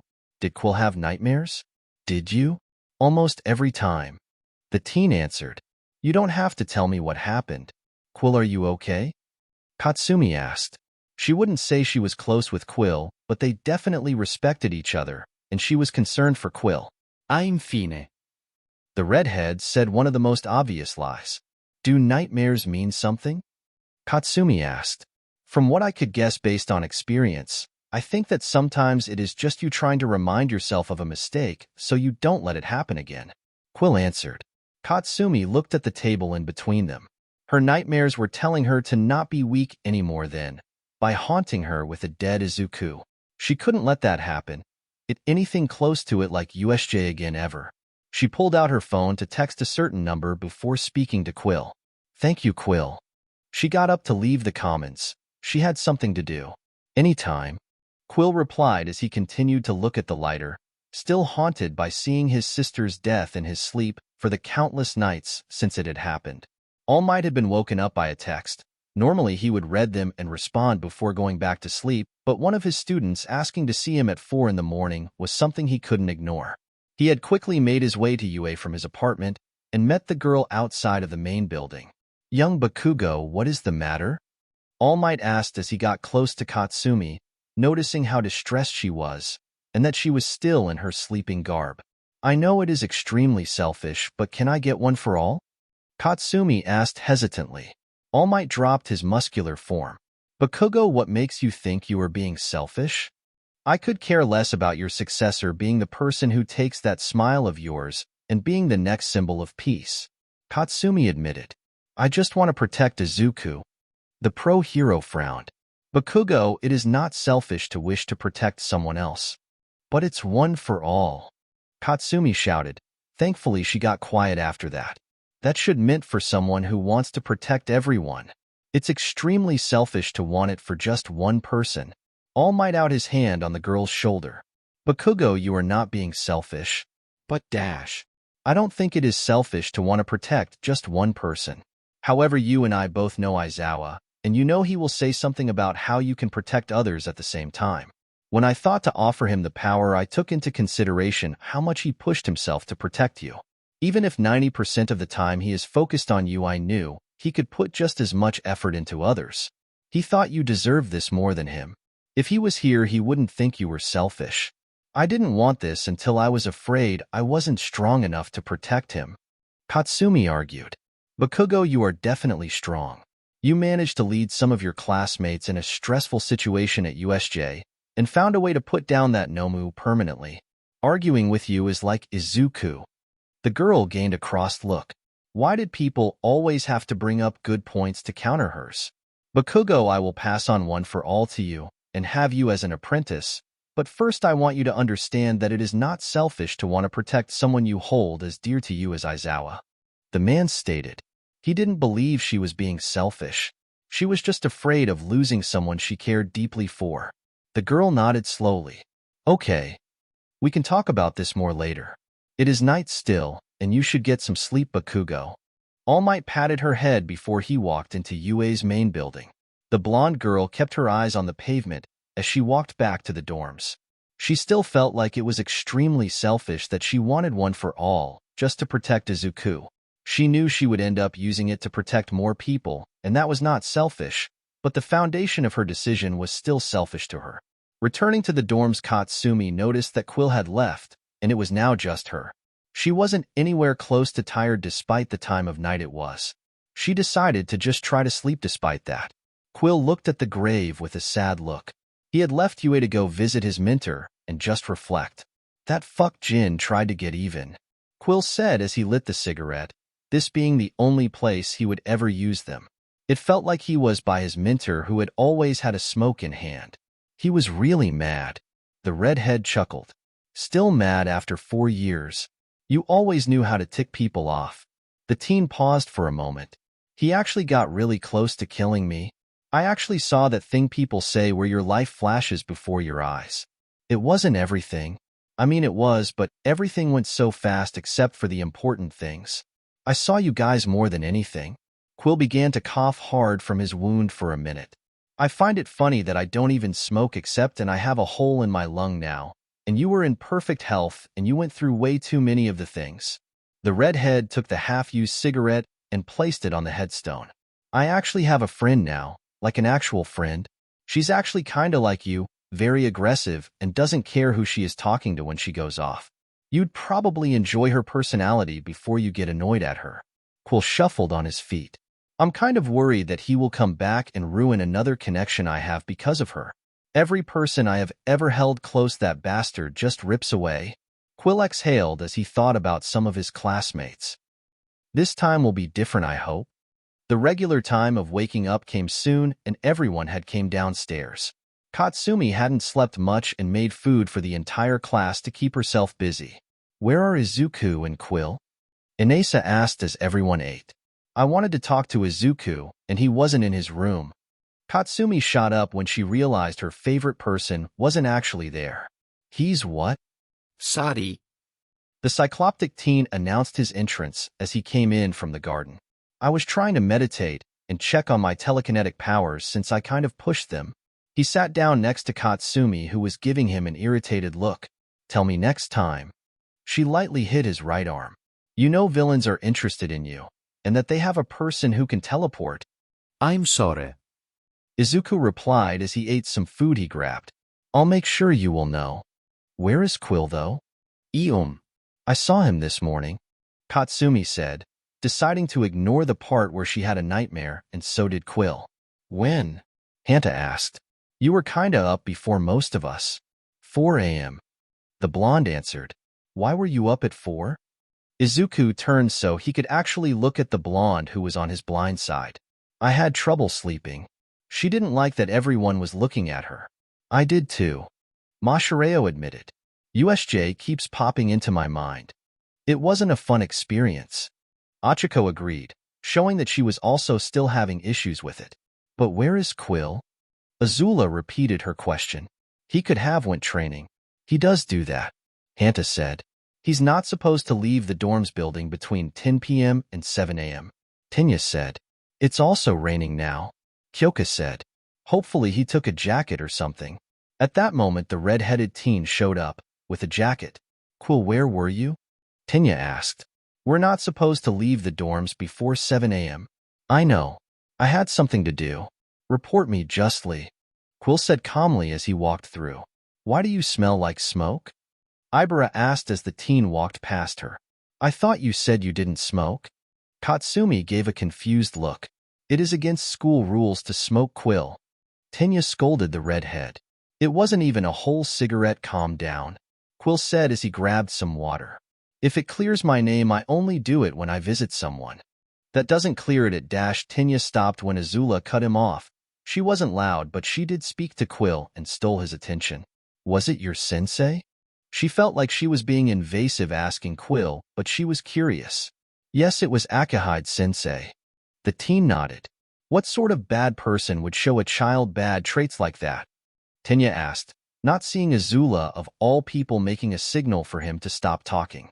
That's not a honorable sins dash.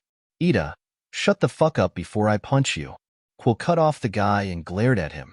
Tenya narrowed his eyes. You know that only reinforces my thinking, right? Ida, I am dead serious that I will slam my fist into your face if you try to say anything about my sensei. The redhead spoke in a dead tone. The other teen's eyes only narrowed further.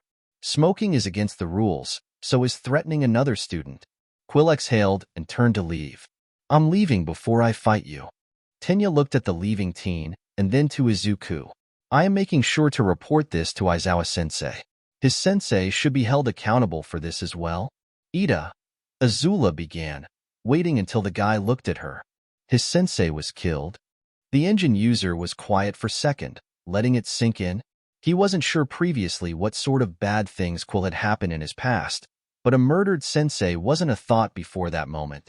He does that to remember him, doesn't he then? Yes, so shut up about it, Katsumi said from her seat. He clearly has had a bad time, and being a bit of angry hedgehog is his way of coping, even if terribly. I still should mention it to Dad, Izuku commented, thinking his dad could be more helpful to Quill than them in this situation. Tenya frowned in the direction of the door Quill had stormed out of. He felt that he was in the wrong for speaking ill of a deceased person. The class reunited with Quill at the classroom, where he already was in his seat and only looking ahead.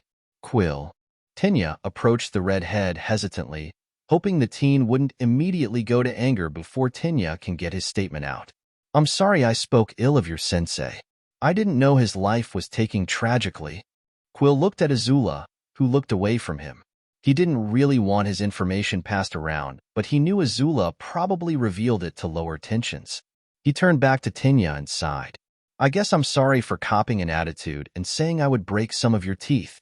No one try to argue with each other, please, Izuku stated as he sat down. That's it. Katsumi gave her boyfriend an irritated look. Yell at them. Too early for yelling. Izuku yawned and out his head down on his desk. You can yell at them next time. Oh, I will. Katsumi nodded. Are you okay? Azula poked Quill to get his attention. Yeah. The teen nodded. Why wouldn't I be? Where you were this morning? The winged girl responded. I was just visiting dash. Quill, don't keep brushing off your ugh. Azula scowled and went to sitting silently, getting and at Quill for how he treated his problems.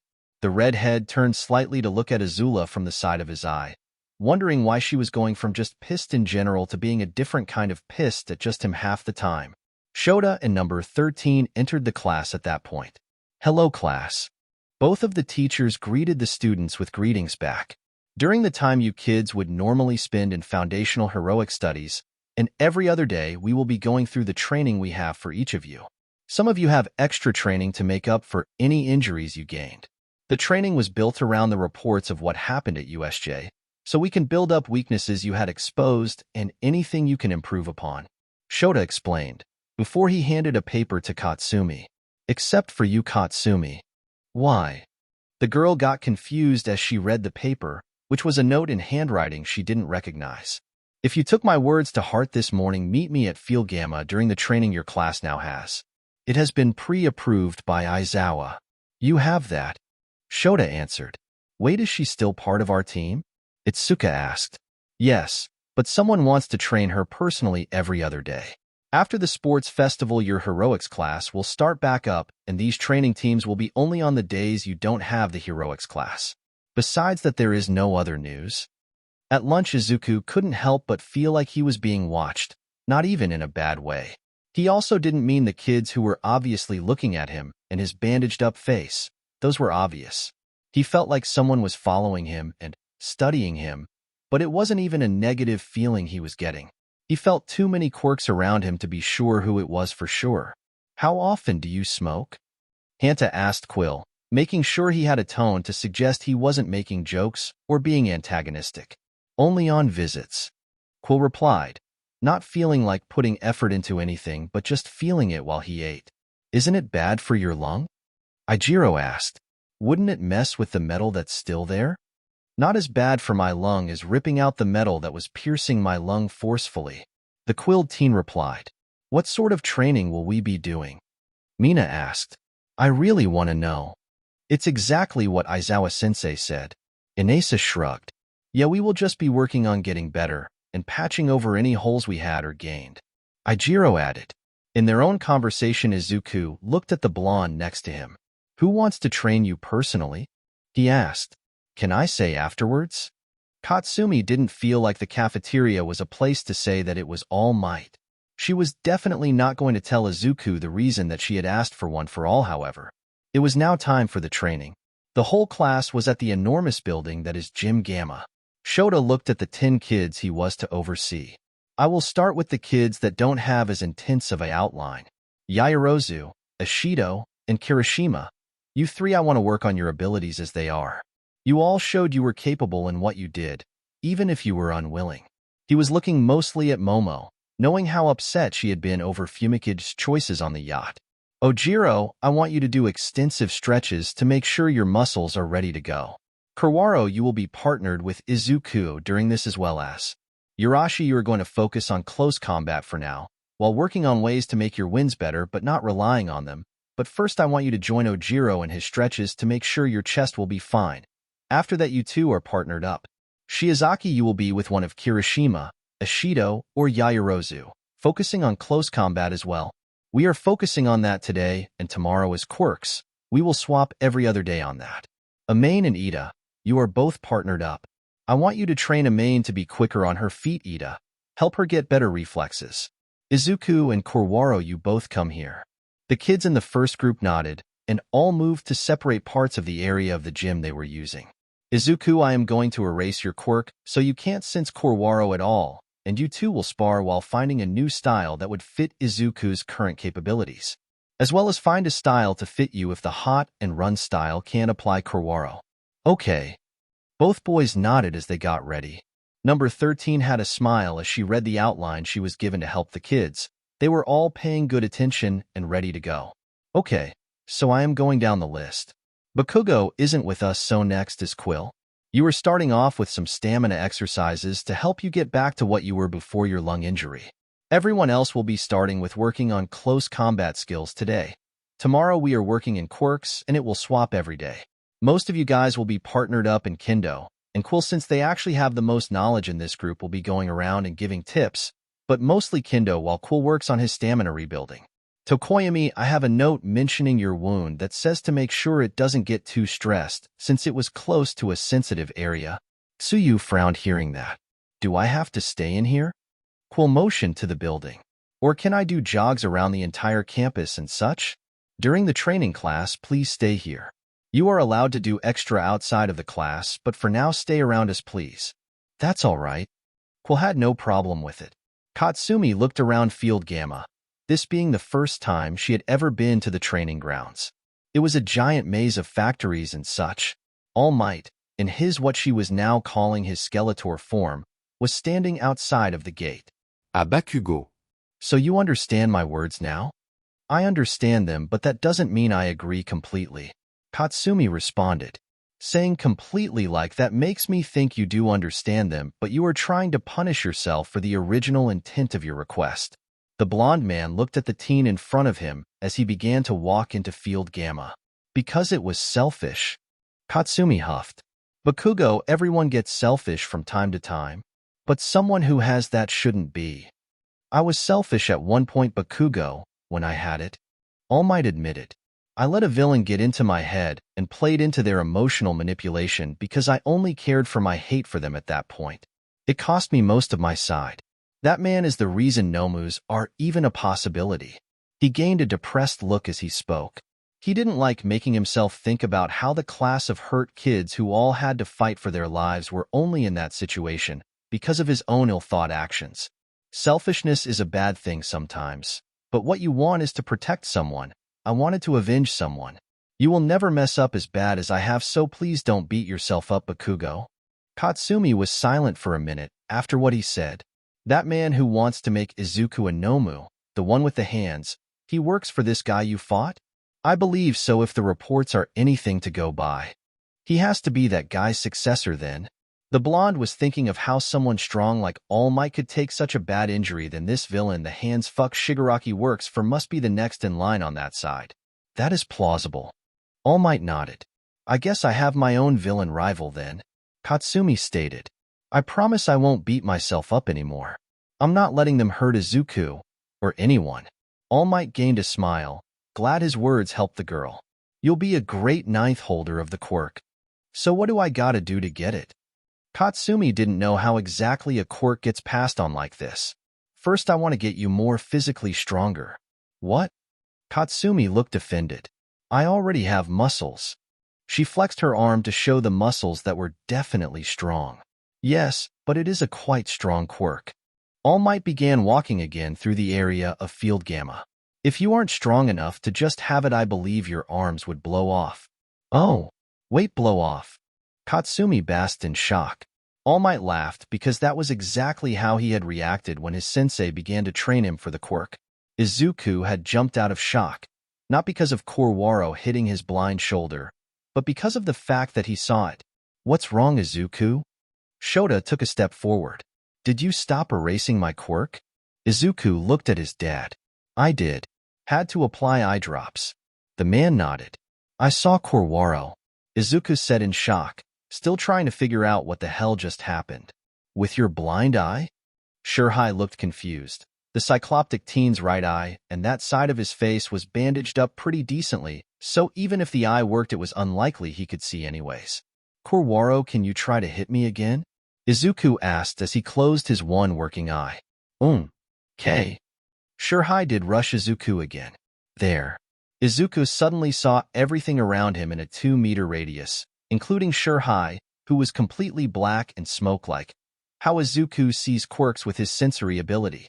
Everything else was a pale, almost white-green, but outside of the 2 meters, it was just dark. Did Izuku's sensory ability just evolve? Did it do that because of his injury? Surprising everyone who turned to watch Izuku, with his eyes closed, managed to perfectly counter Shurhai's strikes as if his eyes were open. He knocked the pure black student away from him. Izuku, how did you? Shota was confused by his son. Did his quirk give him a new ability of a new level of sensory capabilities? My sensory skills must have increased because of my eye. I can't see far, but I can see all around me.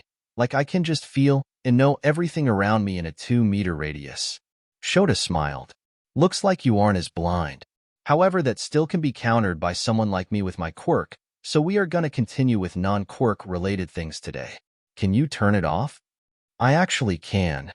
Izuku nodded as he turned off the ability, losing his feeling of awareness a bit. It doesn't seem to have a time limit. It might get erased when you use that part of your quirk, so let's continue where we let off. Quill had a scowl as he was on the ground breathing heavily. His lung injury definitely stunted his stamina. It made him a little mad, especially when those damned words popped into his head. You're nowhere near strong enough for me to worry about yet. Those words made him madder as he got back up, ignoring his exhaustion as he began to get back into his training. He couldn't let himself get weaker. He had to get stronger so he can make that damned man pay for killing the 3 most important people to him. He was going to make that man eat his words no matter what. Quill coughed into his hand and ignored the blood that now covered his hand. All Might couldn't help but have a bit of laughter when the girl fell over trying to move the large block of metal. "Stop laughing," Katsumi shouted at her teacher. "It's not funny. It's amusing to see you make the same mistakes that I did when I began to train for One for All." The blonde man laughed. "Stop laughing." Katsumi repeated herself as tiny explosions went off in her palms from frustration and embarrassment. All Might did stop laughing a few seconds later. "I apologize, Bakugo. It was humorous." "Bite me." Katsumi had a frown as she got back to trying to move the metal across the open area they had set up in at Field Gamma. Azula coughed as she recovered from the hard kick to her chest from Tinya. I'm sorry. Tinya said in embarrassment. "I didn't mean to kick you in your. They're called breasts." Azula had a flat face and tone. "Just say the word. Saying breasts won't kill you. That sounds like something you would say if you wanted someone to say something that would kill them." Ijiro spoke from a few meters away, trying to joke around. "Shut up, dumbass." Azula responded. "That hurts." Ijiro poked his chest. "It hurts right here. Don't care." The winged girl responded. "Here I was thinking she started to be nice." Ijiro looked at Mina. "Maybe it's just Quill." The pink girl shrugged before she tried to sweep the hardening quirk user's legs, but he managed to roll out of the move. Like this. Itsuka moved Achiko's hand a bit lower. "Just forward. Keep your forearm aimed straight at the point you want to hit, and move the test of you to follow." "Thank you." The gravity user smiled as she did the strike again. "Great." Itsuka smiled. "Time out." Mashireo wheezed as he put his hands on his knees before sitting on the ground to get off of his legs. "My legs are starting to quit on me." "That's all right." Inesa sat down as well. "My chest was feeling down as well anyways. Notice how our class lost those groups we made on day one?" The tailed teen figured they could talk while recharging. "We did, didn't we?" Inesa did now notice that. To be fair, USJ shifted how our class views being a hero. "It changed your view?" Mashireo looked at the wind user. "I was being too into being a hero to think about villains." Inesa started. "Those villains at USJ, they were grown adults ready to kill children and try to." He looked angry for a second. "Take Shiozaki to use. I just didn't think about how twisted people can be. Don't let that distract you from how passionate some people, like All Might or Aizawa-sensei or Number 13 are. We have bad people, but we also have good people." "We do have some good people." Inesa nodded. "When I read the reports of what went on with our classmates, I was more inspired about how good some people are. It's better to focus on the positive, man, but never forget about the negative." Mashireo stood up. "That's what heroes do. We gotta focus on stopping the negative so others can enjoy the positive." "That is an amazing point, Mashireo." Inesa jumped up. "Let's do this." Shoto looked around him trying to figure out where the invisible girl was. He had agreed to help the girl with her ability to sneak up on someone, so he was just watching all around him, as was Hanta. That way it wouldn't be known who immediately the girl was after. She was admittedly good at being invisible and not letting her location be easily noticed. Everyone was taking turns with Toru, so they could all get the same amount of time working on their close combat forms. "Boo!" the invisible girl shouted as she lightly smacked Hanta's face. Ah shit. Hanta jumped back. "How long were you directly in front of me?" "About a minute." The invisible girl giggled. "You have a funny expression when you are searching for things. I feel insulted that you were just standing in front of me for a minute, just to laugh at me." Hanta was laughing slightly. "That means it's our turn to work on our forms, while Azui and Tokoyami help Hagakure with her stealth," Shoto stated as he went to go tell the two other teens. "He has no red light," Hanta remarked. Momo blocked the attack from Ibara, but wasn't prepared for a strike from the other palm to her stomach. "That was unexpected." The creation user coughed. "I noticed you follow the motions of your style to a straight T. You are too frigid in it," Ibara stated. "I didn't peg you for someone familiar with physical fighting skills," Momo replied. "Being friends with Bakugo and Kendo has benefits." "I wouldn't doubt it." "Hey Quill," Achiko said as the redhead got close. "Kendo is helping Todoroki and Shiro now. Want to help me?" "Sure." The Quill teen replied before Achiko noticed how red he was. "Quill, are you okay?"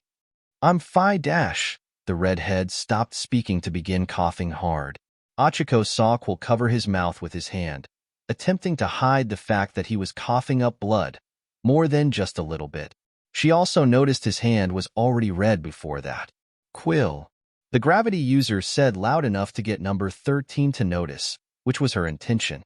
The teacher came over. Quill. She said his name as she hoped he would stop coughing. Instead, he hacked up a large amount of blood and fell right over. She turned to Achiko. Quickly go get Recovery Girl. You would do better with a style based around quick attacks and staying just out of reach. Izuku said to the teen across from him. I don't really have much muscle, do I? Shurhai felt embarrassed. It's fine. Someone is weak physically, as you can still find a way to beat someone as physically strong as Quill. The telekinetic teen stated. Achiko ran past them at that point, and they both got confused before looking and seeing Itsuka holding Quill with her enlarged hands also rush past them, the redhead out cold with blood flowing from his mouth. Hey! Katsumi shouted to get her mentor's attention. I moved the thing. All Might looked at the metal block. She did indeed get across the entire area. Excellent. Now bring it back over here. What? Katsumi shouted. She scowled and began to mutter curses. You gotta be fucking kidding me. The whole class had stopped training at that point because they all got worried for their Quilled classmate. Recovery Girl had made them stay outside of her clinic while she worked on him. Everyone worried because of how much blood he had coughed up. What happened? Azula asked the gravity user. He just came over from his stamina exercises and started coughing. Achiko replied, feeling guilty even though she had no reason to. Recovery Girl walked out of her clinic. He will be okay. What happened? Shota asked. The boy pushed himself a bit too much. The silver that had become unable to be removed from his lung began to scrape everything they could. He had internal bleeding and will be fine.